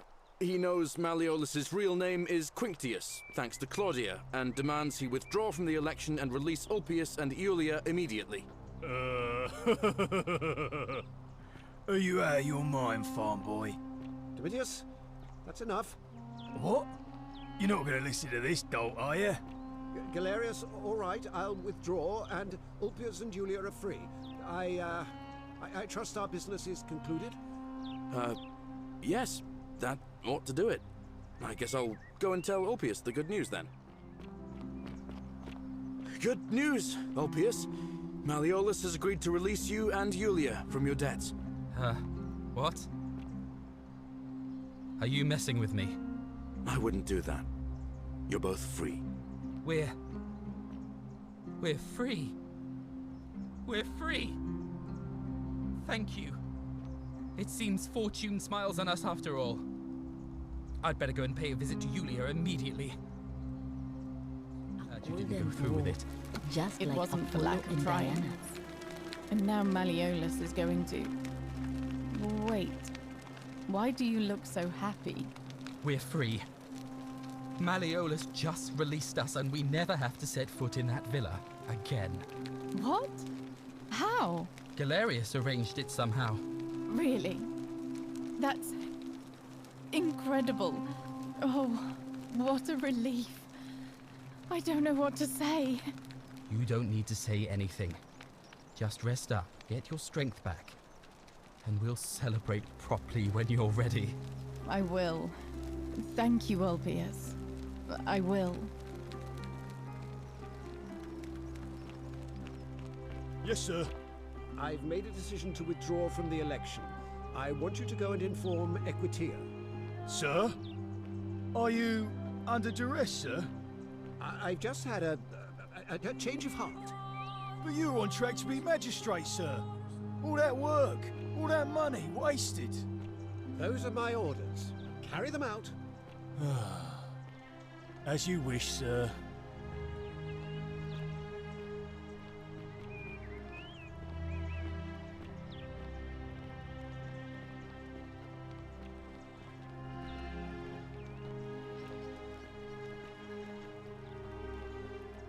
Priestess, Malleolus has decided to withdraw from the election. Oh, well, that's surprising. But thank you for telling me. I'll let everyone know.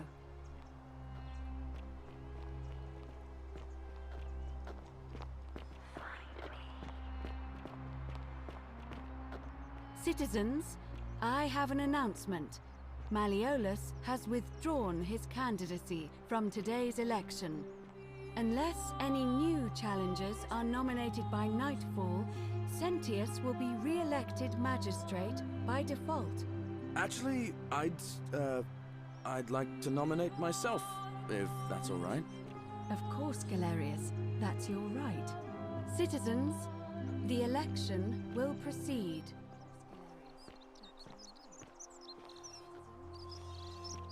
Salve. You there. I'm sorry to trouble you, but I couldn't help but notice that fine gold leaf bow you're carrying. In fact, if I didn't know better, I'd say it looked like my own handiwork.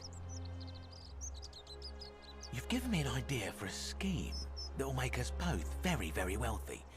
First, I'll open the Shrine of Diana for you. Then, you enter the shrine, extinguish the braziers, and under cover of darkness, swap out the fake for the original. It's not theft exactly, it's more of a trade. But make no mistake, this is a dangerous path, and there's no way of knowing where it will lead. But in my experience, all the best adventures begin with a risky first step. Now, you must have questions. Ask away. So, are you in, partner? Now, I've gone and unlocked the Shrine of Diana for you, so as quick as you can, head on inside. It's just at the end of the street on the left. May the gods not watch over you.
Is that you, partner?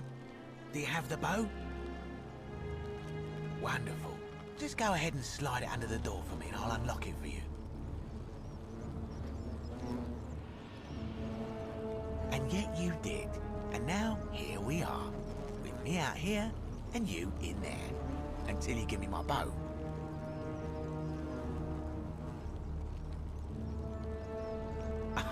No, technically, I never said that.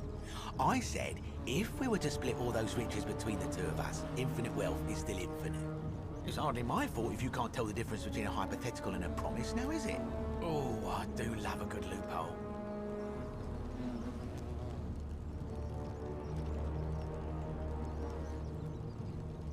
Not a very effective threat, is it? See, your first problem is, you're in there, and I'm out here. Your second problem is the golden rule. What are you gonna do? Kill us all? It's an empty threat. The bow, now. And don't even think about giving me the fake one. I'll recognise my own handiwork.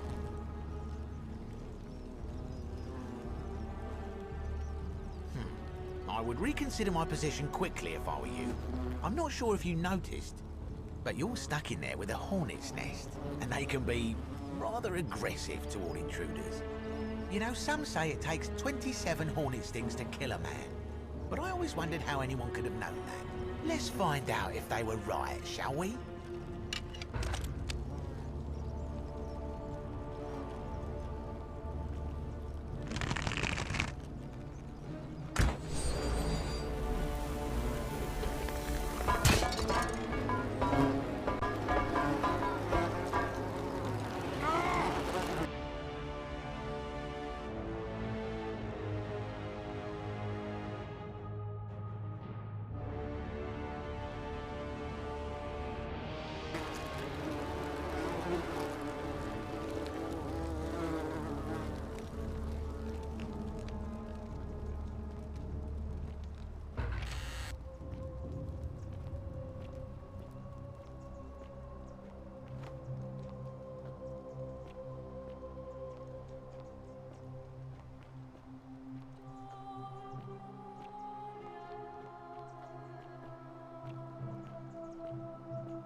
My beloved Galatea, I write this so that one day, when we're finally together, you will understand what I've done and why I had to do it. The others will call me mad or a monster, but I don't care what they think. Everything I'm doing here, I'm doing for you. I'll start at the beginning. Soon after my arrival here, as I walked down a corridor lined with golden statues, I thought I heard a whisper behind me, a rasp of air, as if vocal cords of metal strained to say a word or two. I tried to dismiss the idea, tried to concentrate on my work as the city's medic, but that tortured whisper haunted me. Weeks later, in the hallway to the bathhouse, I heard it again, and found myself drawn to the statue of a Roman woman wearing a stola. Her face was contorted with anguish and fear, and, disturbingly, it was as if she was looking right at me.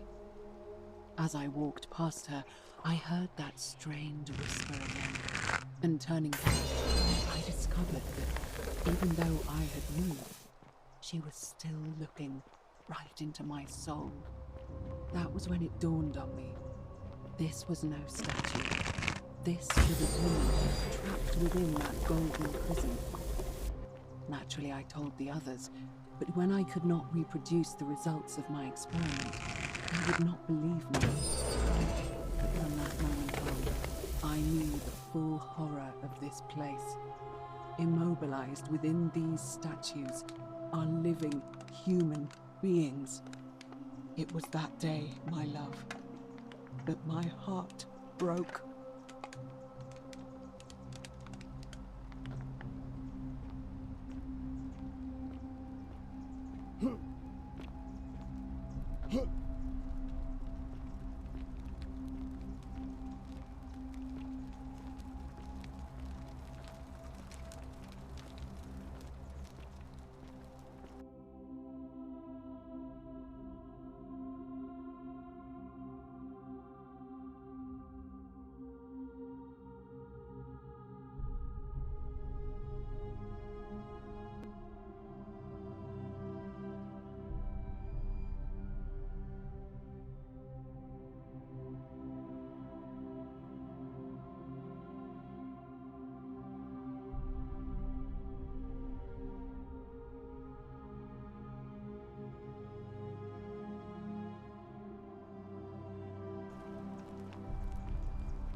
You're not supposed to be here.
My beloved Galatea, after I learned the terrible truth about the golden statues, I wandered the city as if in a nightmare.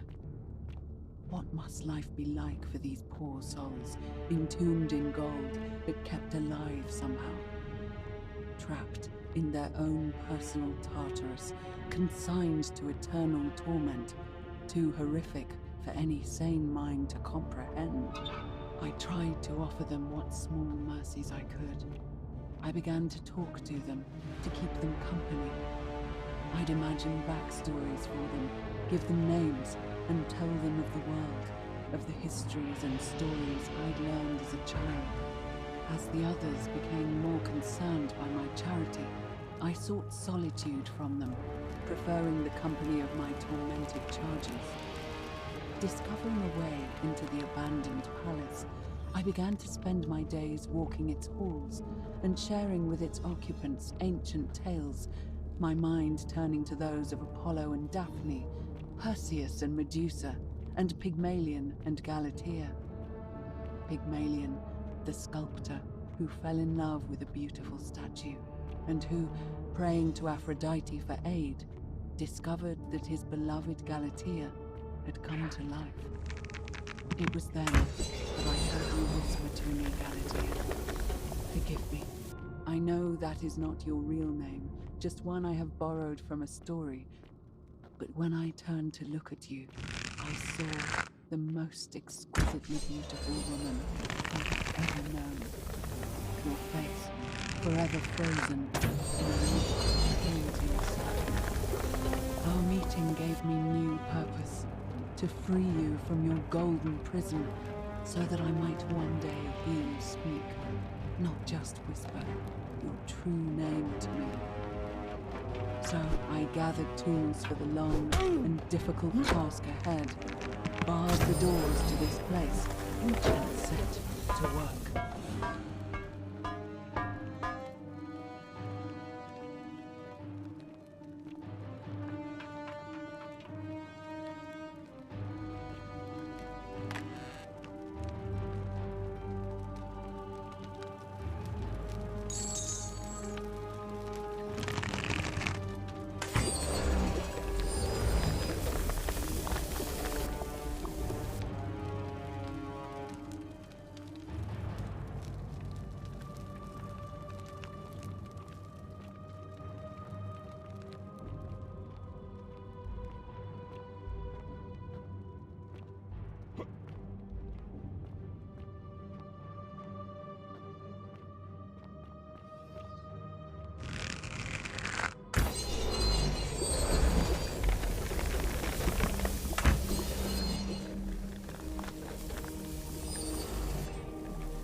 Help us. You. Make it stop. Kill us. I just want to die. Kill me. Kill me. Kill me. I just want to die. Help us.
My beloved Galatea, my attempts at freeing these souls from their golden prisons have not been going to plan. My first charge was a Greek woman who I called Iodame after the Athenian turned to stone by Medusa. Drilling through the gold that encased her, I was vindicated by the discovery that beneath half an inch of gold, which is so rigid it must be some kind of alloy, was living flesh. Unfortunately, this golden alloy seems to have fused with her skin, so removing it exposed the sinew and muscle beneath and appeared to cause her great pain.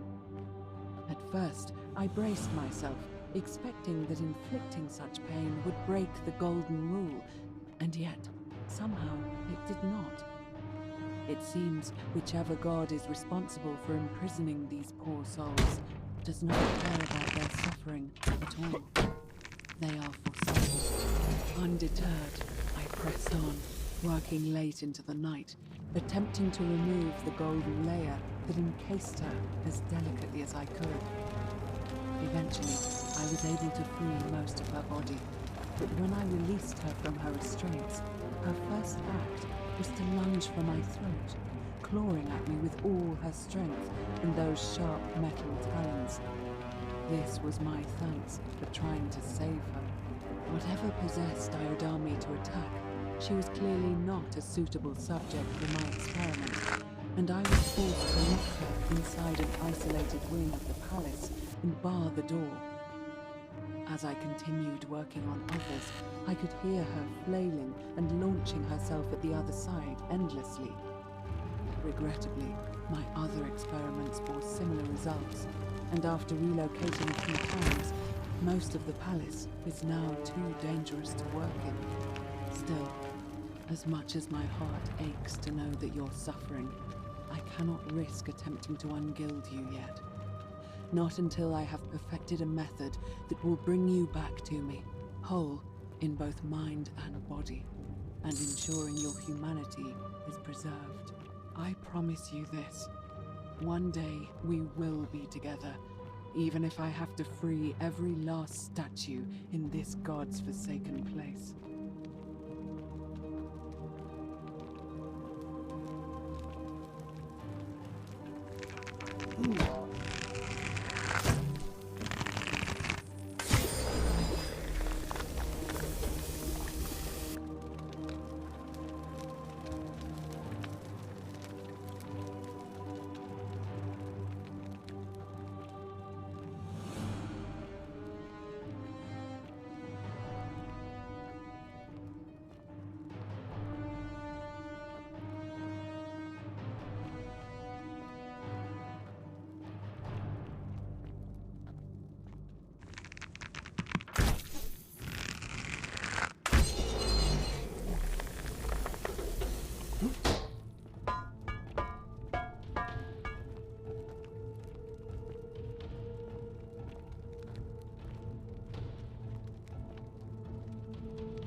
And you must be the wretched snake who broke into my palace and disturbed my experiments. And worst of all, look at what you made me do to her. This never would have happened if you just stayed away. You're going to pay for that.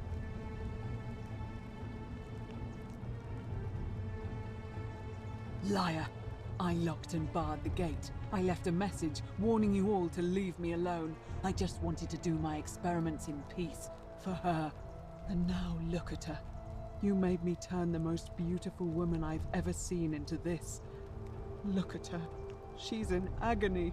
All I wanted was to spend my last moments with her, to see her beautiful face, to hear her speak freely, instead of in those cryptic whispers. But as soon as I began my work, she stopped whispering to me.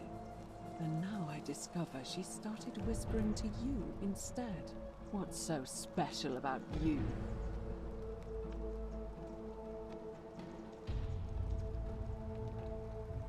What do you mean, the same voice?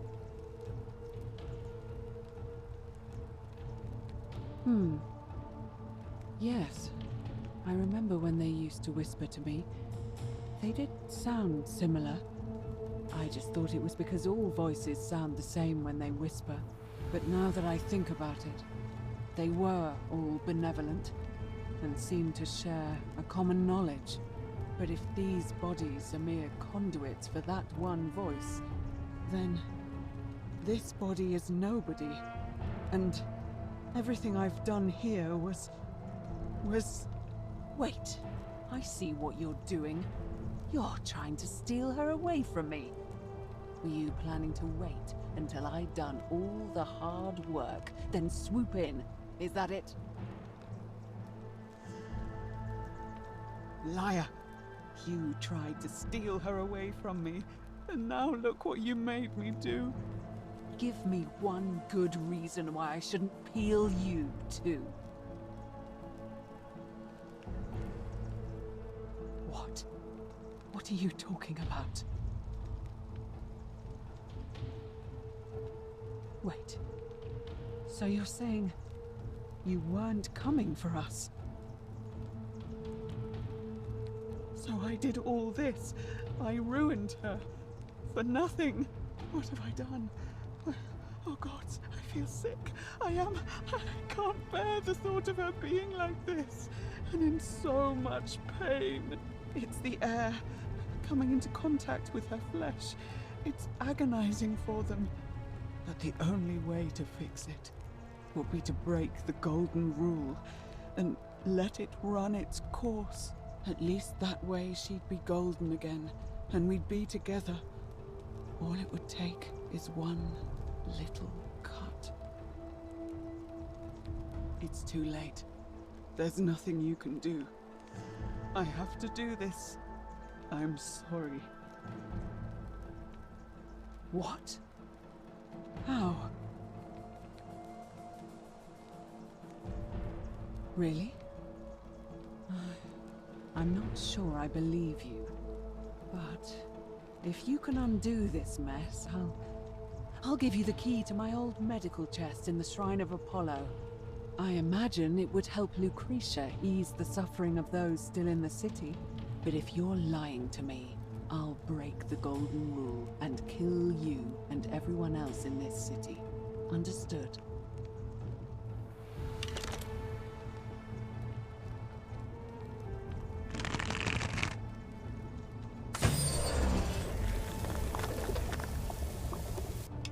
You did it. You took away her pain.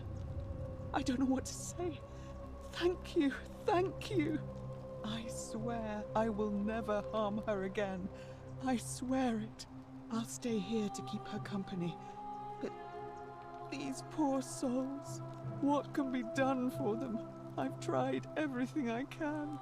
I fear the only one capable of releasing them properly is whichever god doomed them in the first place. In any case, I must honor our bargain. Here's the key I promised you. It opens a chest in the Shrine of Apollo. I believe there are a few things in there which may be useful to Lucretia.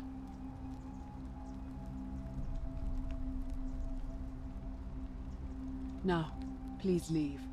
The door here leads out onto the palace balcony. You should be able to make your way down from there. Go, and never return.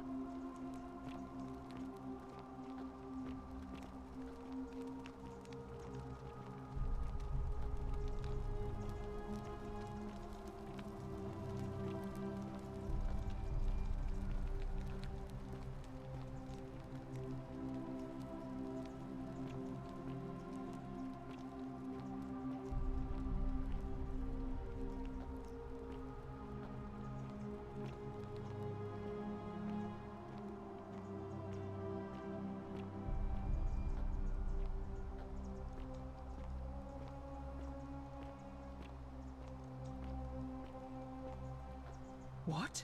Are you still here?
Be careful who you trust.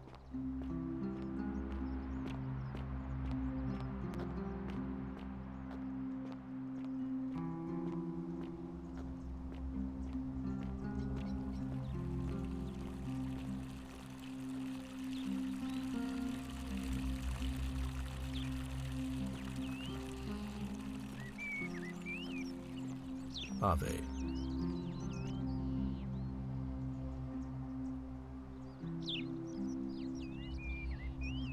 We're finally alone. I assume you already know who I am. May I know your name? We have? Wait, if I understand correctly, someone is about to break the Golden Rule, forcing me to create a portal in time to bring you here? I must have entrusted you with figuring out who the culprit is. Only, I assume we failed. You had to start over. Is that about right? If so, what happened? Ah, I see. Look, it's unfortunate, but all that matters now is that you make use of what you've learned and gathered and do better next time. I assume you sought me out again for a reason? Of course. What is it?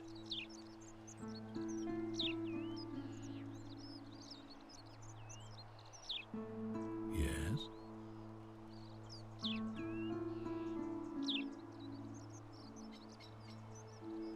Why do you say that?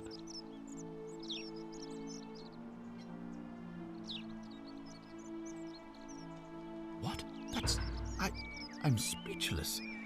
How do you know? Of course, this isn't your first loop, is it? Well then, you must stop him from winning the election. I expect you'll need some kind of leverage on him, but I can't be seen to be involved in this, of course, so you'll be on your own. You'd better not waste any time, and may Swada, goddess of persuasion, go with you. Good, thank you.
How come you're allowed a weapon and I'm not?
A new face. Ave, and may Vesta watch over you. I'm Equitia. To what do I owe the pleasure of this visit?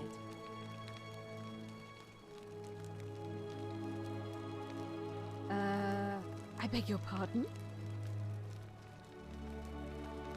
Oh my. That is quite a lot to take in. You'll have to give me a moment. Let's see. If that is indeed the case, I suppose we'd better figure out what to do about it, hadn't we? We don't have much to go on, except the old stories. I remember 4 in particular about heroes in the underworld.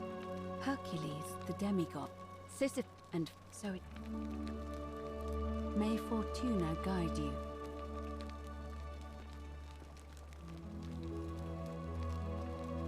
Salve!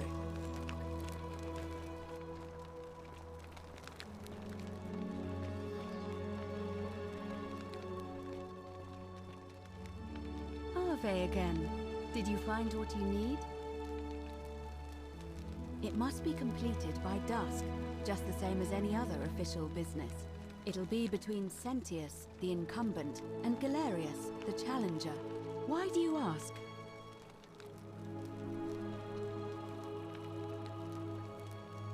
As I said, I'm planning to hold it before dusk. but I suppose I could hold it sooner, if there's a good reason. Yes. I have overheard some rather unpleasant arguments. The last thing we need here is additional conflict. Very well. I'll get things started right away.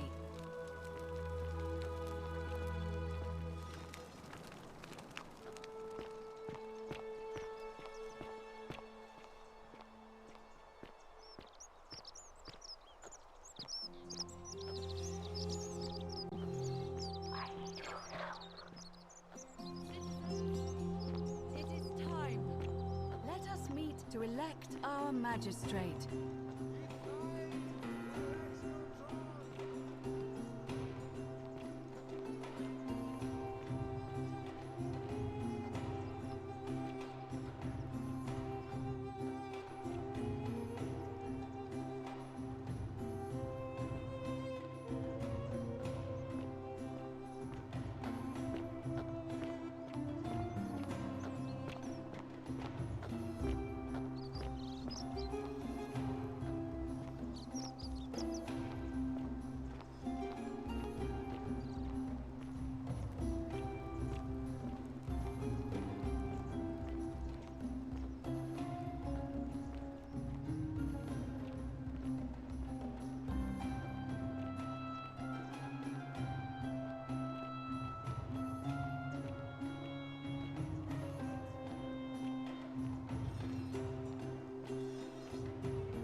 Citizens, we have a quorate body of voters gathered here to elect the city's magistrate. The candidates are Sextus Sentius Imperiosus and late nominee Gallus Galerius Helver. Marcus Malleolus Gurges withdrew his candidacy earlier today. As agreed, we shall dispense with ballots and candidates will abstain from voting. Let's make this quick. As I say your name, call your vote. I'll start with you, Horatius. Sentius, of course. Georgius. Galerius. He saved the life of my dear friend Fabia. Dacius. Sentius. Virgil. The man who put a stop to the threats I've been receiving. Galerius. Ulpius. Galerius, the man who saved my life. Rufius. The man who treated my rheumatism. Galerius. Citizens, you have made your decision. Your new magistrate is Gallus Galerius Helver. What? It has been decided. Magistrate Galerius, would you like to make a brief address? I just want to say, this isn't something I ever wanted. Now that you put your trust in me, I'm going to do everything I can not to let you down. I'll need some time to put together a list of the changes I want to make around here. But I promise you, there will be changes. My first order is that Dooley is to be freed. Horatius, release him from his cell immediately. Please. Wait, do I need to say please? I suppose not. That's it. You can all get on with your day. Nothing else to see here. Move along.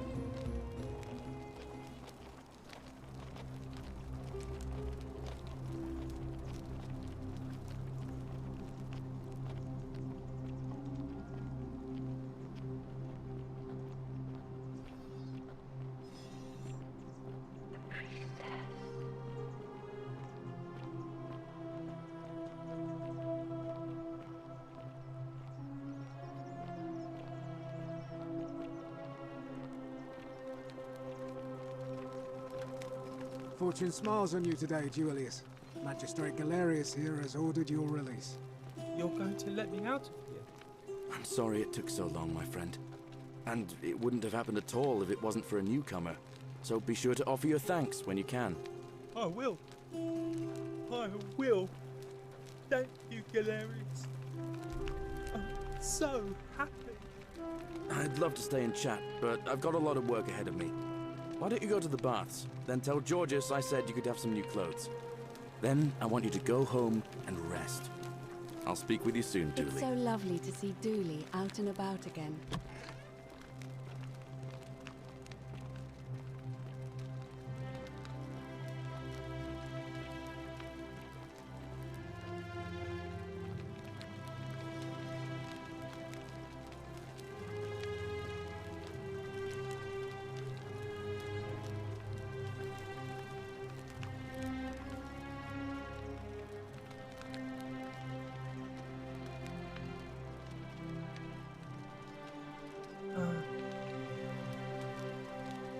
Oh, sorry.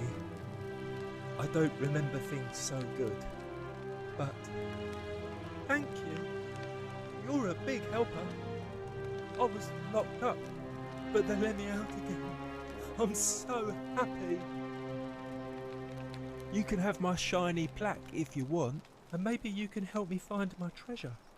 My friend Hannibal used to look after me, but he gave me. Oh, thank you.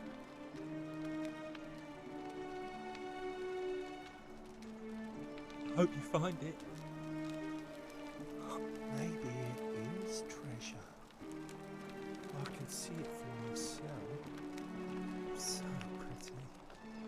And it's just lying out here in the open. Maybe nobody wants it anymore. Maybe no one will mind if I just take it.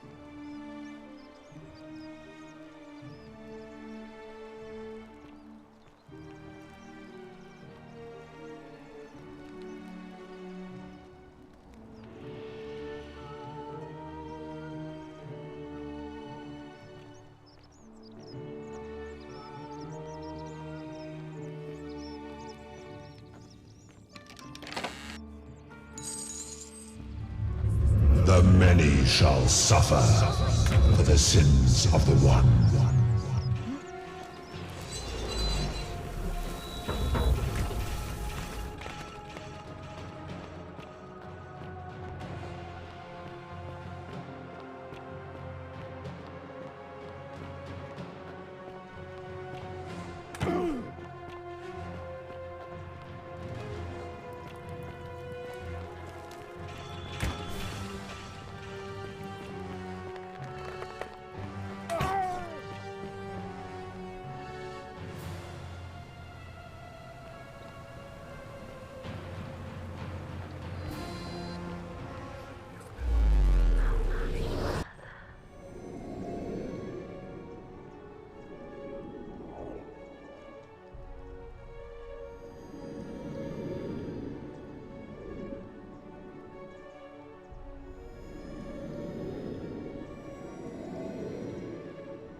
Salve, friend. Mind telling me who you are and what you're doing with that bow on your back? Oh, sounds serious. I'm listening. Yulia? Oh no. All right, I can do that. Poor Virgil. Poor Rufius too, I guess. All right, got it. All right, let me see. Stop Fabia going in, but send the new arrival to the empty shrine. Understood. What? Are you... You're serious, aren't you? I doubt Domitius will let me talk to him, but I'll make sure he passes on the message.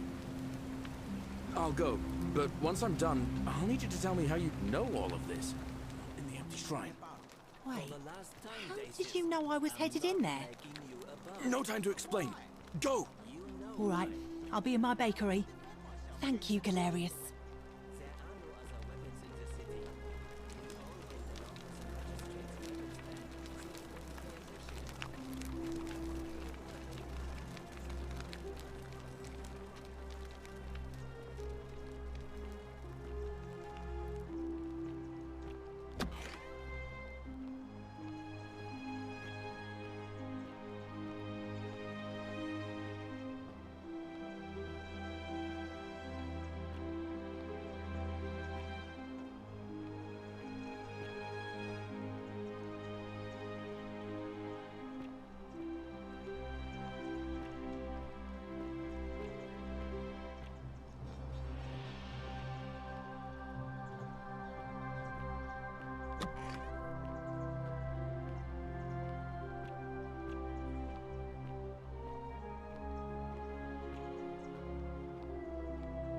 Filthy, lying degenerate.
Come and join me by the fire.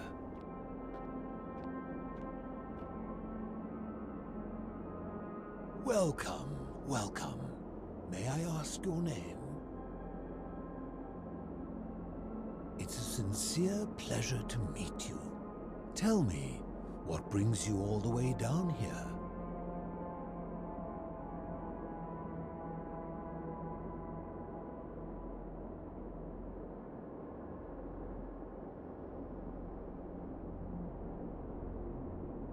Ah, yes, that cursed thing. I know exactly where it is. I will tell you everything I know, but first, a request. I have been living down here alone for many years, with nobody to talk to but myself. The one thing I long for above all else before I die is a good philosophical argument with somebody astute. I'm hoping that person is you. Let us find out with this simple question. Have you deduced the name of the god responsible for the Golden Rule?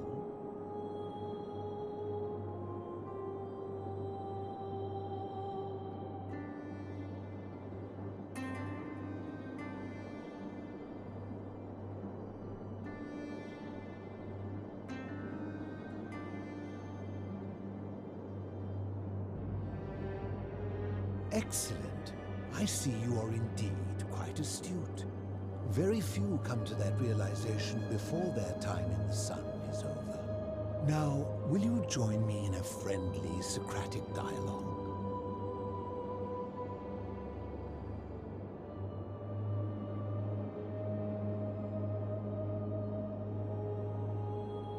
Wonderful. Then let me begin with a question. Would you say you know the difference between right and wrong?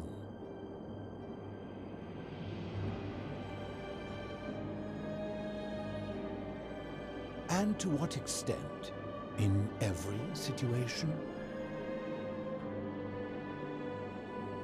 So, you're not entirely confident. That is quite sensible. Indeed, I'm reminded of something Socrates once said. To paraphrase, better to know that you know nothing than to know nothing and think that you know. It is because knowledgeable people have learned enough to know they know very little in the broader scheme of things.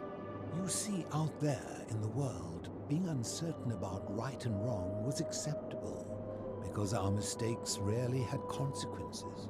So we would tell lies and bend rules and turn a blind eye and rationalize, and yet still find a way to think of ourselves as good people.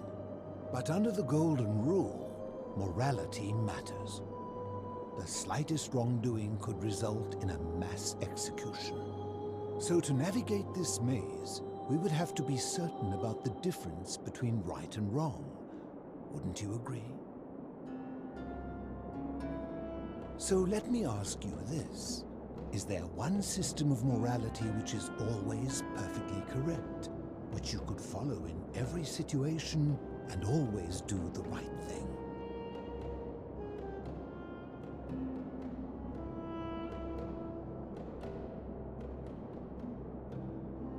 How can that be? Since they all have differences, it follows that in some cases they would offer different conclusions about what is right and wrong. If there is a correct moral code, then wouldn't it follow that only one can be the correct one?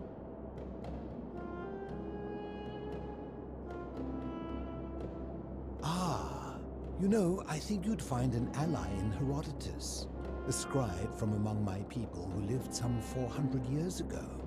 He told the story of a man named Darius, whose curiosity was piqued when he learned that a certain tribe had the practice of eating their dead. He asked some Greeks who burnt their dead, "What would it take for you to eat your dead?" Aghast, they replied, "Nothing." Then he asked the tribe who ate their dead, "What would it take for you to burn your dead?" "Nothing," they replied, equally aghast. From this, Herodotus concluded that custom is king, that right and wrong are merely local ideas which do not survive the journey from one tribe to another. I take it you're in agreement? Then let me ask you this. If you visited a tribe where they ate each other, copulated with the dead, and drank wine from cups made out of human skulls, would you still maintain that within such a tribe there is nothing wrong with such conduct?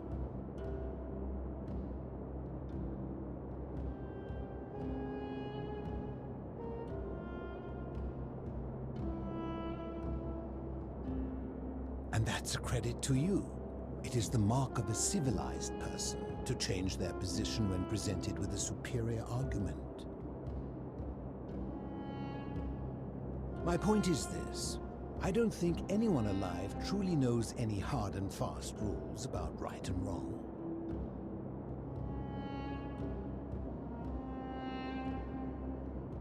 Surely you would agree there are circumstances where an exception may be made, such as where it is necessary for self-defense or to prevent a greater evil? For any rule, you can imagine there are countless situations in which that rule may be suspended, and those situations are impossible to codify. If there is one thing I have observed about rules, it is that virtuous people do not need them, and evil people will always find a way around them.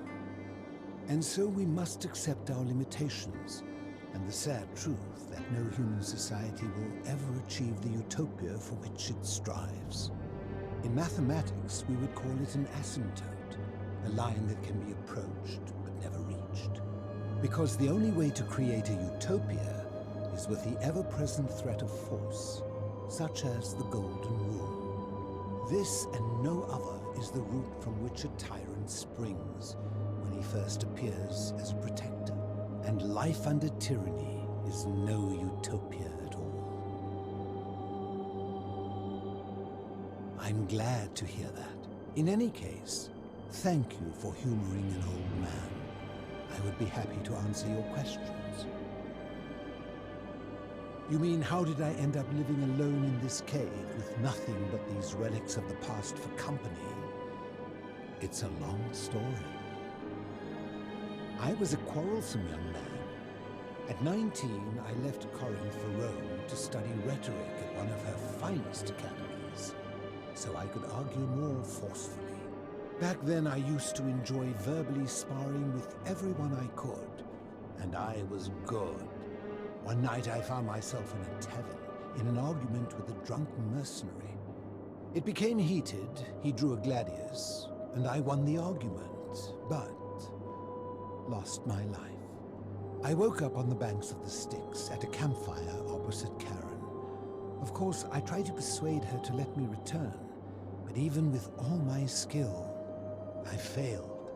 I settled in, made friends, and learned what I could, quickly realizing our little community faced certain death under the Golden Rule. So I began looking for a place to hide underground. Fortunately, I found this place waiting for me. You see, I was not the first to take refuge here. I returned to my friends above, persuaded them to join me, and 12 of us descended for the last time to live out our days hidden from Hades' tyranny. They are one and the same. The Romans call him Pluto, but long before that, my people called him Hades. My generation was wiped out, turned to gold, many years ago. My friends and I were able to avoid the same fate by hiding down here. I think it's safest to assume that if I was to return, Hades would realize that his furies hadn't finished the job, and he'd send them after me again. I fear that if you were to utter my name in the city, even by mistake, that Hades would hear you and know I am still alive. I'm afraid I am the only one left. There were 12 of us in the beginning, but one by one, my friends passed away. Some from malnutrition, others from madness and despair. It has been lonely. Before my unexpected visit from Kabash some weeks ago, I'd not seen another person in many, many years.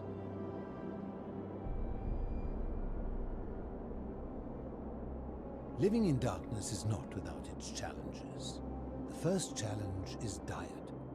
Fortunately, I found that eating fresh fish provides most of the nutrients I need. And sometimes, when there are Greek people living up above, I surface at night and salvage the offerings they've left in the temple of Demeter. The greater challenge is the isolation, so I like to imagine arguments, where I argue both sides. But, like so many things in life, arguments are better with a partner. As you wish. Ha! If I did, would I be living like this?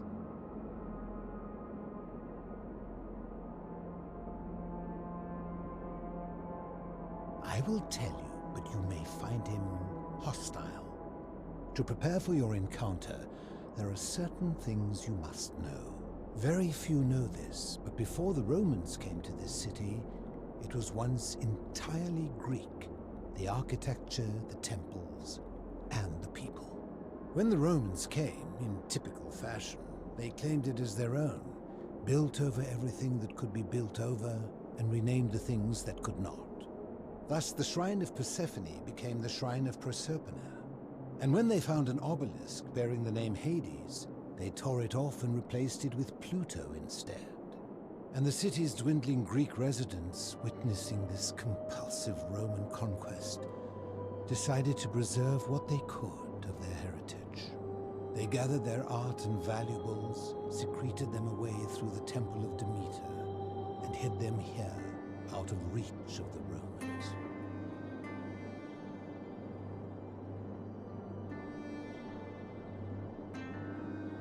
I'm getting to that. You see, it was among these old Greek relics that I found the thing you seek. An even older plaque bearing an Egyptian inscription. We had no idea until years later when the first of my friends began to die. As a result of their deaths, we began to dig catacombs branching off from this cavern to lay them to rest. We extended the tunnel so far that we accidentally discovered another, an even older tunnel, which somebody had gone to great lengths to keep hidden. Suddenly it made sense why there was an out-of-place Egyptian plaque among our people's possessions. You see, we proud Greeks had thought the Romans beasts for stealing and corrupting our heritage. But it turns out this game has been going on much longer than any of us imagined. I think it is best you head through the catacombs and follow Kabash's trail. There are certain things you must see for yourself. Take this key. You'll need it to open the gate.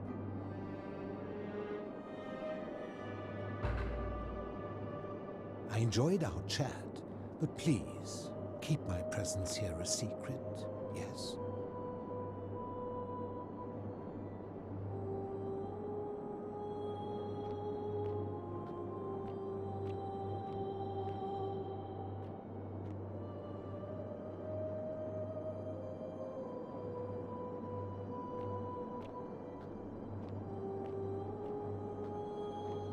Ah, you've returned.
Stop!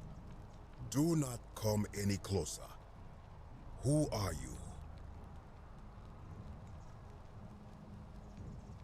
I am Kabash. And let me guess, another Greek or Roman come to loot and plunder the resting place of my ancestors, Trousers, boots, curious here. No, I suppose you do not. Then what do you want? To what end? That is welcome news. You really are not Greek or Roman, are you? I was planning to return it myself, but for now, I must remain. Here, take it, and restore the honor of Osiris.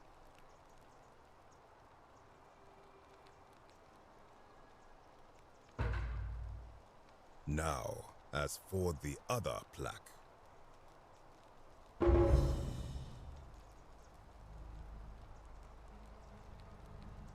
Indeed, I have it right here. I stumbled across a collection of dusty curiosities while searching for a place to hide from the hungry children of Amit, and there it was. You may not. In fact, I am about to destroy it. Because it speaks a treacherous, blasphemous lie. I will tell you, but first, do you know what this place is? It has a name, and that is the Duat. See what has become of it. I have been down here for weeks, piecing together its story, and here is what I have learned. As Egypt declined and the Greeks had their turn to flourish, their souls came here in great numbers. But instead of adopting our ways, they copied and corrupted them. When they found the obelisk bearing the name Osiris, the true god of the underworld, they desecrated it, removing his name and replacing it with Hades. Even the ferryman of the dead, known to my people long before as Kerti, they renamed to Keron.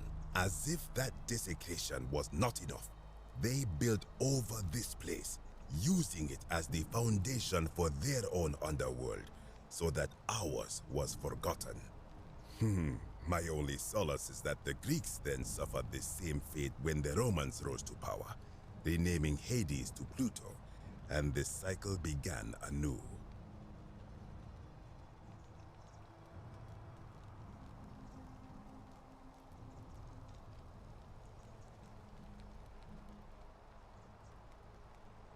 I am glad to hear it, which brings me to this other, fourth plaque.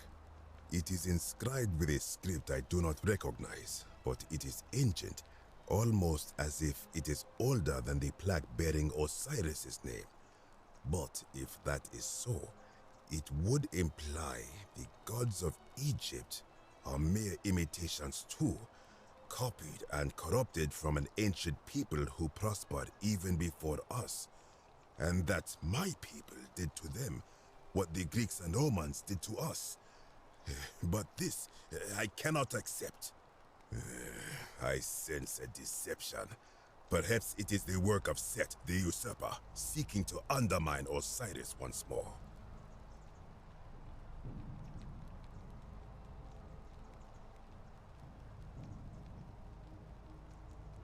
You will never know. This work of sacrilege must be destroyed, thrown into the black abyss below in Osiris's name.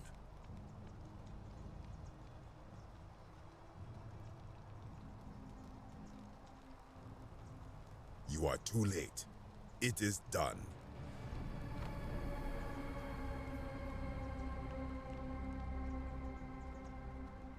You would plunge into the depths of the Duat with no way back up. Madness.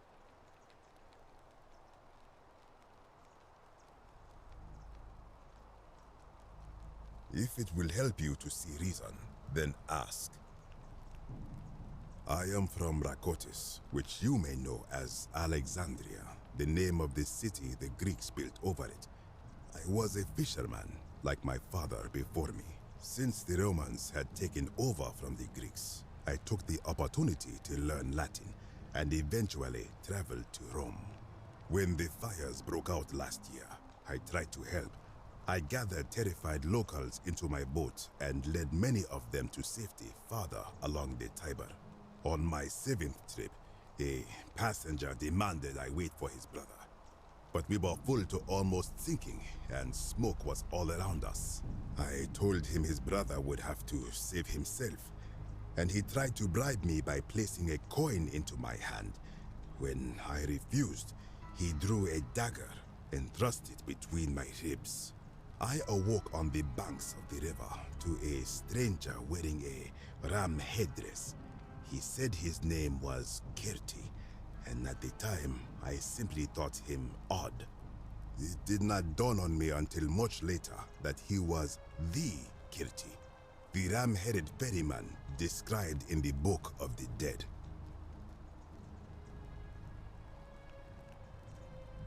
I think if someone is to break the golden rule, it will not be me, for I try to live as I always have by the command of the goddess Ma'at. Do to the doer to make him do. As for the punishment that will come from it, I finally understand why it has long been said among my people that gold is the skin of the gods.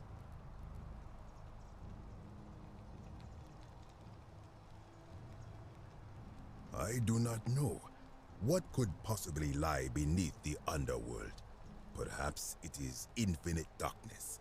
Perhaps it is the lair of Amit, the devourer of souls. All I know is, it would be unwise to venture down there. Is everyone so contrary where you are from? Do not even consider it. This is where I belong, as caretaker of the memories of my people. If our ways are to be remembered, it falls to me. Good. Be gone from this place. Wait. You are planning to go down there. I see it in your eyes. You would plunge into the depths of the Duat with no way back up. Madness. We shall see.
When I told you that you would not find a way back up, that was not a prediction. That was a promise. You will die here. I disagree. I warned you against coming down here, against perpetuating this sacrilege, but you persisted. You have undermined and dishonored the true god of the underworld. How did you think this would end, if not with bloodshed? Very well, I will listen. But if I sense deception, or if you further insult my gods, I will carry out my threat. So tell me, why should I let you live after you salvaged this instrument of blasphemy?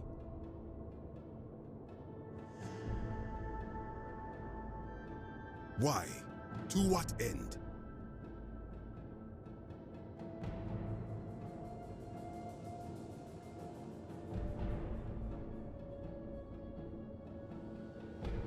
But that makes no sense. How would it honor him to place false names on his sacred Tekenu?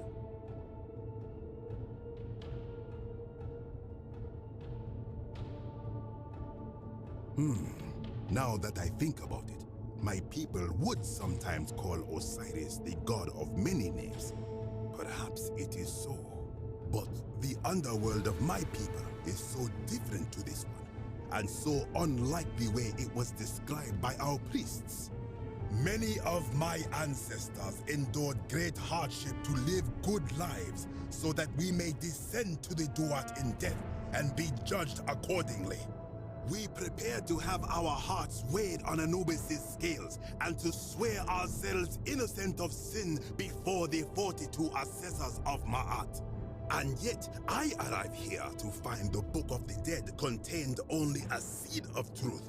And now, I ask myself, did our priests steal and embellish the stories of an older people and feed us lies all our lives simply to trick us into obedience?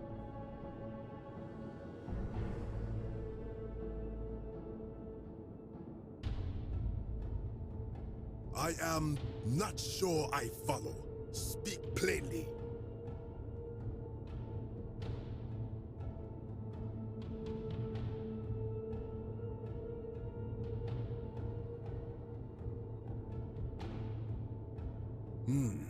Perhaps there is some truth in that. What is your point?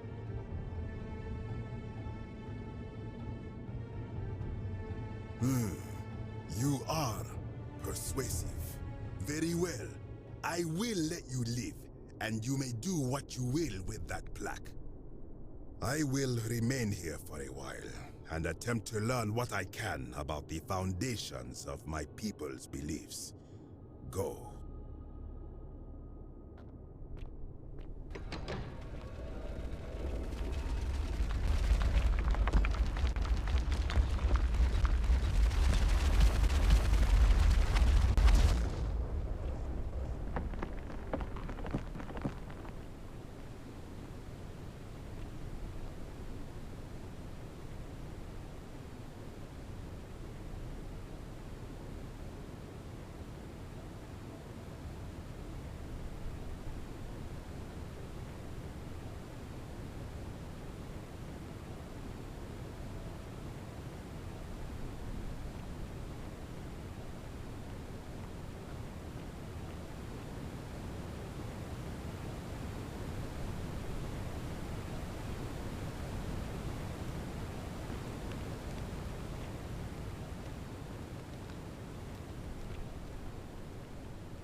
the gift of Prometheus in your hand.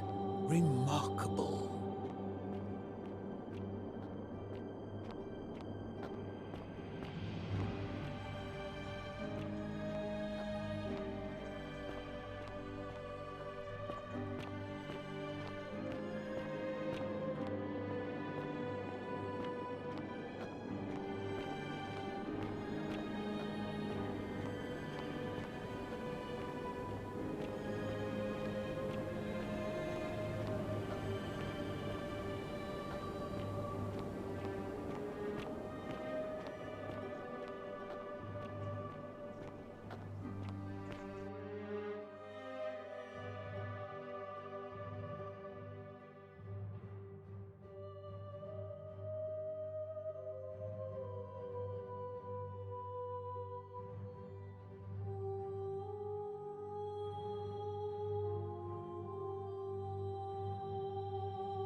Shiny.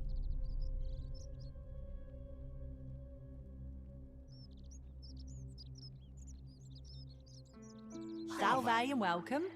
Need something? Oh, there's not much to tell. I mostly just bake bread and try to help out where I can. I suppose it all started about 8 months ago. I was living in Rome with my family when I got sick. Terrible timing. My pa had just arranged a husband for me, a fisherman's son. I was about to meet him for the first time when I came down with an awful fever. I spent the next week in bed. Pa paid priests to make offerings to Asclepius, a white rooster, then a goat. But nothing worked. In the end, they decided I'd do better outside the city. Clean air in the countryside would do me good, they said. But after about a day in a carriage on the Appian Way, I was getting worse, not better. I remember closing my eyes for a bit, and I guess I must have fell asleep, because when I opened them again, I was in a forest by a river. I suppose the driver took off with his fee and left me for dead. Can't say I blame him. I wouldn't have wanted to catch what I had either. Anyway, I went searching for help, stumbled across the trapdoor temple, and here I am. It's nice of you to say, but you should save your sympathy. Lots of people here need it more than I do.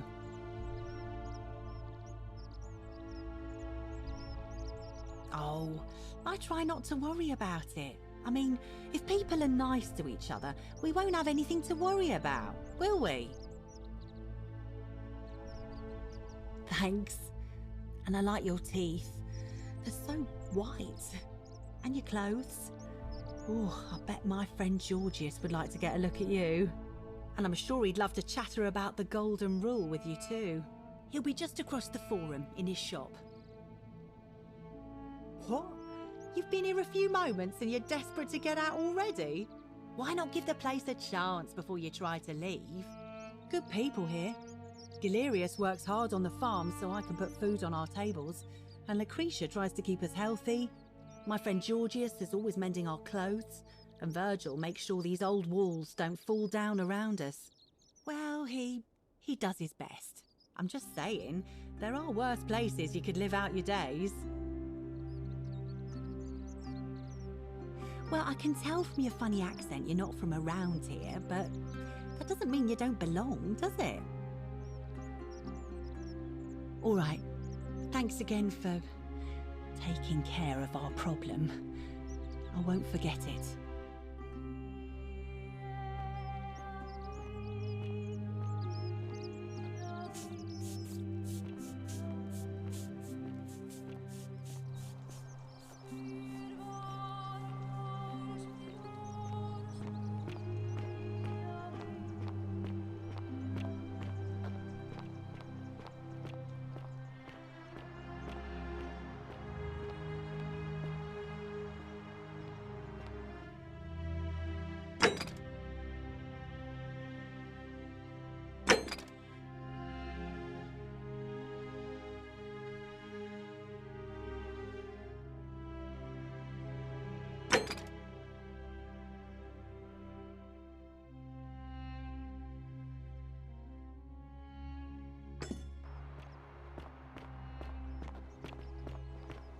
Don't Salve. believe a word they tell you.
Don't believe a word they tell you.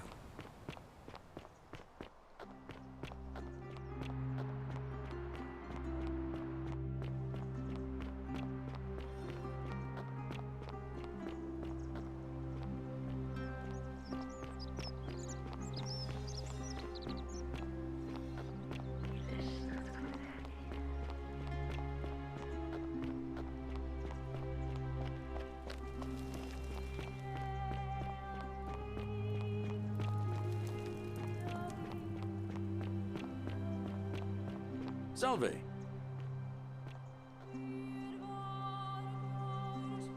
Salve again, friend. I went and did as you asked, and it worked. How is it possible that you've just arrived here and you already know everyone and exactly what's about to happen to them?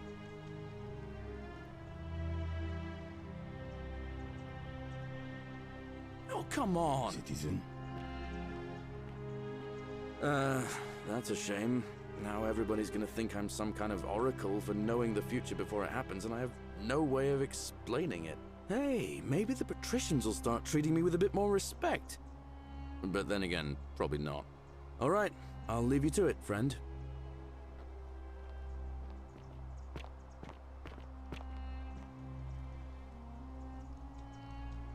I saw you slide down that rope before. Very impressive. And strange, too, since that device you used is exactly the same as one I've been working on for weeks. There I was, thinking I'd invented it. Anyway, I'm sorry to ask, but is there any chance you'd be willing to do me a favor? Well, I've been trying to get this rare flower from the rock spire in the middle of the lake. It's too steep to climb, so I hung a rope over the lake and made this pulley device, only I couldn't quite summon the nerve to use it. Do you think you could use the device again and try to get that flower for me? Really? You already have it? Well, that's impressive. You're just a step ahead, aren't you? This is going to make her so happy. Equitia, I mean. Now I just have to figure out how to give it to her. What I really want to do is walk up to her, give her the flower, and confess I've been madly in love with her since the moment we met. But on the other hand, I can't shake the feeling that the consequences could be terrible. You mean, aside from her execution? You see, Equitia is a Vestal priestess, meaning she's taken a vow of chastity, the breaking of which would be an extremely serious affront to the gods and a capital offense. Even if she was just suspected of being unchaste, it could lead to her execution. Unchaste Vestals get buried alive. Oh, and I'd get flogged to death for good measure. But at the same time, she's just so kind and graceful, and I feel so much love for her that if I don't tell her, it'll burn a hole in my chest. I don't know what to do. What do you think? What would you do?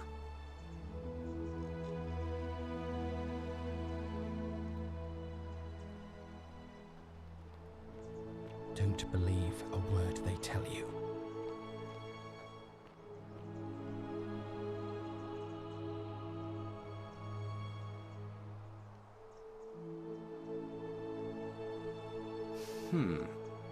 Now that I hear you say that out loud, I hear how crazy it is.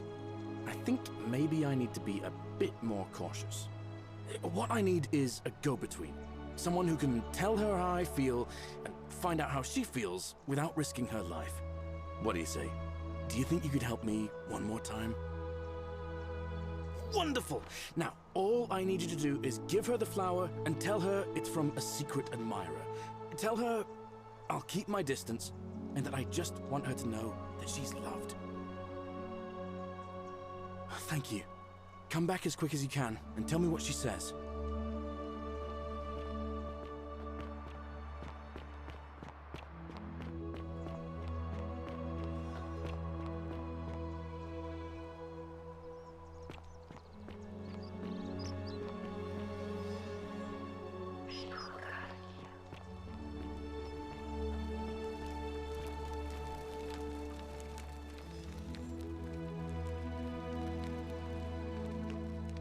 A new face.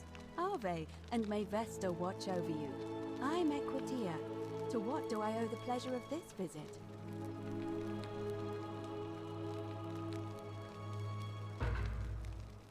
Oh, how lovely. It just happens to be my favorite, too. Who do I have to thank for this?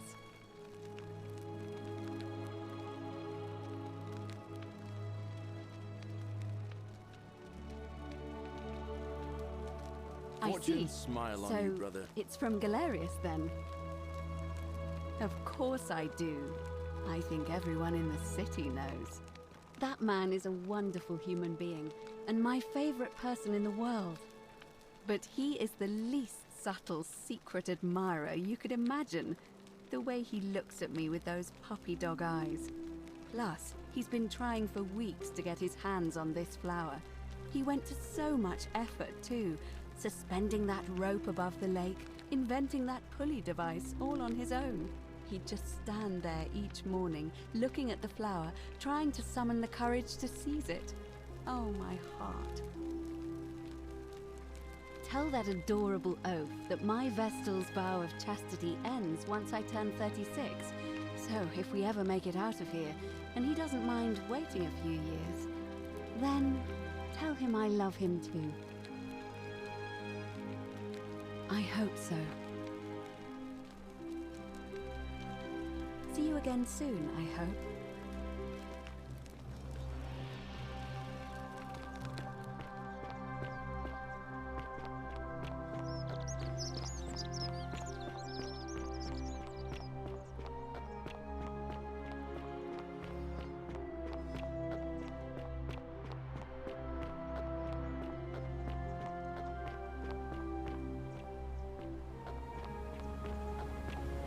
Don't believe a word they tell you.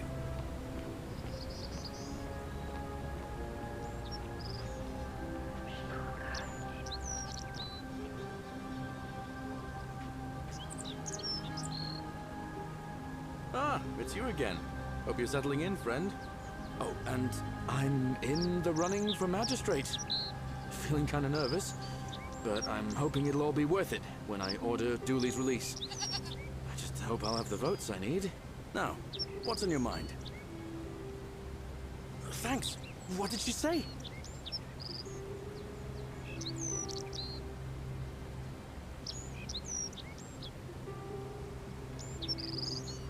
Venus, that is the best news I've ever heard in my life. Oh, thank you. Thank you so much. You have no idea how happy you've made me. I wish there was something I could do to thank you properly, but I don't have much to offer you. All I can do is tell you where there's a secret stash of coins you might be interested in. In the rock tunnel, near the stairs, there's a little doorway set into the rock. Inside, if you look carefully, you can see a chest. Unfortunately, one of those golden huntress statues is blocking the path, and I'm not game to move it. If you can figure out how to get past it, I reckon there might be a small fortune waiting for you. I hope that helps in some way. All right, see you around.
You? Who are you? Did he send you? Do you know you're here? You have to help me escape before that monster comes back. I'm Centilla. I found a way out through the Gate of Horn, but it's locked. So I told him about it, and instead of helping me escape, he locked me up. He wants to keep us all here forever, or until we're turned to gold. He's a monster. You have to let me go so we can kill him and take his key. Sentius, my adoptive father. Furies help me. I'll castrate and crucify him. I don't know. He said the gods are on his side because they don't want us to escape either. Behind me, there's an aqueduct tunnel bringing water from outside the city, so it should lead us outside. The only problem is it's barred by a heavy locked gate, and he has the only key. I'm going to take that key from around his neck, even if it means cutting his throat to get it. I'm done caring about the golden rule. I just want out. Help me, and we can escape together. There won't be enough time. Just you and me. What do you say? What? No. You can't just leave me here. How can you be so heartless?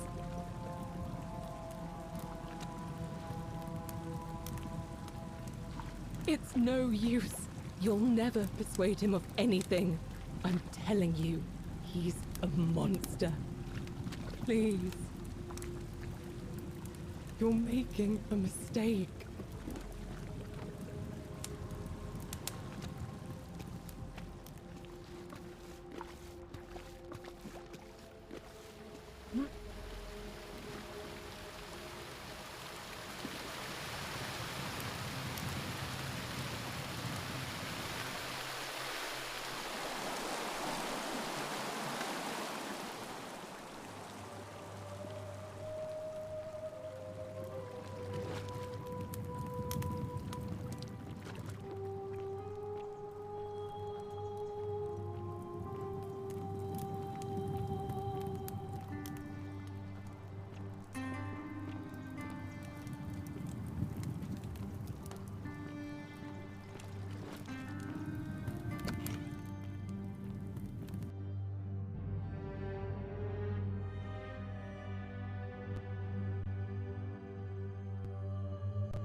What now? I have a message from Malleolus. Yeah? Who's it from? The Emperor. He knows Malleolus's real name is Quinctius, thanks to Claudia, and demands he withdraw from the election and release Ulpius and Iulia immediately.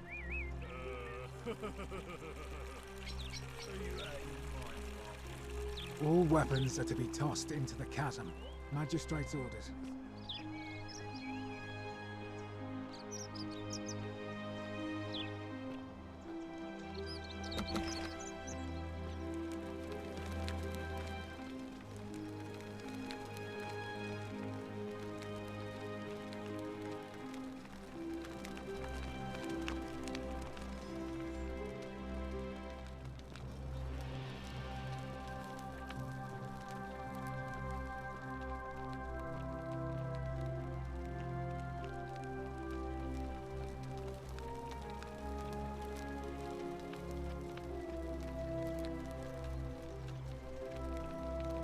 We're finally alone. I assume you already know who I am. May I know your name? We have? Wait, if I understand correctly, someone is about to break the Golden Rule, forcing me to create a portal in time to bring you here? I must have entrusted you with figuring out who the culprit is. Only, I assume we failed. You had to start over. Is that about right? If so, what happened?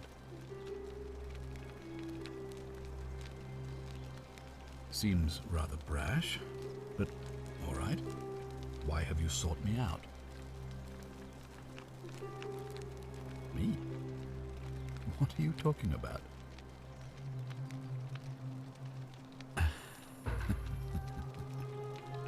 You know, you remind me of him. Al Worth, the fellow who came through the portal before you. Come now, surely you didn't think you were the only one here who remembered everything. You see, my connection to the portal somehow preserves my memories from one moment to the next.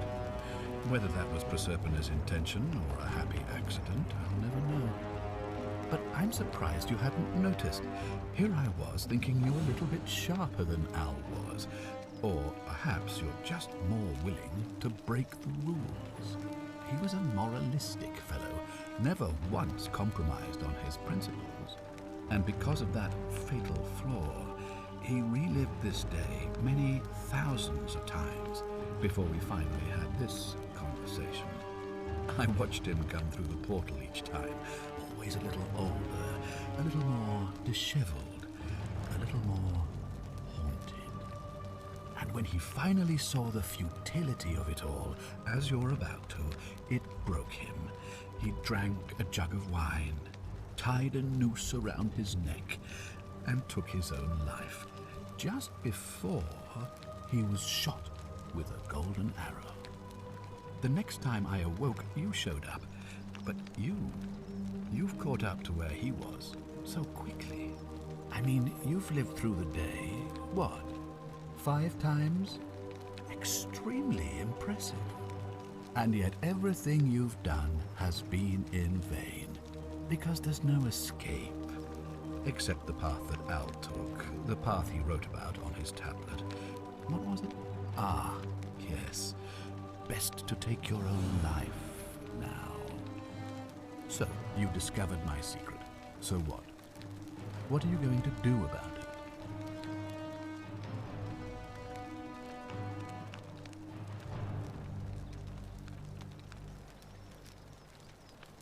Why?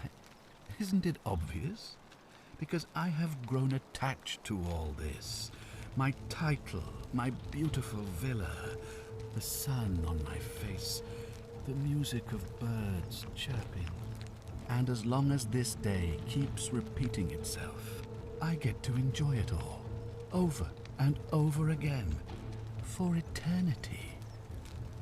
Don't you see? I have found a way to prolong my life indefinitely, to cheat death. I have become, in effect, as immortal as the gods. Can you honestly say you would not wish the same for yourself? And why would I agree to that?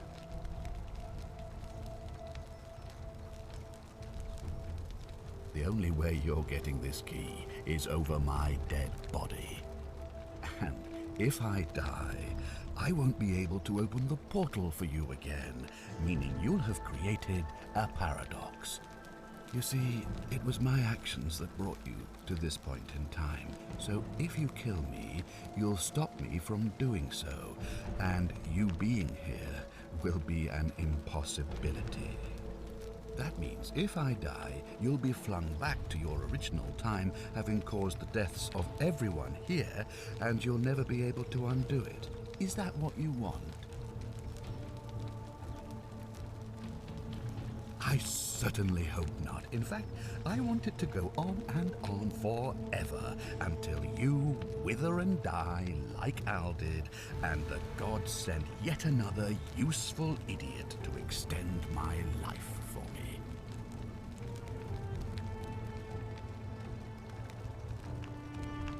We both know you're not that stupid, so go on, make your empty threats and stomp your feet, and beg the gods for help if you like. But believe me when I tell you, the gods don't care about you. And neither do I. Now, get out of my villa. I'm bored with you.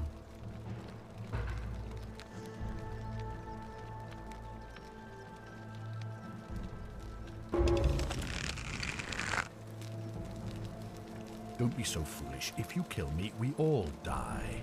And if I die, I won't be able to open the portal for you again, meaning you'll have created a paradox. You see, it was my actions that brought you to this point in time. So if you kill me, you'll stop me from doing so, and you being here will be an impossibility.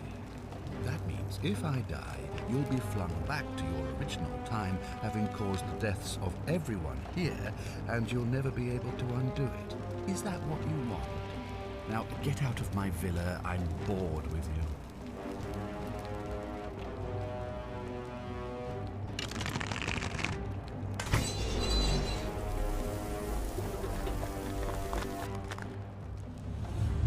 The many shall suffer for the sins of the one.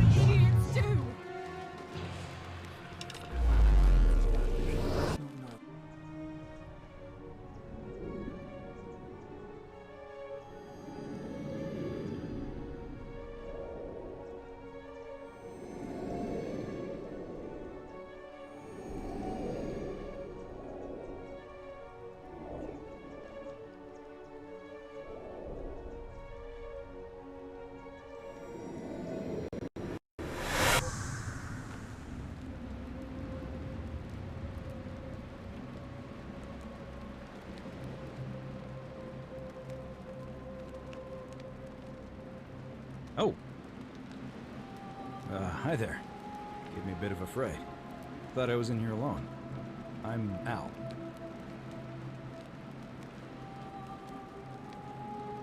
Well, here I am. I'm sorry, I didn't catch your name. Funny you should ask. I was just reading an old tablet I found here. Well, trying. My Latin is kinda rusty, but the last entry mentioned someone with the same name. It described an event about 2,000 years ago. Someone with your name appeared in the city out of the shrine of Proserpina and murdered a local magistrate, breaking some kind of ancient law. It said that the voice of a furious god rang out, and the ground trembled and statues sprang to life, firing arrows at the city's inhabitants. Apparently, as the citizens screamed and died in pain, the stranger just vanished in a flash of light. What? You're saying you were here 2,000 years ago? I'm not sure I understand.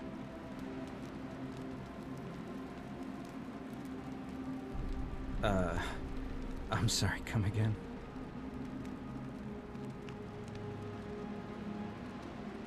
Let me see that.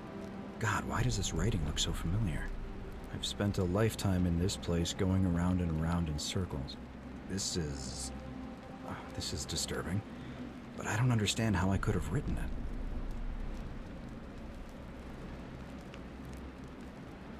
I'm not following.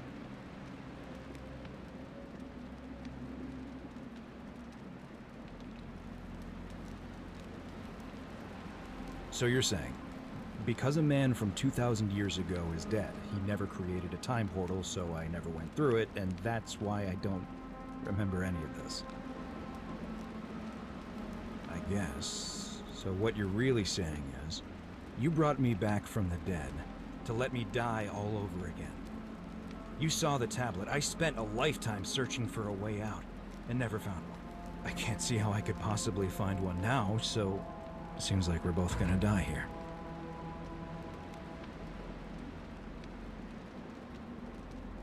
A mistake? You murdered a man in cold blood, and now there's a city full of dead people. It's only a matter of time before we join them. I guess all those old Latin inscriptions were right. Pro peccata unius multis dolabunt. The many shall suffer for the sins of the one.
you?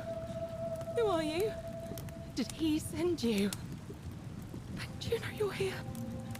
You have to help me escape before that monster comes back. I'm Centilla. I found a way out through the Gate of Horn, but it's locked. So I told him about it, and instead of helping me escape, he locked me up. He wants to keep us all here forever, or until we're turned to gold. He's a monster. You have to let me go so we can kill him and take his key.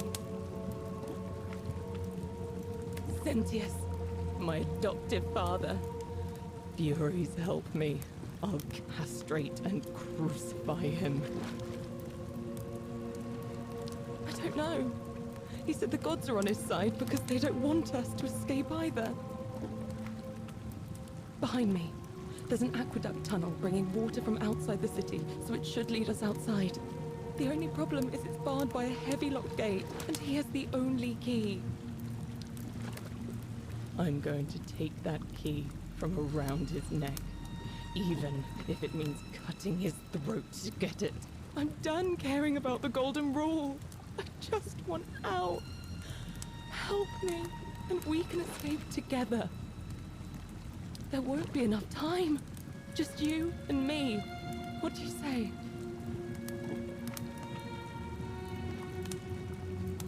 What? No. You can't just leave me here. How can you be so heartless?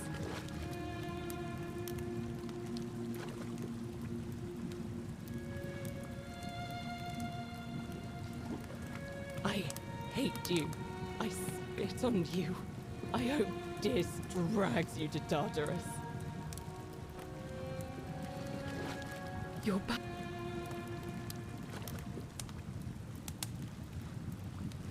There's no time. Wait, did you hear that? He's here. Quick, you have to let me go. It's now or never. Oh, thank you. Now follow. Wait, did you hear that? He's here. He must be coming in through the door behind me. You distract him. Stay right here and keep him talking while I look for something I can use.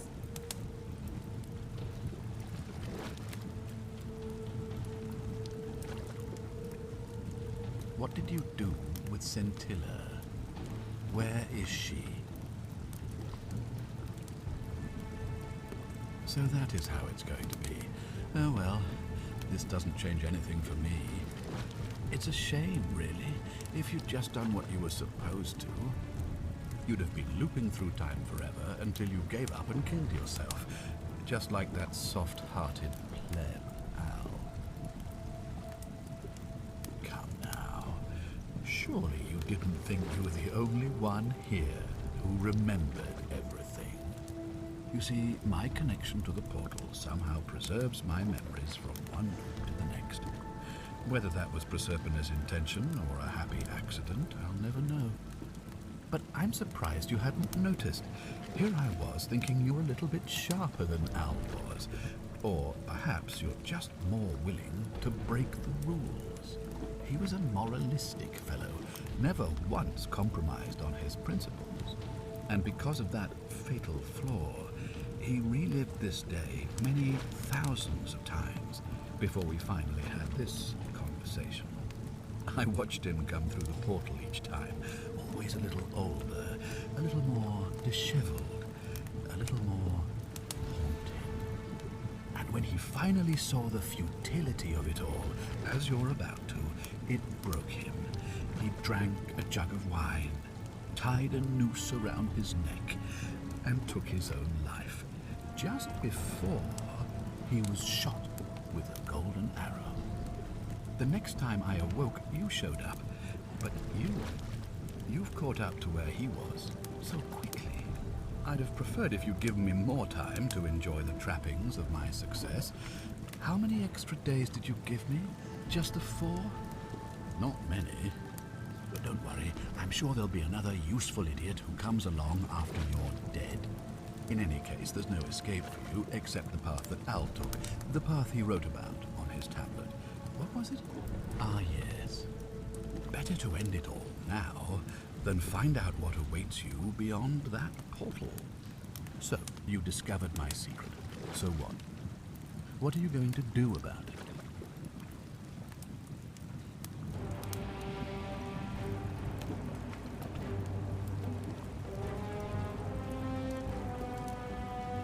Of course. There's no way you could have succeeded.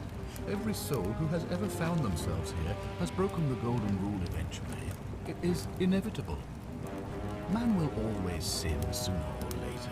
Any idiot could tell you this, but where others might see tragedy, I saw opportunity. As I told you the first time we met, I found a way to cheat death. By reliving the same day over and over again forever. And I will continue living long after your dust. Why? Isn't it obvious? Because I have grown attached to all this.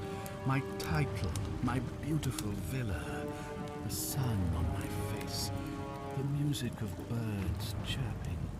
And as long as this day keeps repeating itself, I get to enjoy it all, over and over again, for eternity.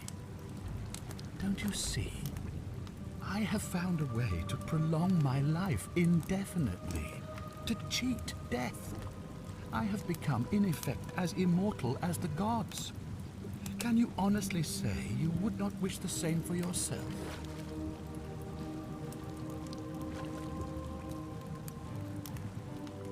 Do you really think you can take on a Decurion with that flimsy little bow? Who? Scintilla? Where is she? I'm right here, Father.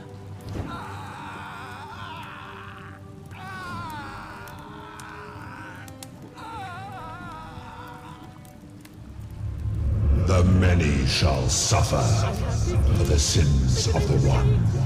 Come on, we have to go. Hey, what's happening to you? That light, it's so bright.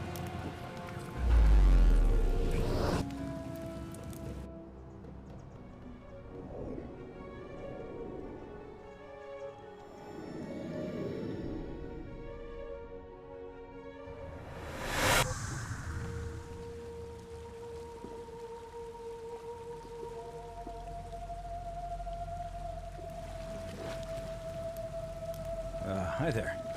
Gave me a bit of a fright. Thought I was in here alone. I'm Al. Well, here I am. I'm sorry, I didn't catch your name. Funny you should ask. I was just reading an old tablet I found here. Well, trying. My Latin is kinda rusty, but the last entry mentioned someone with the same name. It described an event about 2,000 years ago. Someone with your name appeared in the city out of the shrine of Proserpina. Freed an imprisoned woman named Scintilla, who then murdered her captor, breaking some kind of ancient law. It said the attack caused golden statues to come alive, hunting down everyone in the city and turning them into gold. Apparently, the only person to survive was Scintilla, while the stranger disappeared in a flash of light. What? You're saying you were here 2,000 years ago? I'm not sure I understand.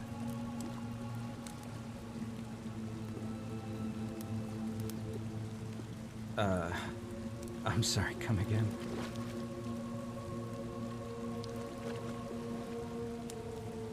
Let me see that. God, why does this writing look so familiar? I've spent a lifetime in this place going around and around in circles. This is disturbing, but I don't understand how I could have written it.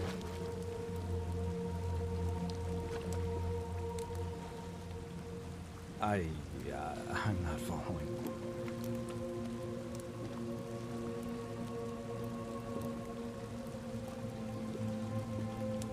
So you're saying, because a man from 2,000 years ago is dead, he never created a time portal, so I never went through it, and that's why I don't remember any of this.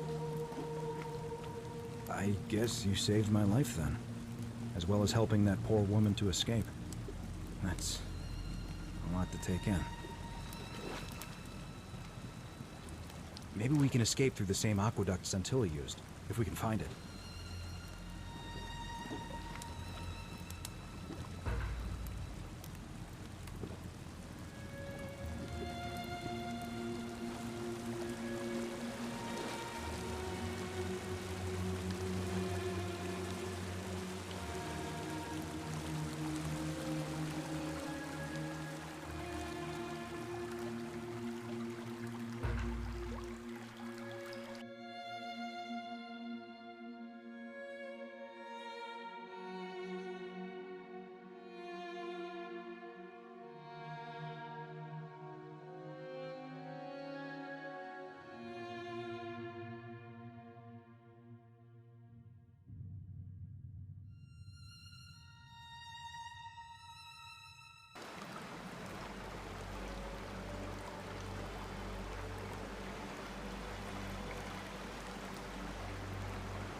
I'm gonna pause here for a moment and make sure nobody else has ever lured into this temple.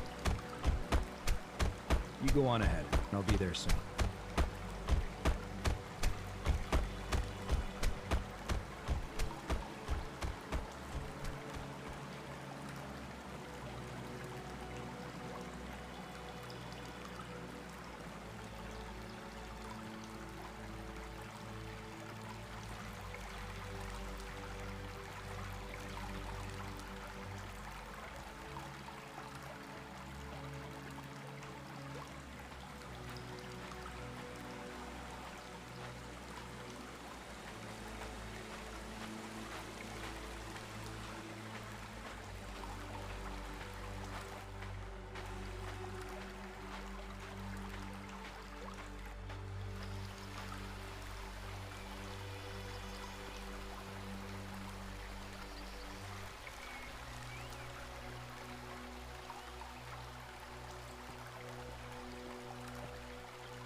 You're back!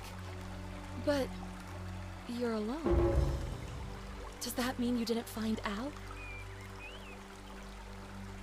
Oh, what a relief. Thank you so much. I was beginning to think you'd both become trapped in there. Why don't you tell me what you discovered while we wait?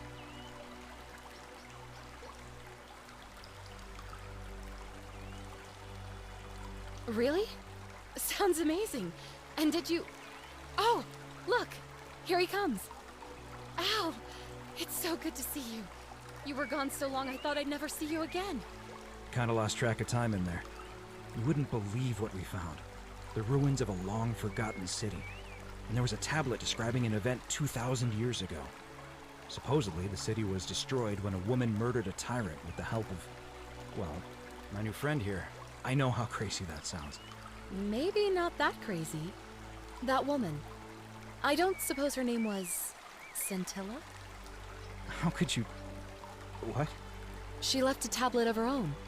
I stumbled across it while I was waiting here. I think she meant for you to read it. Here, take a look.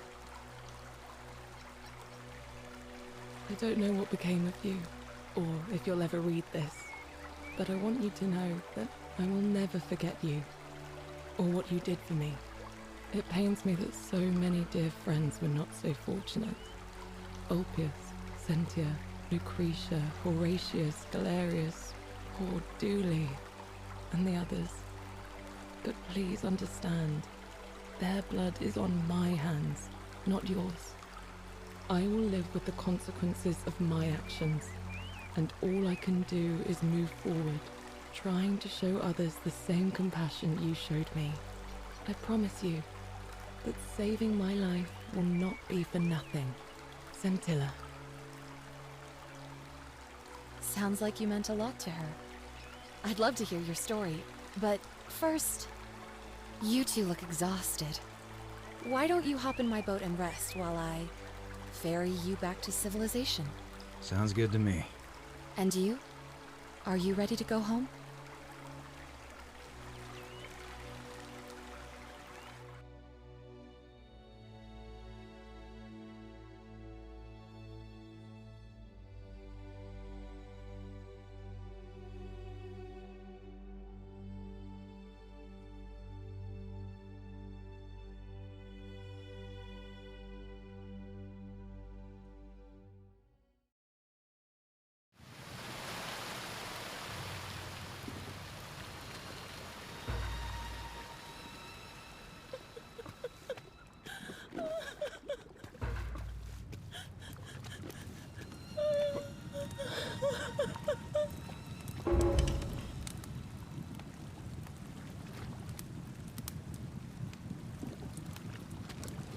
You?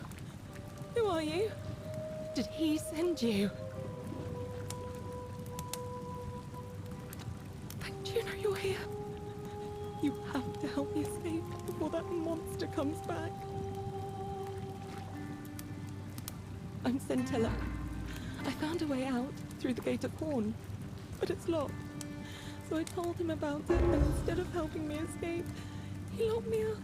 He wants to keep us all here forever. Or until we're turned to gold. He's a monster.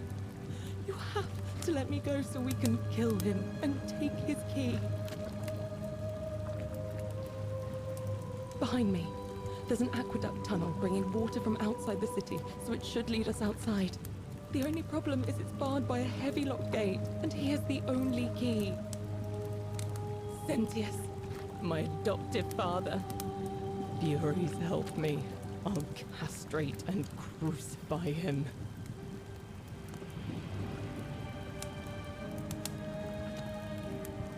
I'm going to take that key from around his neck, even if it means cutting his throat to get it. I'm done caring about the golden rule. I just want out. Help me, and we can escape together. There won't be enough time. Just you and me. What do you say? There's no time. Wait, did you hear that? He's here. Quick, you have to let me go. It's now or never.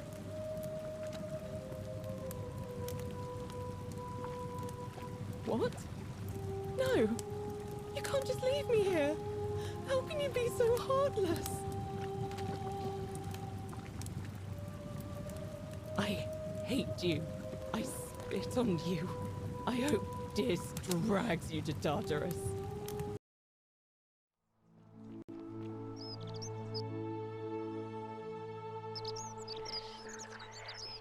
Capa merda!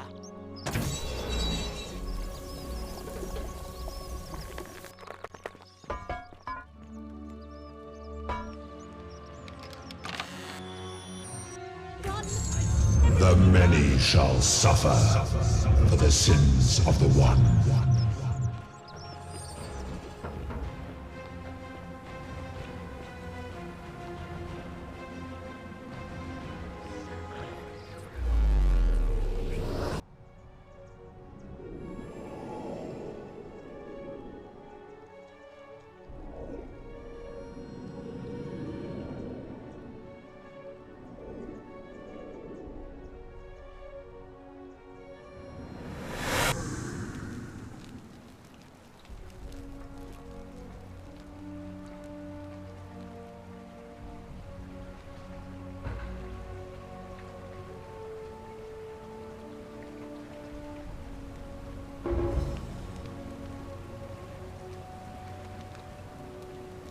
Salve, friend.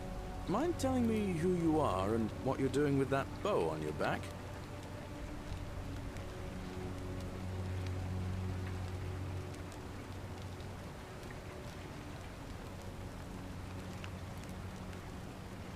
What?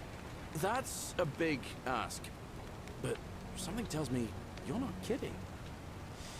All right, I'm gonna stick my neck out and believe you. But I doubt I'll be able to gather more than a handful of people.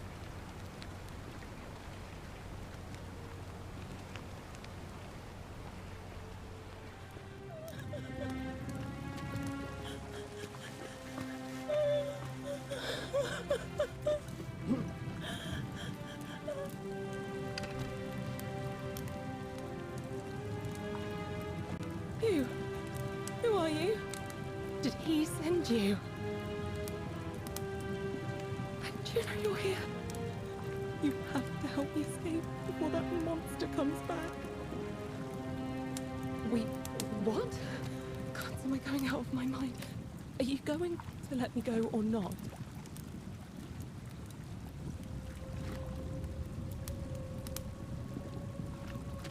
How did you know? Wait, did you hear that? He's here. He must be coming in through the door behind me. You distract him. Stay right here and keep him talking while I look for something I can use.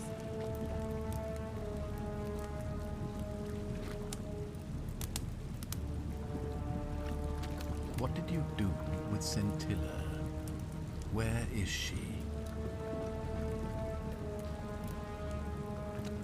So that is how it's going to be. Oh well, this doesn't change anything for me. It's a shame, really. If you'd just done what you were supposed to, you'd have been looping through time forever until you gave up and killed yourself. Just like that soft-hearted player, Al. Come now. Surely you didn't think you were the only one here who remembered everything. You see, my connection to the portal somehow preserves my memories from one loop to the next. Whether that was Proserpina's intention or a happy accident, I'll never know. But I'm surprised you hadn't noticed. Here I was thinking you were a little bit sharper than Al was. Or perhaps you're just more willing to break the rules. He was a moralistic fellow, never once compromised on his principles. And because of that fatal flaw, he relived this day many thousands of times before we finally had this conversation. I watched him come through the portal each time, always a little older, a little more disheveled, a little more haunting. And when he finally saw the futility of it all, as you're about to, it broke him. He drank a jug of wine, tied a noose around his neck, and took his own life, just before he was shot with a golden arrow. The next time I awoke, you showed up, but you've caught up to where he was so quickly. I'd have preferred if you'd given me more time to enjoy the trappings of my success. How many extra days did you give me? Just the 5? Not a lot compared with Al, but I've seized every day, nonetheless. In any case, there's no escape for you except the path that Al took, the path he wrote about on his tablet. What was it? Ah, yes. Better to end it all now than find out what awaits you beyond that portal. So, you discovered my secret. So what? What are you going to do about it?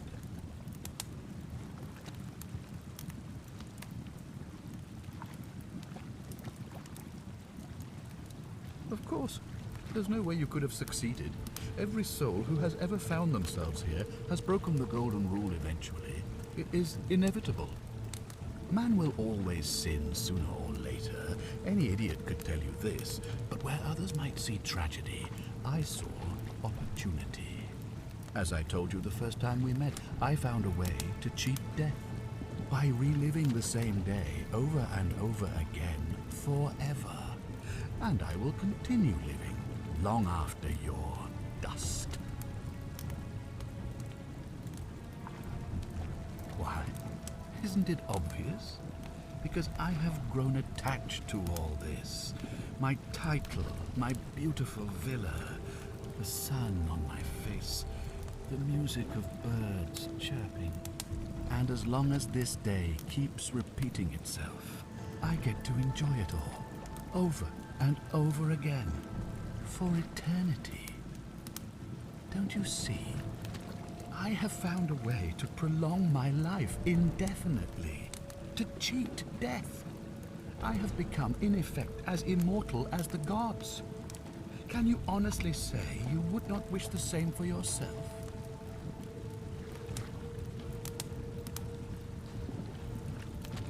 Do you really think you could take on a Decurion with that flimsy little bow?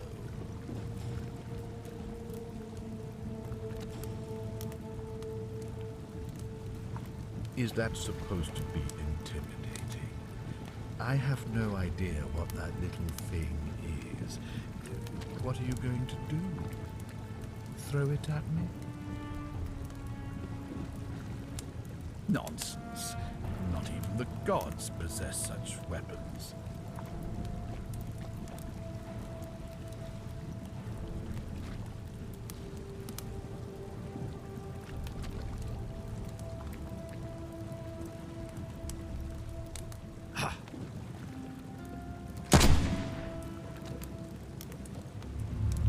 The many shall suffer for the sins of the one. Come on! We have to go. The others should be right behind us. Hey! What's happening to you? That light, it's so bright.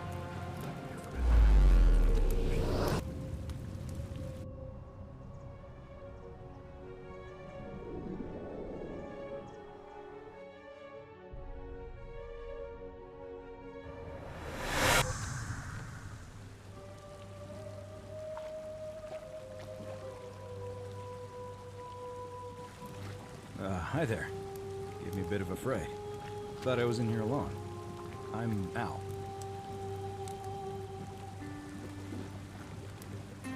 Well, here I am. I'm sorry, I didn't catch your name. Funny you should ask. I was just reading an old tablet I found here. Well, trying. My Latin is kinda rusty, but the last entry mentioned someone with the same name. It described an event about 2,000 years ago. Someone with your name appeared in the city out of the shrine of Proserpina. Freed an imprisoned woman named Scintilla, who then murdered her captor, breaking some kind of ancient law. It said the attack caused golden statues to come alive, hunting down everyone in the city and turning them into gold. Apparently, Scintilla and a handful of other citizens managed to escape, while the stranger disappeared in a flash of light. What? You're saying you were here 2,000 years ago? I'm not sure I understand. I'm sorry, come again? Let me see that. God, why does this writing look so familiar? I've spent a lifetime in this place going around and around in circles. This is disturbing. But I don't understand how I could have written it.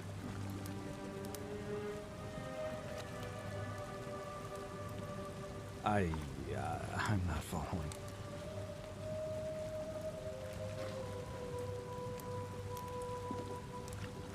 So you're saying, because a man from 2,000 years ago is dead, he never created a time portal, so I never went through it, and that's why I don't remember any of this. I guess you saved my life then, as well as helping a bunch of others to escape. That's a lot to take in. Maybe we can escape through the same aqueduct Scintilla used, if we can find it.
I'm gonna pause here for a moment and make sure nobody else has ever lured into this temple. You go on ahead, and I'll be there soon.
You're back!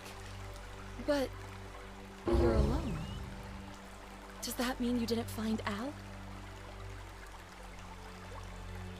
Ah, what a relief.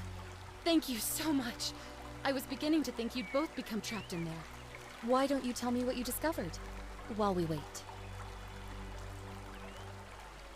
Really? Sounds amazing. And did you... Oh, look! Here he comes. Al! It's so good to see you. You were gone so long I thought I'd never see you again. Kinda lost track of time in there. You wouldn't believe what we found. The ruins of a long-forgotten city. And there was a tablet describing an event 2,000 years ago. Supposedly, the city was destroyed when a woman murdered a tyrant with the help of... well, my new friend here. I know how crazy that sounds. Maybe not that crazy. That woman.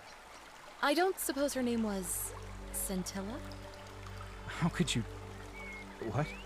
She left a tablet of her own. I stumbled across it while I was waiting here. I think she meant for you to read it. Here, take a look. I don't know what became of you, or if you'll ever read this, but Octavia, Lucretia, Horatius, Equitia and I will never forget you, or what you did for us. It pains us that so many of our dear friends were not so fortunate, including Ulpius and Galerius, who heroically tried to rescue Dooley, but never made it back. But there is no point dwelling on what might have been. All we can do is take this gift you've given us, and try to show others the same compassion you showed us. We promise you that saving our lives was not for nothing. Scintilla et al. Sounds like you meant a lot to her. I'd love to hear your story, but first, you two look exhausted. Why don't you hop in my boat and rest while I ferry you back to civilization? Sounds good to me. And you? Are you ready to go home?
Allow me to introduce myself. As you have already gathered, I've been known by many names. Nergal to the Sumerians, Osiris to the Egyptians, Hades to the Greeks, and Pluto to the Romans. But the one constant through it all has been my title, God of the Underworld. And I've been watching you with curiosity, mortal, ever since your arrival. You're unlike the others, aren't you? And what is more, you carry a weapon that was never intended for mortals to wield, and you do it so brazenly. But there will be time for your reckoning later. First, as a reward for undoing the desecration of my obelisk, I will allow you to satisfy your curiosity. Ask what you will. My story is many thousands of years long. You will need to be more specific. What do you wish to know? It is a matter of perspective. God is a label I was given by you mortals, not one I gave myself. Your ancestors revered me because to them, my knowledge and technology made me incomprehensibly powerful, just as you might seem so to an insect. But despite all that, there are rules even I must obey. My kin and I all adopted this form long ago, so that we might better understand and communicate with your kind. In time, we grew fond of the sensory delights it affords: desire, joy, ecstasy, even rage and sorrow, while an acquired taste can be addictive. No. Long ago I swore to Persephone that I would remain in this form for as long as we remained among your kind. I must honor that. This is my beloved. Like me, she has been known by many names. Ereshkigal to the Sumerians, Isis to the Egyptians, Persephone to the Greeks, and Proserpine to the Romans. Or perhaps you might know her as the goddess of springtime, the cycle of life and renewal.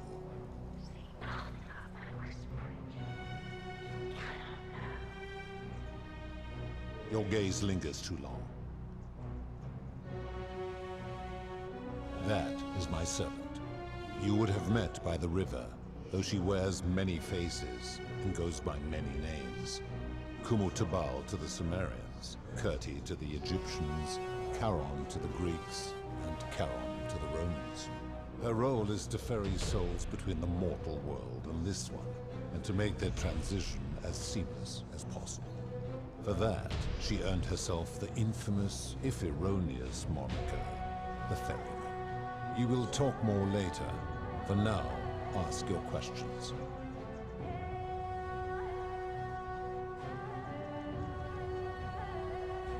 As you wish. It has come to be known simply as the Underworld, and it exists because of a wager I made long ago. That is a long story, one that began over 3,000 years ago and continues to this day. You see, long ago my kin and I set out from our home on Elysium to search for other forms of life among the stars. We discovered your planet and witnessed your kind evolving from primates into something lawless and barbaric. You all but destroyed yourselves, your 2 short lives being extinguished by violence and ignorance and disease. Yet Proserpine saw raw potential in you, persuaded the rest of us it would be squandered without our intervention and stewardship. So we revealed ourselves to your people in a place called Sumer. We offered guidance in agriculture, toolcraft, and law, and you called us gods. For a time you flourished, but soon you were too many for us to oversee. And as you spread from that cradle of civilization, we saw something disturbing. We had sown the seeds of dependency and confusion, and soon you returned to your old ways of violence and ignorance, this time in our name. My kin had seen enough, and gave up on your kind. condemning you as barbaric and chaotic, scarcely more than animals. We began preparations to return to Elysium, our home world, a utopia unspoilt by conflict and unimaginable in its beauty. But my Proserpina could not bear to abandon your kind without guidance, and knowing it would force the rest of us to leave her behind, she made an extraordinary sacrifice. She gave up her immortality to descend permanently to the ranks of humankind.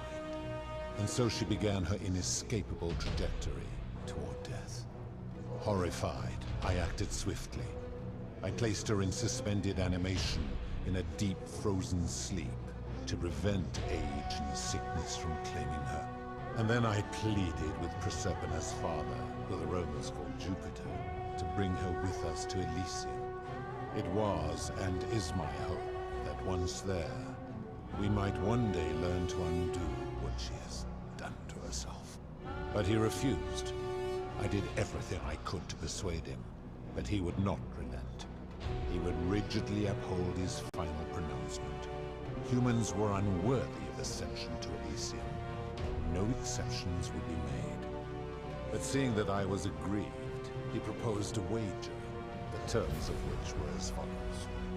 If even one human city could prove itself capable of living without sin for a single year, then Proserpina and all of humanity would be permitted to join us in Elysium.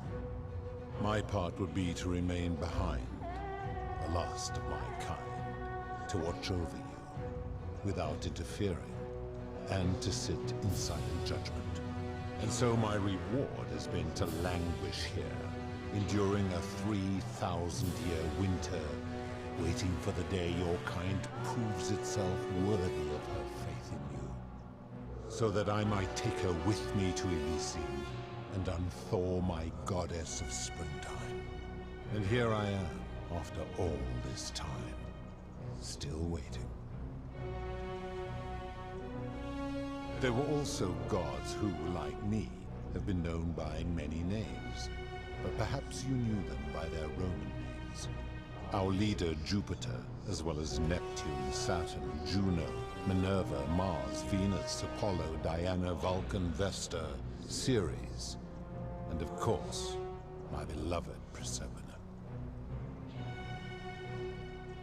As the first wave of your kind arrived from Sumer, I had them build a city in their own fashion, so that they might be comfortable and recreate their lives here. I had them build the entrance as a vertical shaft leading to baths, to cleanse them of the sins of their former lives, and to prevent escape. I watched wave after wave of Sumerians arrive, and as their civilization declined over the centuries, they were replaced by Egyptians. Of course, believing themselves to be the superior civilization, the Egyptians promptly built over what had been built before, and made all the same mistakes. After another 1,000 years, the Greeks began to arrive, and then the Romans, and they all did the same thing. They built upon the underworlds of their predecessors, renamed their gods, and ensured their foundations were forgotten.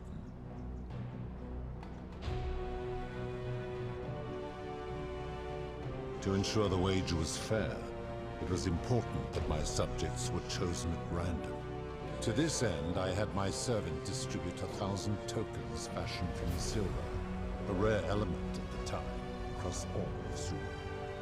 Whoever died while in possession of one of them would be located by my servant and ferried to this place, with no memory of how they arrived. As the tokens were discovered, they were traded, smelted, and fashioned into trinkets, and eventually coins, spreading to Egypt like seeds on the wind.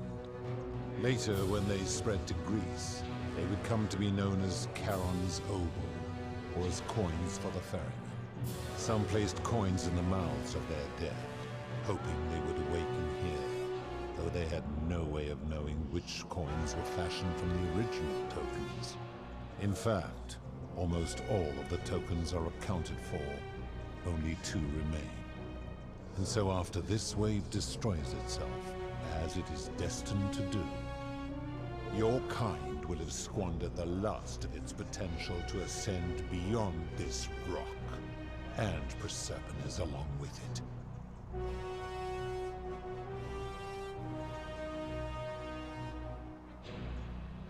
It is a regrettable story. One of the first men who came to this place was a king of Sumer, and a troublemaker. To be rid of him, I returned him to his people, on the condition that my servant erased his memories of this place. But the erasure did not take completely, and he told stories of this place as if describing memories of a dream. His tales were committed to writing, which came to be known as the Epic of Gilgamesh, and his words were twisted and distorted over generations. Later, the Egyptians would adapt Sumer's stories of the underworld, making them wildly intricate and labyrinthine. Their Book of the Dead and Book of Gates bore less and less resemblance to this place, in their priests' pursuit of profit. Then, when the Greeks began to arrive, they proved far more cunning, and in a series of incidents that will not be repeated, 5 of them escaped. A warrior named Heracles, 2 kings named Sisyphus and Theseus, a poet named Orpheus, and a Trojan named Aeneas. They each told embellished tales of this place, how to get here, and how to escape. And so from Sumer to Egypt, Greece to Rome, your kind has always told each other stories about this place, though each story contained only a seed of truth. Of course.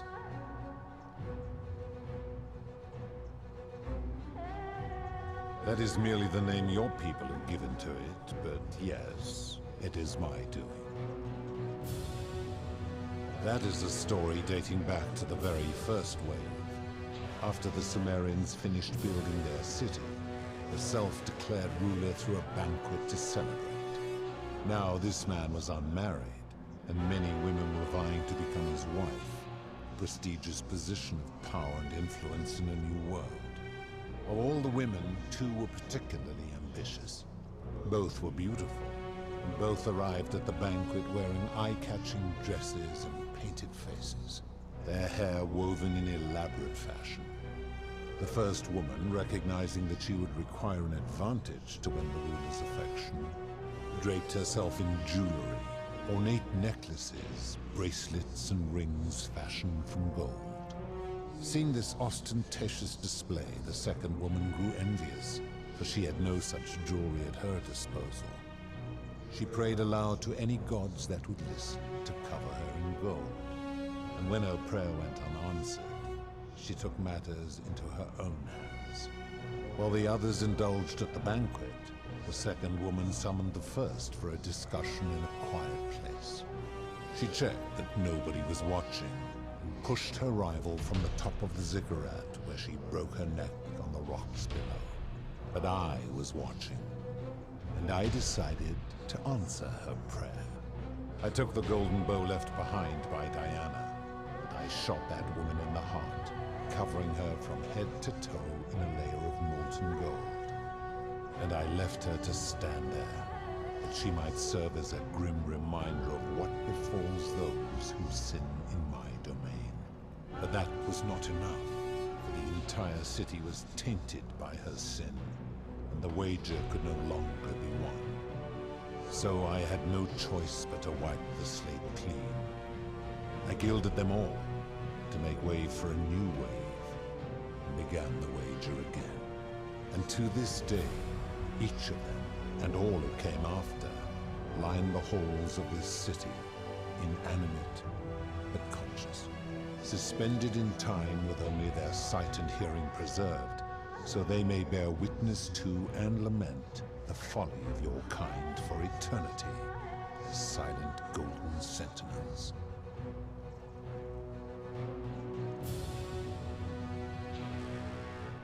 When my kin departed, they left behind many relics which I inherited.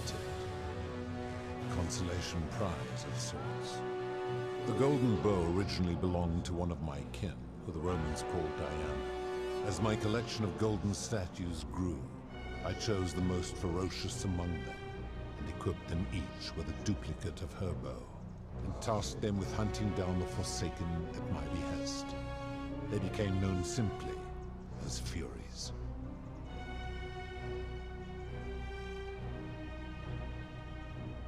I've always considered that the cornerstone of morality is the ability to determine right from wrong on one's own. No attempt to lay out rules like your Code of Hammurabi or your 12 Tables of the Roman Republic can ever cover all possible scenarios.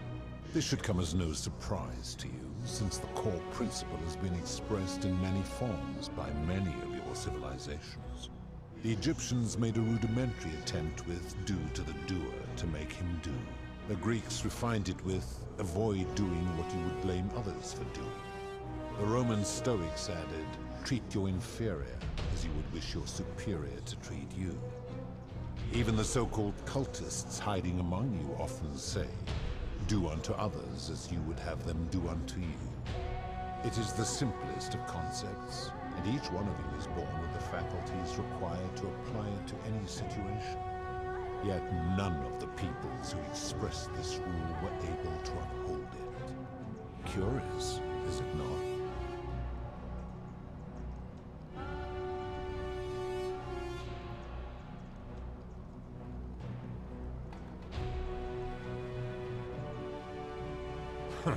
For you, perhaps.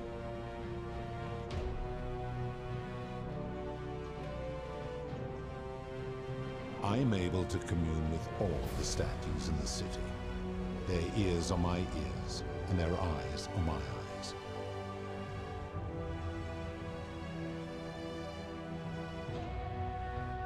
If she was still conscious, I suppose she could, but she's not. Why do you ask?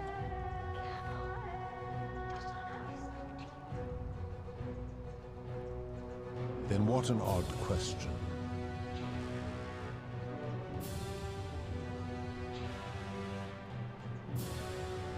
Do you plan to speak in sweeping generalizations, or are you going to give me an example? I have seen no such thing, but in any case, taking one's own life is a self-directed act. It is not one that is done to others, however they may be affected by it. Therefore, it cannot be said that one who commits suicide has done anything unto others.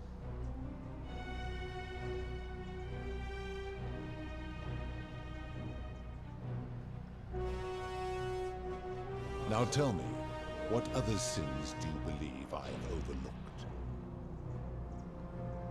The merchant. How is that inconsistent with the rule I've outlined?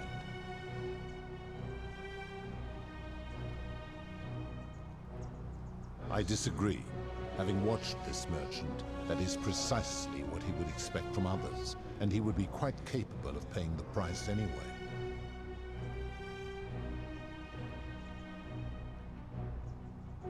Applying this rule always requires speculation to some degree. It requires us to ask what another person would want if they found themselves in another situation.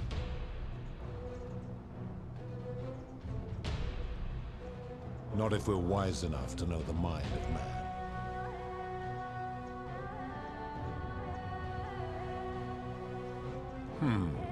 Supposing you're right, then my law has been broken, and I should turn you all to gold immediately.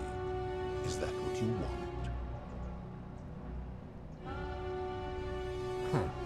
Now tell me, what other sins do you believe I have overlooked? Ah, the tavern keeper, yes. How is that inconsistent with the rule?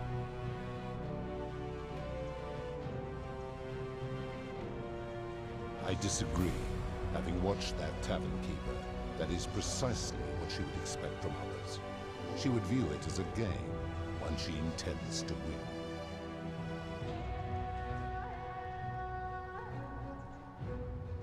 Now tell me, what other sins do you believe I have overlooked? You speak of the moneylender. How is that inconsistent with the rule?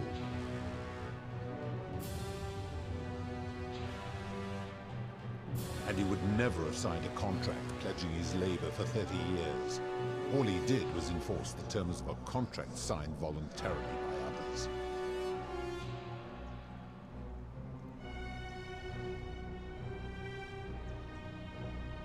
Now tell me, what other sins do you believe I have overlooked? The midwife and the palace, yes. How is that inconsistent with the rule?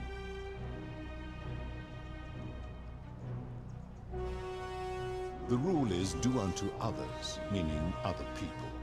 Those statues are something else now. Bloodless shadows, mere shapes of their former selves. They are forsaken. What happens to them is no concern of mine.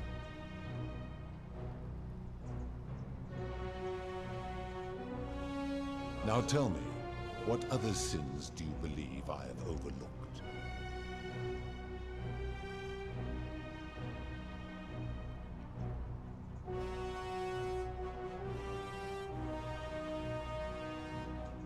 Do you honestly think you could do better?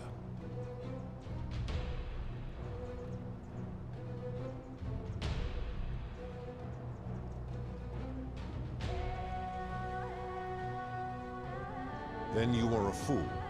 But what else did I expect from a mortal? Now, did you have any other questions before your reckoning? I give your kind a second chance at life, as well as ample warning about my law. And when you disobey, and you always disobey, you force my hand, bringing terrible suffering upon yourselves.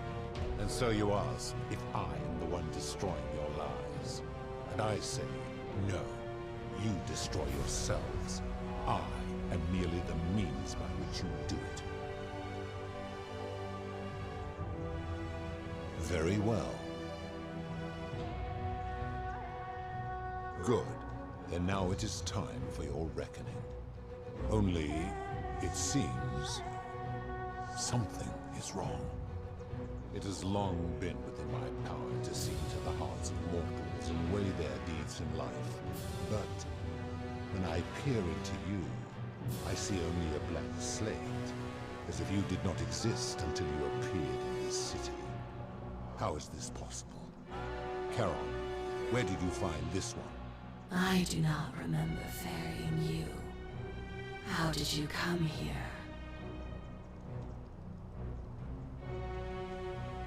If that is true, then I sense the intervention of someone powerful. How did you come to be in this time, mortal? Who brought you here? You cannot know.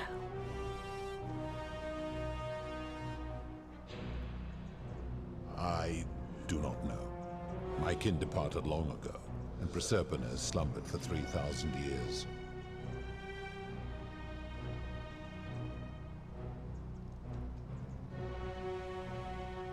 Tread lightly, mortal. Enough of this. It seems I will need to put your reckoning on hold for now. But answer this. Why have you come here? What is it you seek?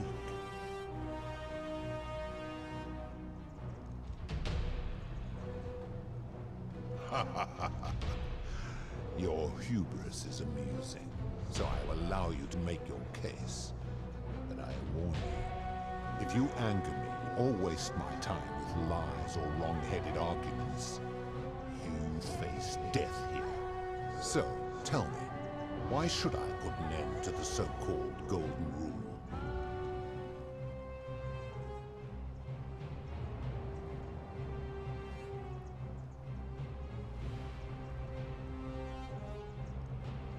You cannot know. I see what you are doing. You are trying to undermine the one thing keeping me anchored here. You are playing a dangerous game.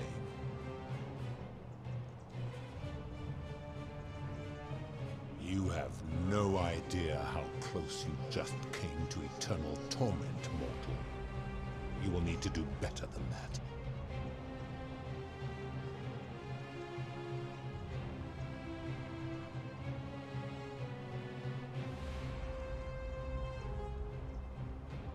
That is a very serious accusation, mortal. What sin have I committed? What evidence do you have to support it?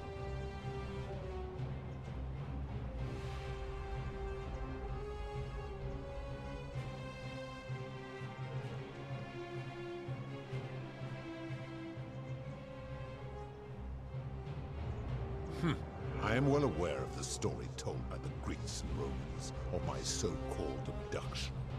It is entirely unfair. My love was dying, and I intervened the only way I could to save her life. What would you have done? It was an act of rebellion against the others. She knew I would have to act to save her, and I did because I loved her. I love her still.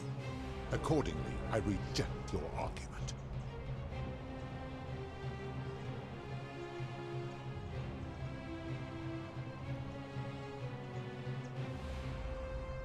These people were all dead when my servant found them. I gave them a second chance at life. Would you prefer to have simply ceased to exist?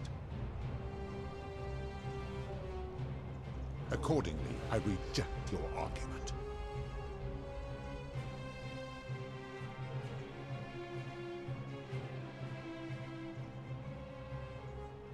Every one of those people was guilty of failing to ensure their peers lived virtuously. They failed collectively, and so they were punished collectively. The Romans understand this, as did the Greeks before them.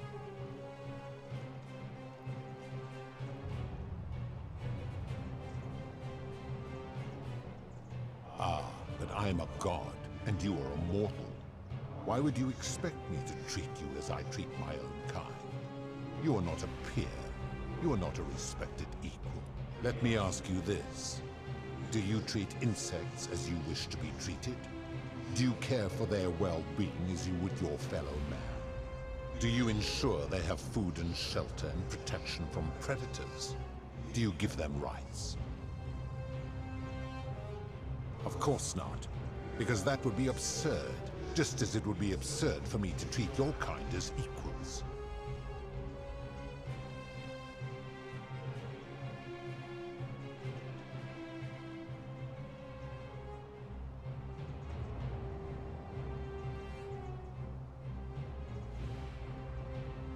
How so?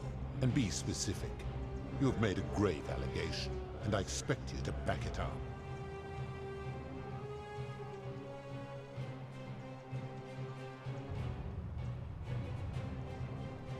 True. I have witnessed him doing that.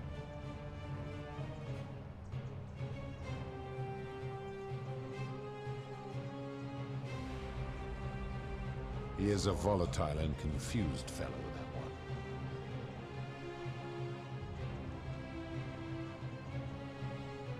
I admit, I have grown disturbed watching her.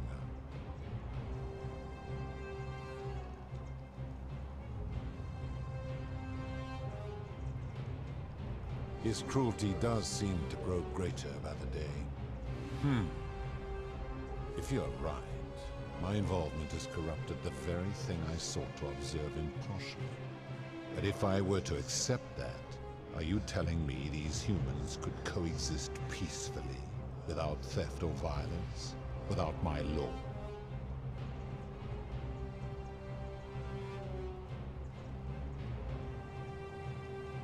How so?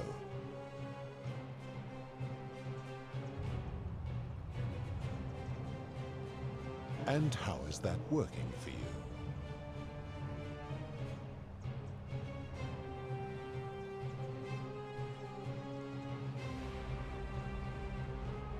So you say, and yet your world is still imperfect.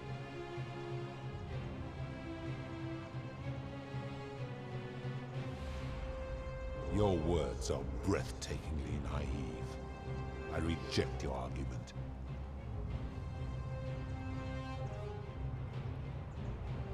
How so? And be specific. You have made a grave allegation, and I expect you to back it up. Pathetic. You will need to do a lot better than that.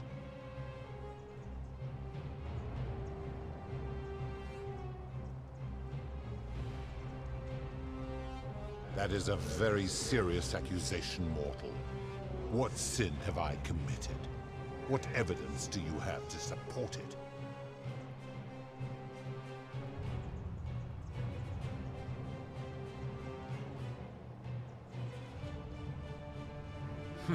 I am well aware of the story told by the Greeks and Romans of my so-called abduction. It is entirely unfair. My love was dying, and I intervened the only way I could to save her life. What would you have done? It was an act of rebellion against the others. She knew I would have to act to save her, and I did because I loved her. I love her still. Accordingly, I reject your argument.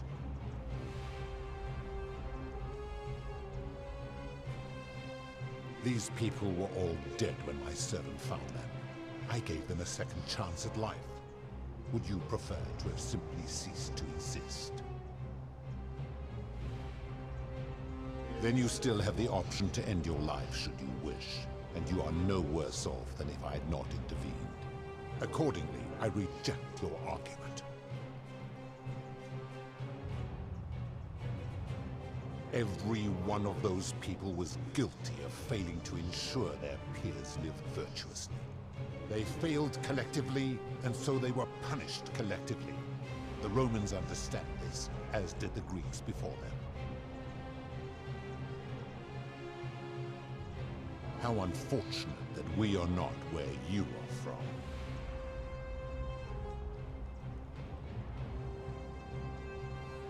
Ah, but I am a god, and you are a mortal. Why would you expect me to treat you as I treat my own kind? You are not a peer. You are not a respected equal. Let me ask you this. Do you treat insects as you wish to be treated? Do you care for their well-being as you would your fellow man? Do you ensure they have food and shelter and protection from predators? Do you give them rights? Of course not, because that would be absurd, just as it would be absurd for me to treat your kind as equals.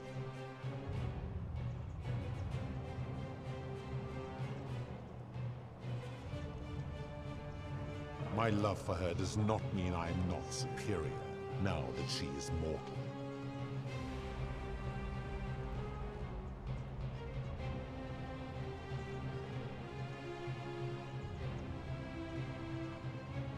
Bah! For a moment I thought you might have been building to a point. But I see now you are just a hubristic little creature. She cannot know. Huh. I see what you are doing. You are trying to undermine. You have no idea how close you just came to eternal torment, mortal. You will need to do better than that. How so? And be specific. Pathetic. You will need to do a lot better than that.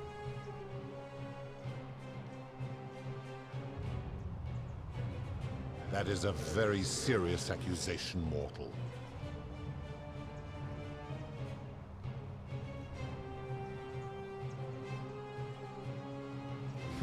I am well aware of the story told by them. It was an act of rebellion, according. These people were all dead when my servant found them. I gave them a second chance.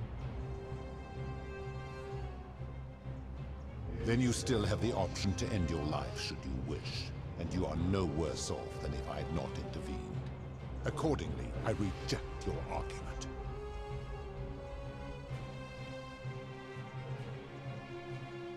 Every one of those people was guilty of failing to ensure their peers lived virtuously.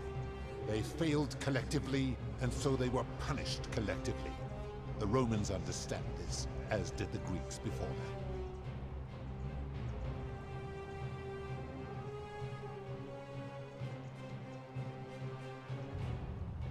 Ah, but I am a god, and you are a mortal.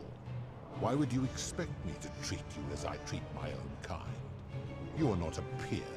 You are not a respected equal. Let me ask you this. Do you Of course. Where to begin? Our lifespans exceed yours by thousands of years, in which time we accumulate vast wisdom and a mastery of technology you cannot begin to imagine.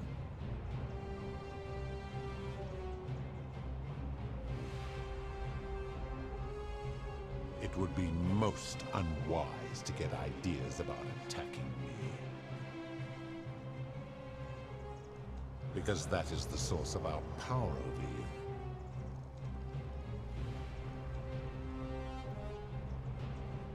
you. You could say that.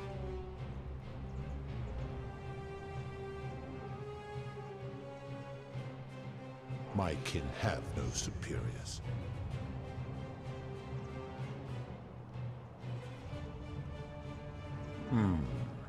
That is true. Go on.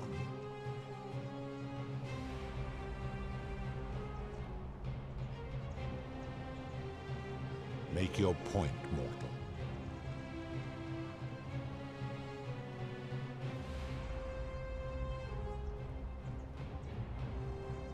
Let me ponder that for a moment. If you are right, then it would follow that all this time I have been in the wrong. But no. The very thought of it grieves me. How can I accept your argument when doing so would make me a tyrant and a monster?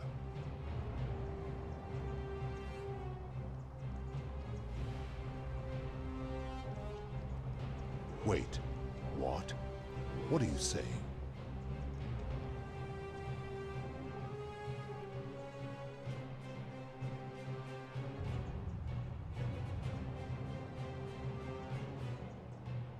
You have spoken eloquently, and yet, if what you say is true, it follows that my wager was fatally flawed from the beginning. But that would mean Jupiter, Preservator's father, who knew more about you than anyone, proposed a wager I could never win. Why would he do that?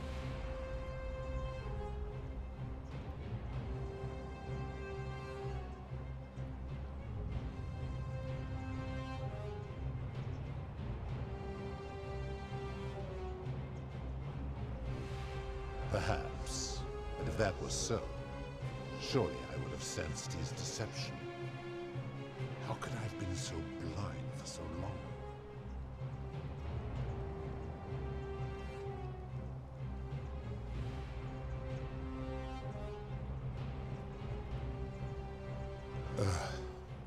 Your words sting me, mortal. But perhaps it is what I deserve. As difficult as this is to admit, I have suspected as much for a long time now. And I cannot deny it any longer.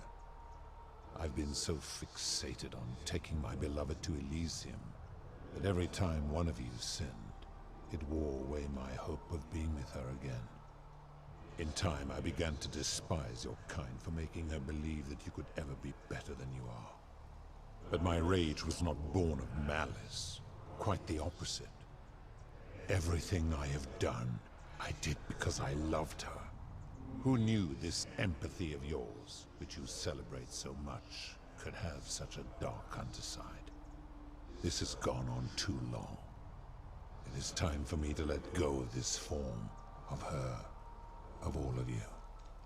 But know this. If I abandon the wager and leave for Elysium, neither she nor your kind may ever ascend.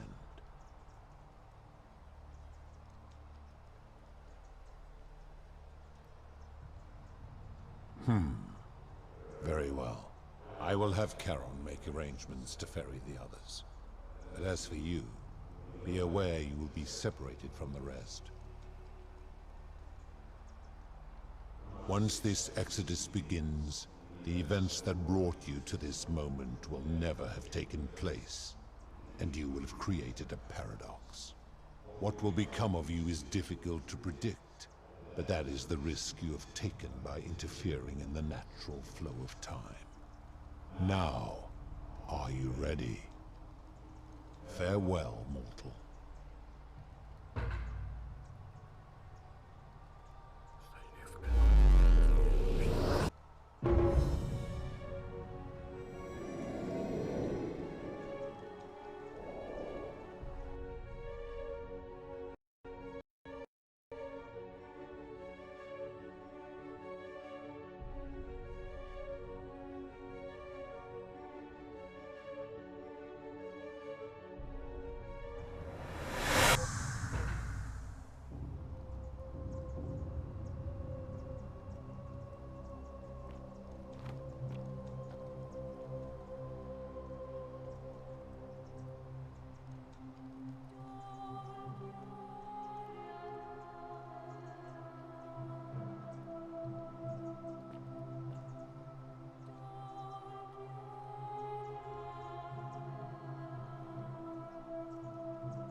Oh.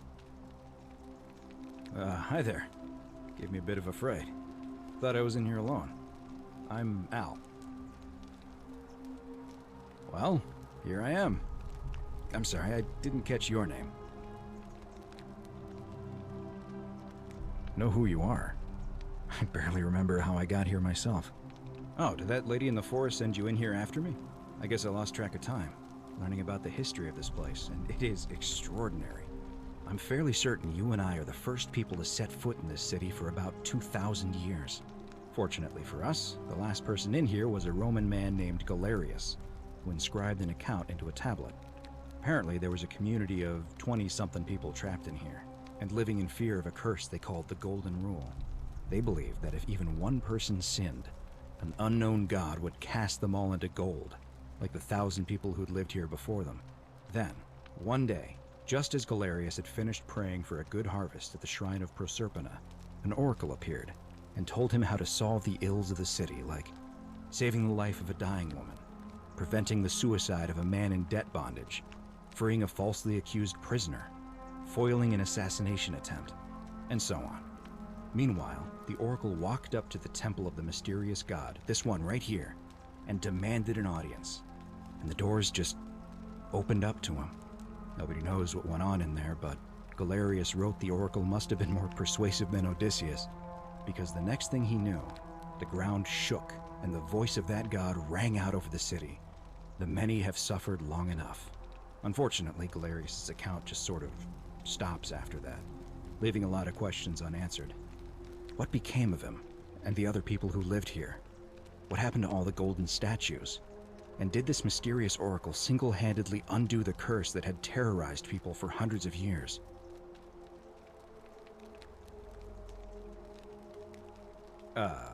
What? Oh, I see. For a moment there I thought you were serious. Anyway, I think I found a way out through the aqueduct that brought water into the city. Follow me.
I'm gonna pause here for a moment and make sure nobody else is ever lured into this temple.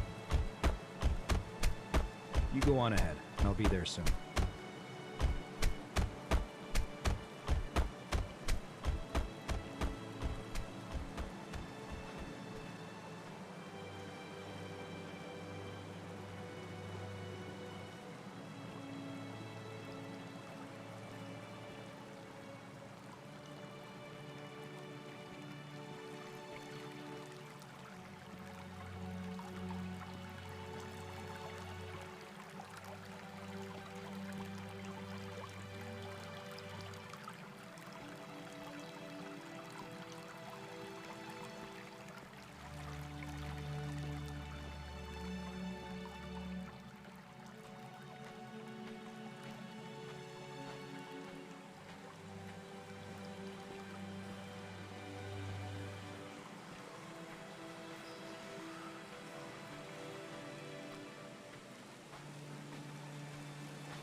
You're back! But you're alone. Does that mean you didn't find Al? Oh, what a relief. Thank you so much. I was beginning to think you'd both become trapped in there. Why don't you tell me what you discovered while we wait?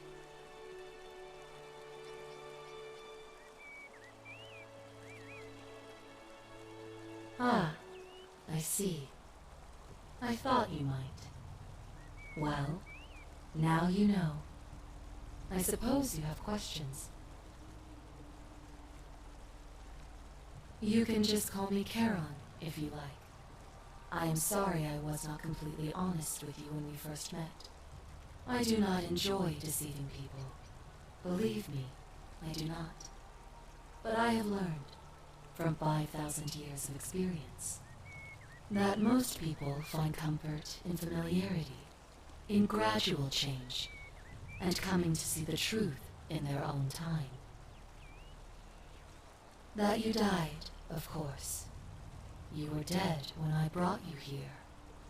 My role, as the servant of the god of the underworld, has always been to assist the chosen to cross the threshold from the land of the living to the land of the dead.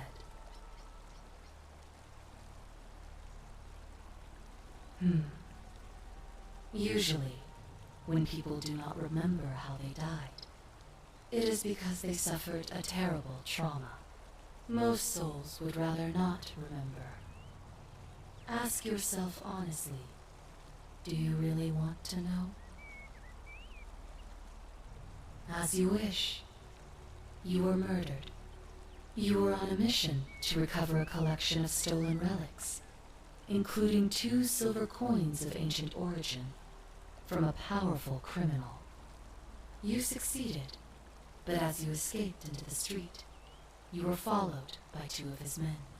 A passing motorist saw you being pursued and offered to you a ride, but the men in pursuit destroyed the vehicle with you in it. There was nothing you or your ally could have done. He died instantly at the scene, and you followed a few hours later. That man's name was Al Worth. You were each in possession of a sacred coin, called Charon's Opal by some, and so it was my duty to bring you here.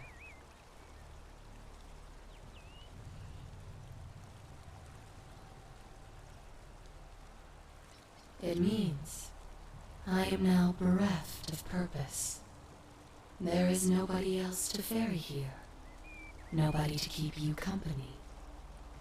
After 5,000 years, The underworld has finally run its course.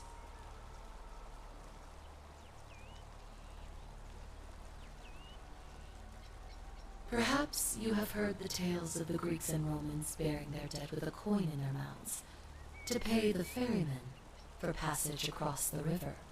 Well, those stories contained a seed of truth, but not any coin would do. A long time ago, my master created 1,000 silver coins and had me distribute them across the world. My orders were simple. Whenever a person died in possession of a coin, I was to locate them and ferry them here.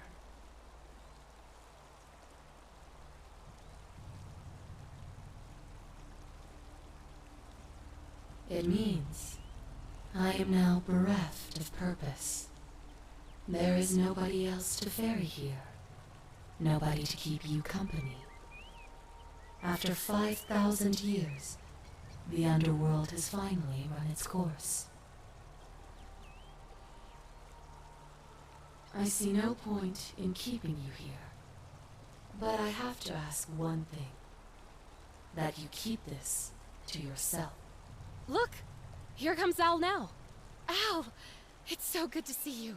You were gone so long I thought I'd never see you again. Kinda lost track of time in there. You wouldn't believe what we found. The ruins of a long-forgotten city. And there was a tablet describing an oracle who confronted a god and undid an ancient curse. Sounds like quite a story, and I look forward to hearing all about it. But you two look exhausted. Why don't you hop in my boat and rest while I ferry you back to civilization? Sounds good to me. And you? Are you ready to go home?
Hey, you made it.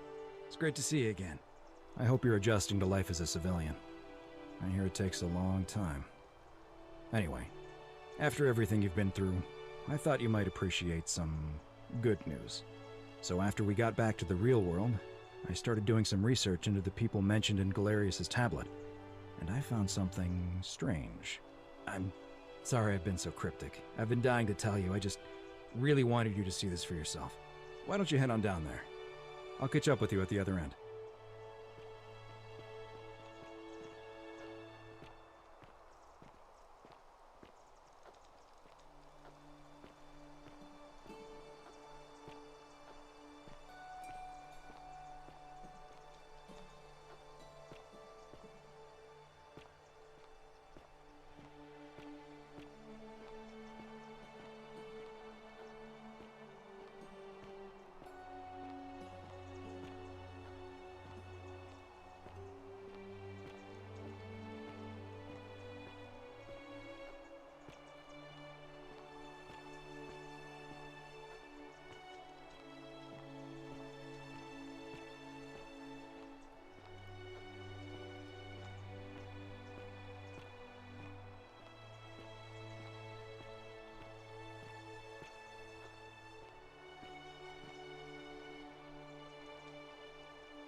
You're finally here. Remember me? It's a crazy story. After you disappeared, Karen appeared and told us she was returning us to the world. Even gave us some coins to help us start our lives over. Only, for some reason, she returned us to your world instead of ours. Anyway, I know we only ever had that one conversation, and I wasn't even sure if you'd remember me, but I wanted to say thanks for freeing us from the underworld and giving us a second chance at life. Oh, I used Karen's gift to buy a farm in Umbria. Got a villa on it too, with enough room for Dooley, of course. It's hard work, but I sleep soundly every night. I'm finally my own man, and I wouldn't change it for the world. I know! I can't believe my luck either. But we're engaged and living together. We're planning to get married next spring. If you're gonna be around, we'd love to see you there.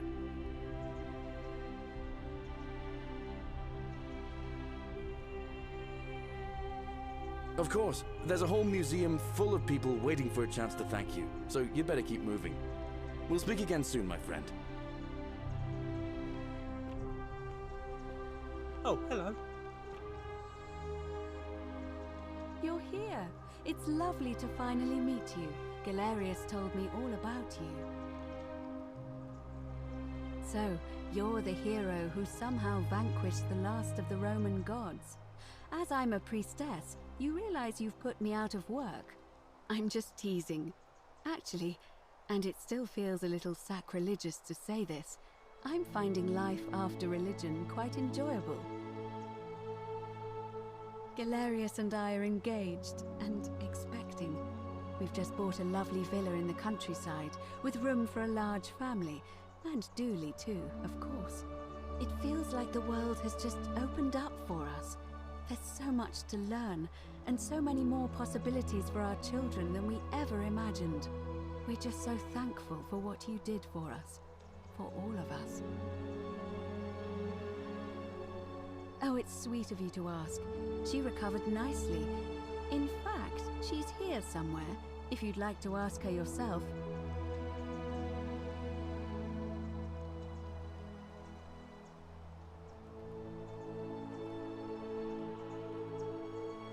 See you at the wedding, I hope.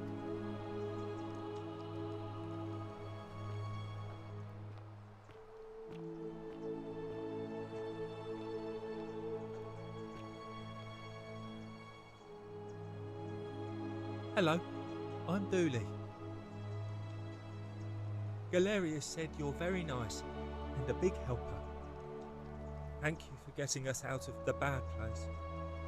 I didn't like it. I live at Galerius and Equitia's house.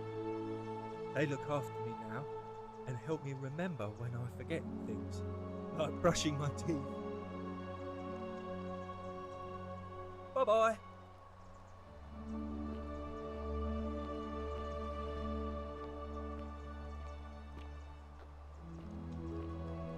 It's you.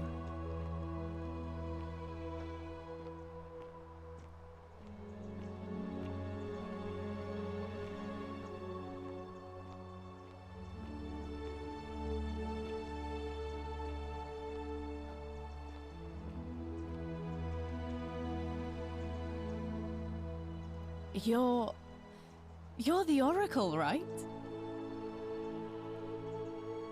Oh, of course, sorry. And I never got a chance to thank you for telling Galerius how to save my life. And of course, getting me and all of us out of a terrible situation. Oh, I barely recognize myself. I'm living in a house share in London with my wonderful girlfriend. And I'm studying English at university. Eventually, I want to travel the world and write about it. Turns out, it's about 30 times bigger than the Roman Empire ever was. Did you know there are entire continents Rome never knew existed? And you can travel almost anywhere in an aircraft, which is rather like flying on a Pegasus, but much more comfortable. Oh, sorry, you already know all that, of course. I'm just so excited. There's so much to see and learn and write about.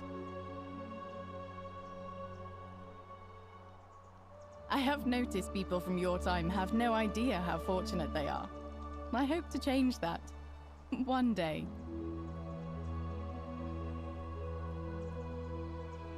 Last I heard, Malleolus kept insisting he was the last rightful ruler of the Roman Empire, and wound up being committed to a psychiatric hospital. As for Claudia, she was always so viciously unhappy. Someone said she'd blown all her money on wine, trying to drink herself back to the underworld. After the horrific way they treated Ulpius and me, I can't help feeling a sense of... what's that German word? Schadenfreude?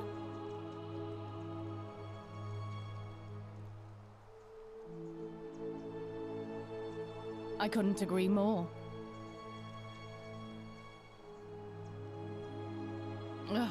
Someone told me she was boasting about getting her claws into some rich prince, and how she was going to be living the high life from now on. Even in your time, life still isn't fair. Apparently, he'd proposed before they'd even met. And last I heard, she'd bought herself a first-class one-way ticket to join him in some exotic place called... what was it? Nigeria? Some people have all the luck.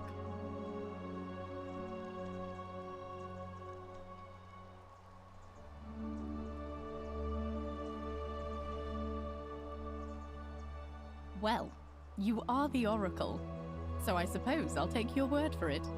Huh. I feel better already. Thank you. You too!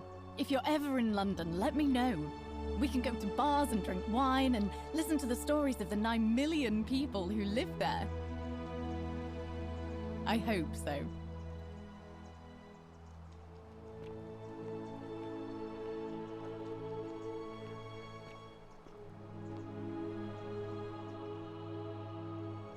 You are here. It's nice to finally meet you.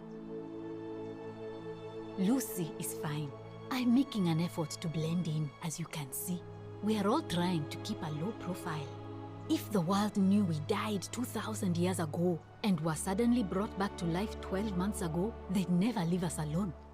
Speaking of which, I wanted to say thank you in person. I'd say the gods smile on you, but I hear you drove the last of them off. So... I'm studying to get into medical school. As much as I resented the responsibility of keeping everyone in the city alive, when it ended, I realized I missed it. So I guess I'll just keep saving the world, if begrudgingly, one patient at a time. You too, don't be a stranger.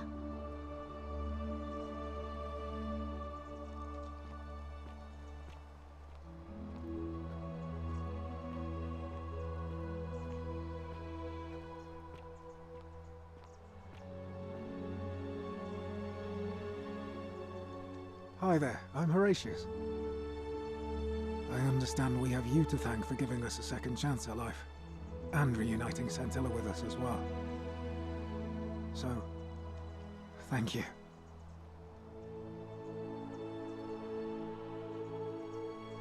I'm living up north and studying in the military academy in Modena. I'm going to be an officer one day. The world's changed a lot, but some things stay the same. Would you believe we're still studying military tactics from my time? Alexander the Great, Caesar, Hannibal Barca. Still, I have to keep challenging myself to let go of old ways of thinking and embrace the new. As Seneca wrote, the ones who pioneered our paths aren't our masters, but our guides. Ah, you remembered that. Thank you. I grieved for a time. But that's done. In the words of Epictetus, as those who rode behind triumphant generals remind them they are mortal, remind yourself your precious one isn't one of your possessions, but something given for now, not forever. Thanks. He's not my... Oh, I see what you did there. Good one. He had more trouble adapting than most. He got himself disqualified from the UFC, so he started some kind of underground blood sport tournament, like we had in Rome. supposed appeal to people's baser instincts. And they say he made some good coin, killing a bunch of men like that. But his luck finally ran out, and his life along with it. You know what they say. Live by the sword, die by the sword. You're not wrong. And you, farewell.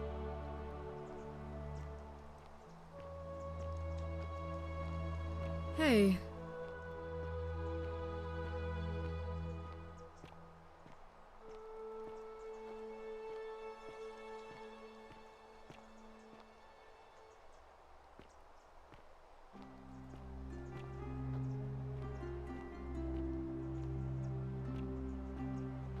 Evening.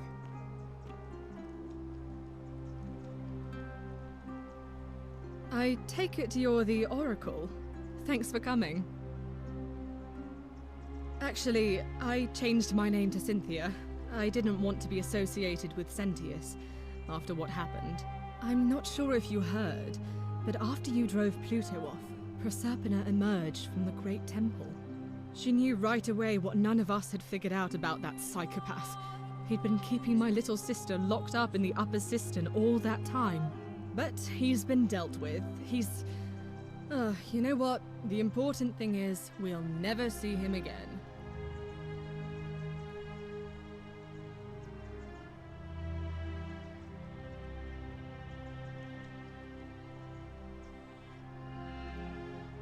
Anything I want. I'm a woman of means in a vast new world. I can go wherever and do whatever I please.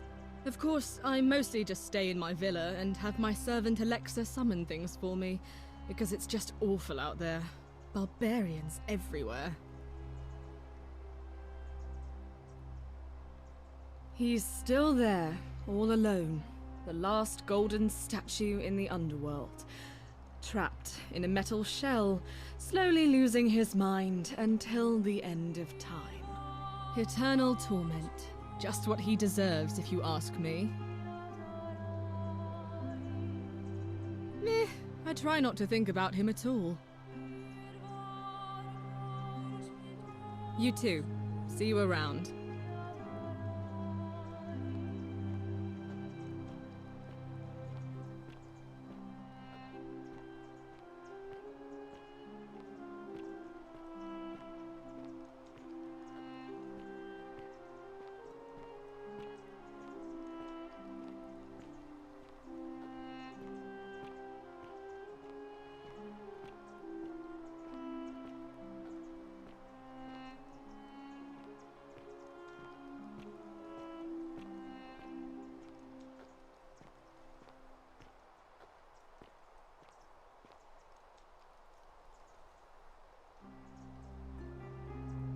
Greetings. You must be the legendary Oracle. It is a sincere privilege to finally make your acquaintance. I am Georgius. Hello. I am told we have you to thank for freeing us from Hades, and for that, I am most grateful. I am reacquainting myself with Greece. It has changed so much over the last 2,000 years, I barely recognize it. This is at once heartbreaking and thrilling. Perhaps one day, once I have seen all of this new Greece and sampled her delights, I will settle down in Santorini in a villa overlooking the Azure Aegean Sea. I hope you will join me there and regale me with the story of how you faced off against the fearsome god of the underworld and won.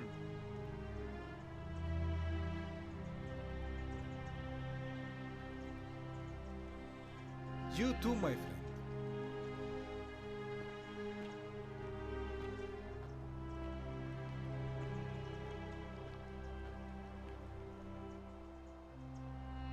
You're the one we've been waiting for. I'm Fabia. I wanted to say thanks for sending Galerius to save my life. I don't know how you knew, but I would have been crushed by that shrine for sure. I'm just so happy to be here with you and everyone together again, even if it's just for one more night. Well, It's not like I have to work with all the silver Charon gave me, so I just do what makes me happy. Mostly that means baking for my friends and looking at memes while binging TV shows in yoga pants. What a time to be alive.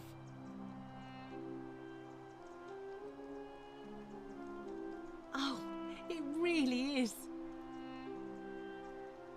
You too.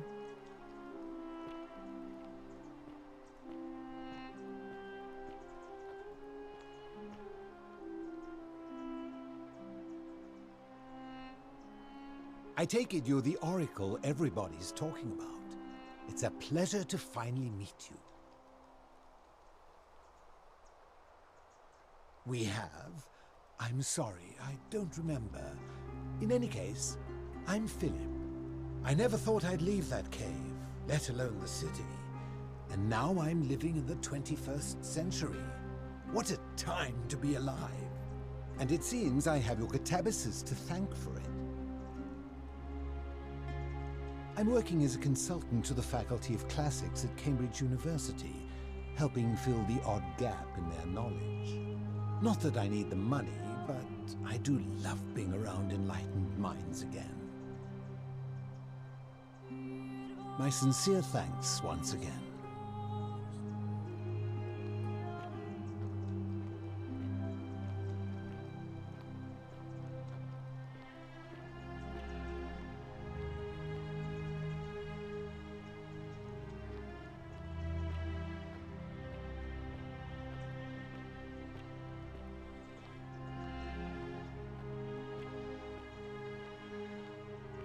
Good evening. Oh, hello. It's lovely to meet you. I've heard so much about you. I'm thankful that you're here. I was sure the person who drove off the last pagan god would have more important things to do than visit the likes of us. But thank you for coming and for saving our lives. What you did was extraordinary, and I'll never forget it. I'm living in Rome again, in a charming little flat by the Tiber. Not far from my old place. Oh, and I'm training to be a crisis counselor. After you sent Galerius to persuade Ulpius not to take his own life, I was inspired. I just want to spend the rest of my life helping people, like you helped him.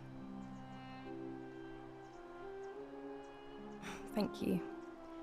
That means a lot. And you. Oh, and I hope this isn't too forward, but some of us are going out for a drink after this, if you'd like to join us. Wonderful. I'll see you soon.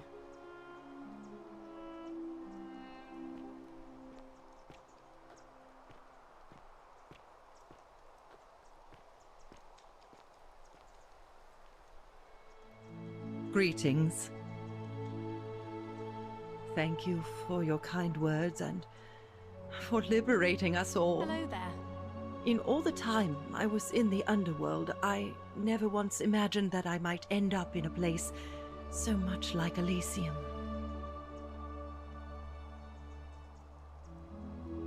I'm recovering. Octavia was kind enough to let me stay with her for a while. At least until I'm well enough to be independent again. And you. Farewell, friend.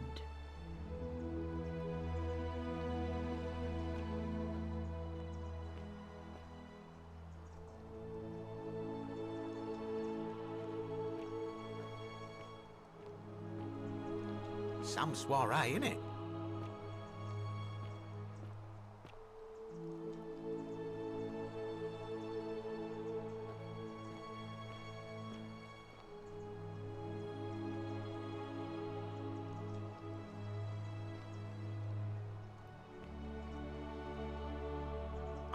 Hello at last. You must be the oracle I've heard so much about. I'm Dacius. Listen, I wanted to express my sincere appreciation for what you did. If it wasn't for you, I'd never been able to sell all those useless old relics I accumulated. Whatever you did in that temple made me a very wealthy man. Thank you. such acerbic wit. I love it. I took the money I made from selling my trinkets and started investing in the stock market. That's where the real money is now. In fact, I was hoping to ask your advice, you being the Oracle and Future Seer and all that, on which stocks I should invest in next. I can't decide between fossil fuels, tobacco, gambling and arms. What would you recommend?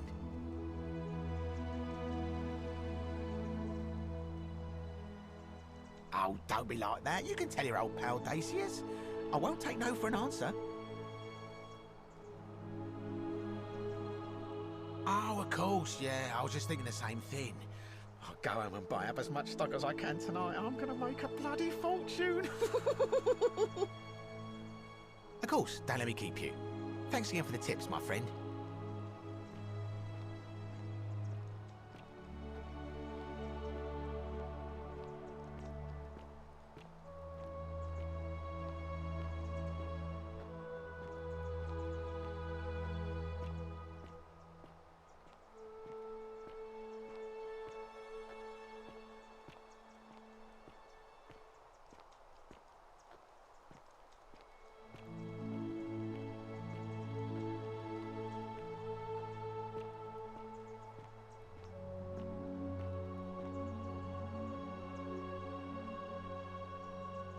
It is an honor to finally meet you, Oracle. You know my name? Oh, of course. You are an Oracle. You know many things. I too would like to offer my thanks for releasing us from that place, and for your role in bringing us here. This world is truly wondrous. For a time, I returned to Alexandria, but they have no need of another fisherman, and I came to see there is nothing for me there. Instead, I have decided to follow the custom of your youths and backpack the world. It is a great adventure, and I have met many people from many cultures. I spent the first 25 years of my life avoiding the 42 sins that would deny me access to the afterlife. Now, I think it is time I had some fun. Indeed. Thank you, Oracle.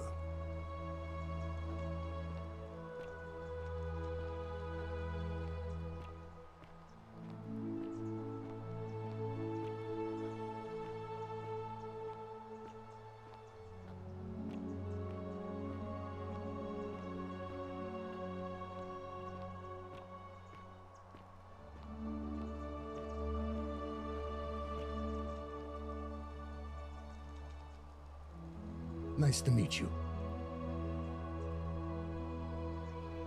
I go by Rufus now. New start, new name. Oh, and thanks, by the way, for what you did. Sorry, I'm no good with the mushy stuff. I live with Virgil in Rotterdam, not far from where he grew up. It's very modern. Destroyed in the war, and it rebuilt itself. Good place for a fresh start. Haven't decided what I'm going to do with my life yet. One adjustment at a time.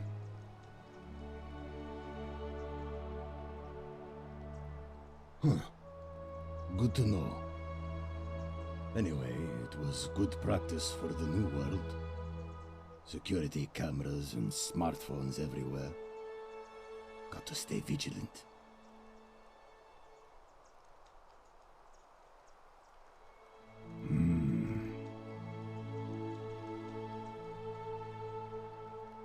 You too. Look us up next time you're in the Netherlands. We're grateful.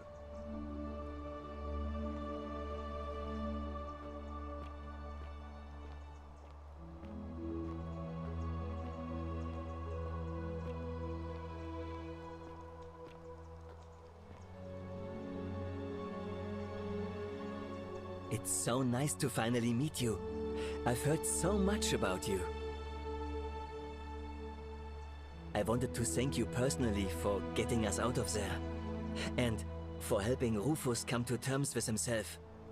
He may come off a little gruff, but once you get past that, he's a lovely fellow. I'm studying to be an architect again, and living with Rufus in our beautiful flat in Rotterdam, just down the river from Nijmegen, where I grew up. Of course, it's improved immensely since I was there last. Gleaming futuristic buildings and clean streets full of educated, accepting people. You natives of the 21st century have no idea how fortunate you are.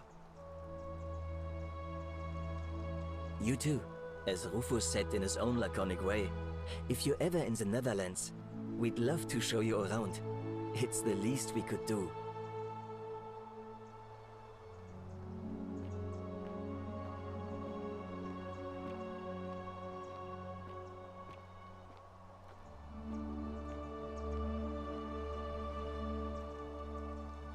Hello there. Oh, I go by Gabriella now. I didn't want to be reminded of that monster every time I heard my own name. You didn't hear? My adoptive father, Sentius, locked me up in the upper cistern to stop me from escaping. After you drove Pluto off, Proserpina came and released me, and that monster got what was coming to him.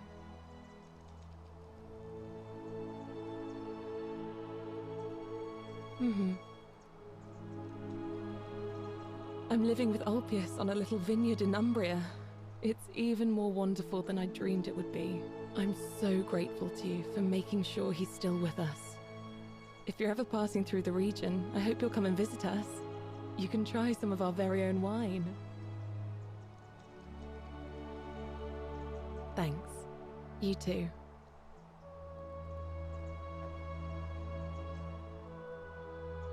It's nice to finally put a face to the name. I'm Ulpius. I understand I have you to thank for sending Galerius to save my life. The way you just showed up out of the blue and stopped me from making a terrible mistake, I'll be forever in your debt. I'm living with Gabriella in Umbria.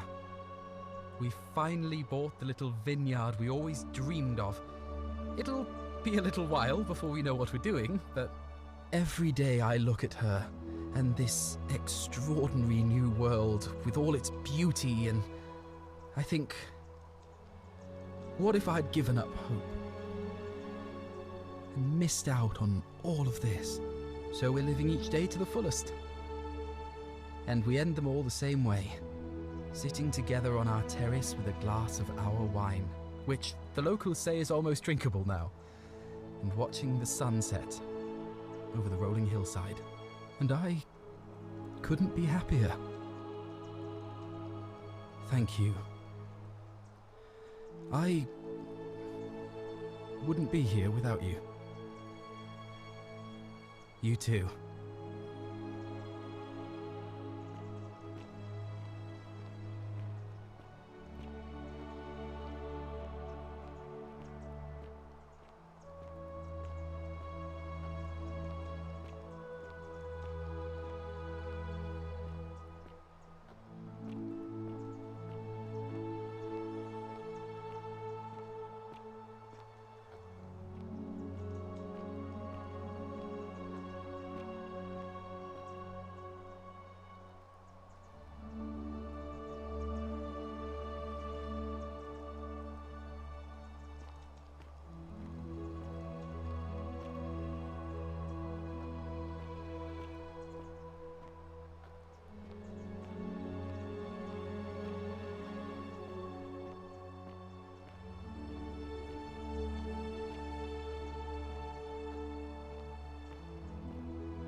There you are. I hope you enjoyed that. Now, there's one more person I wanted to introduce you to. I think you know her. Sorry if I frightened you. Just a little joke I've been saving for a long, long time. Allow me to introduce myself properly. I am Proserpina, former goddess of the cycle of life and renewal, and now a regular mortal. I wanted to meet you in person, and thank you for freeing all these people, and me. I hate to think what would have happened to us without your intervention. Indeed. Suffice it to say that while Pluto was controlling the eyes and ears of each golden statue, I was able to control their tongues and whisper to you when he was distracted. I am sorry my messages were so cryptic. There were only ever brief windows in which I could speak to you without being detected.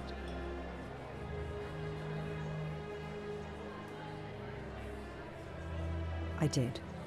I may have given up my immortality, but I still retain my gifts as the goddess of a cycle of life and renewal.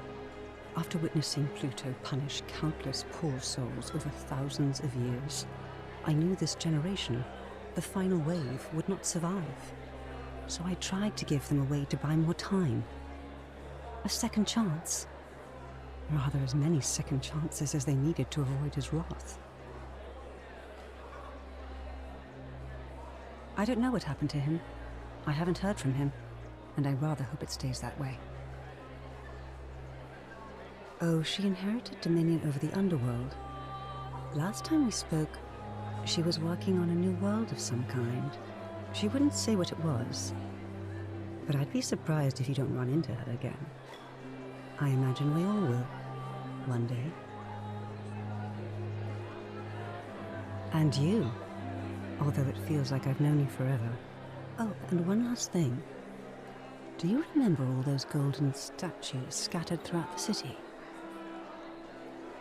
Good, because they remember you. Well done, my friend. Of all the heroes who ever journeyed to the underworld and returned, none came close to achieving what you did. Hercules, Orpheus, Theseus, and Aeneas would be proud.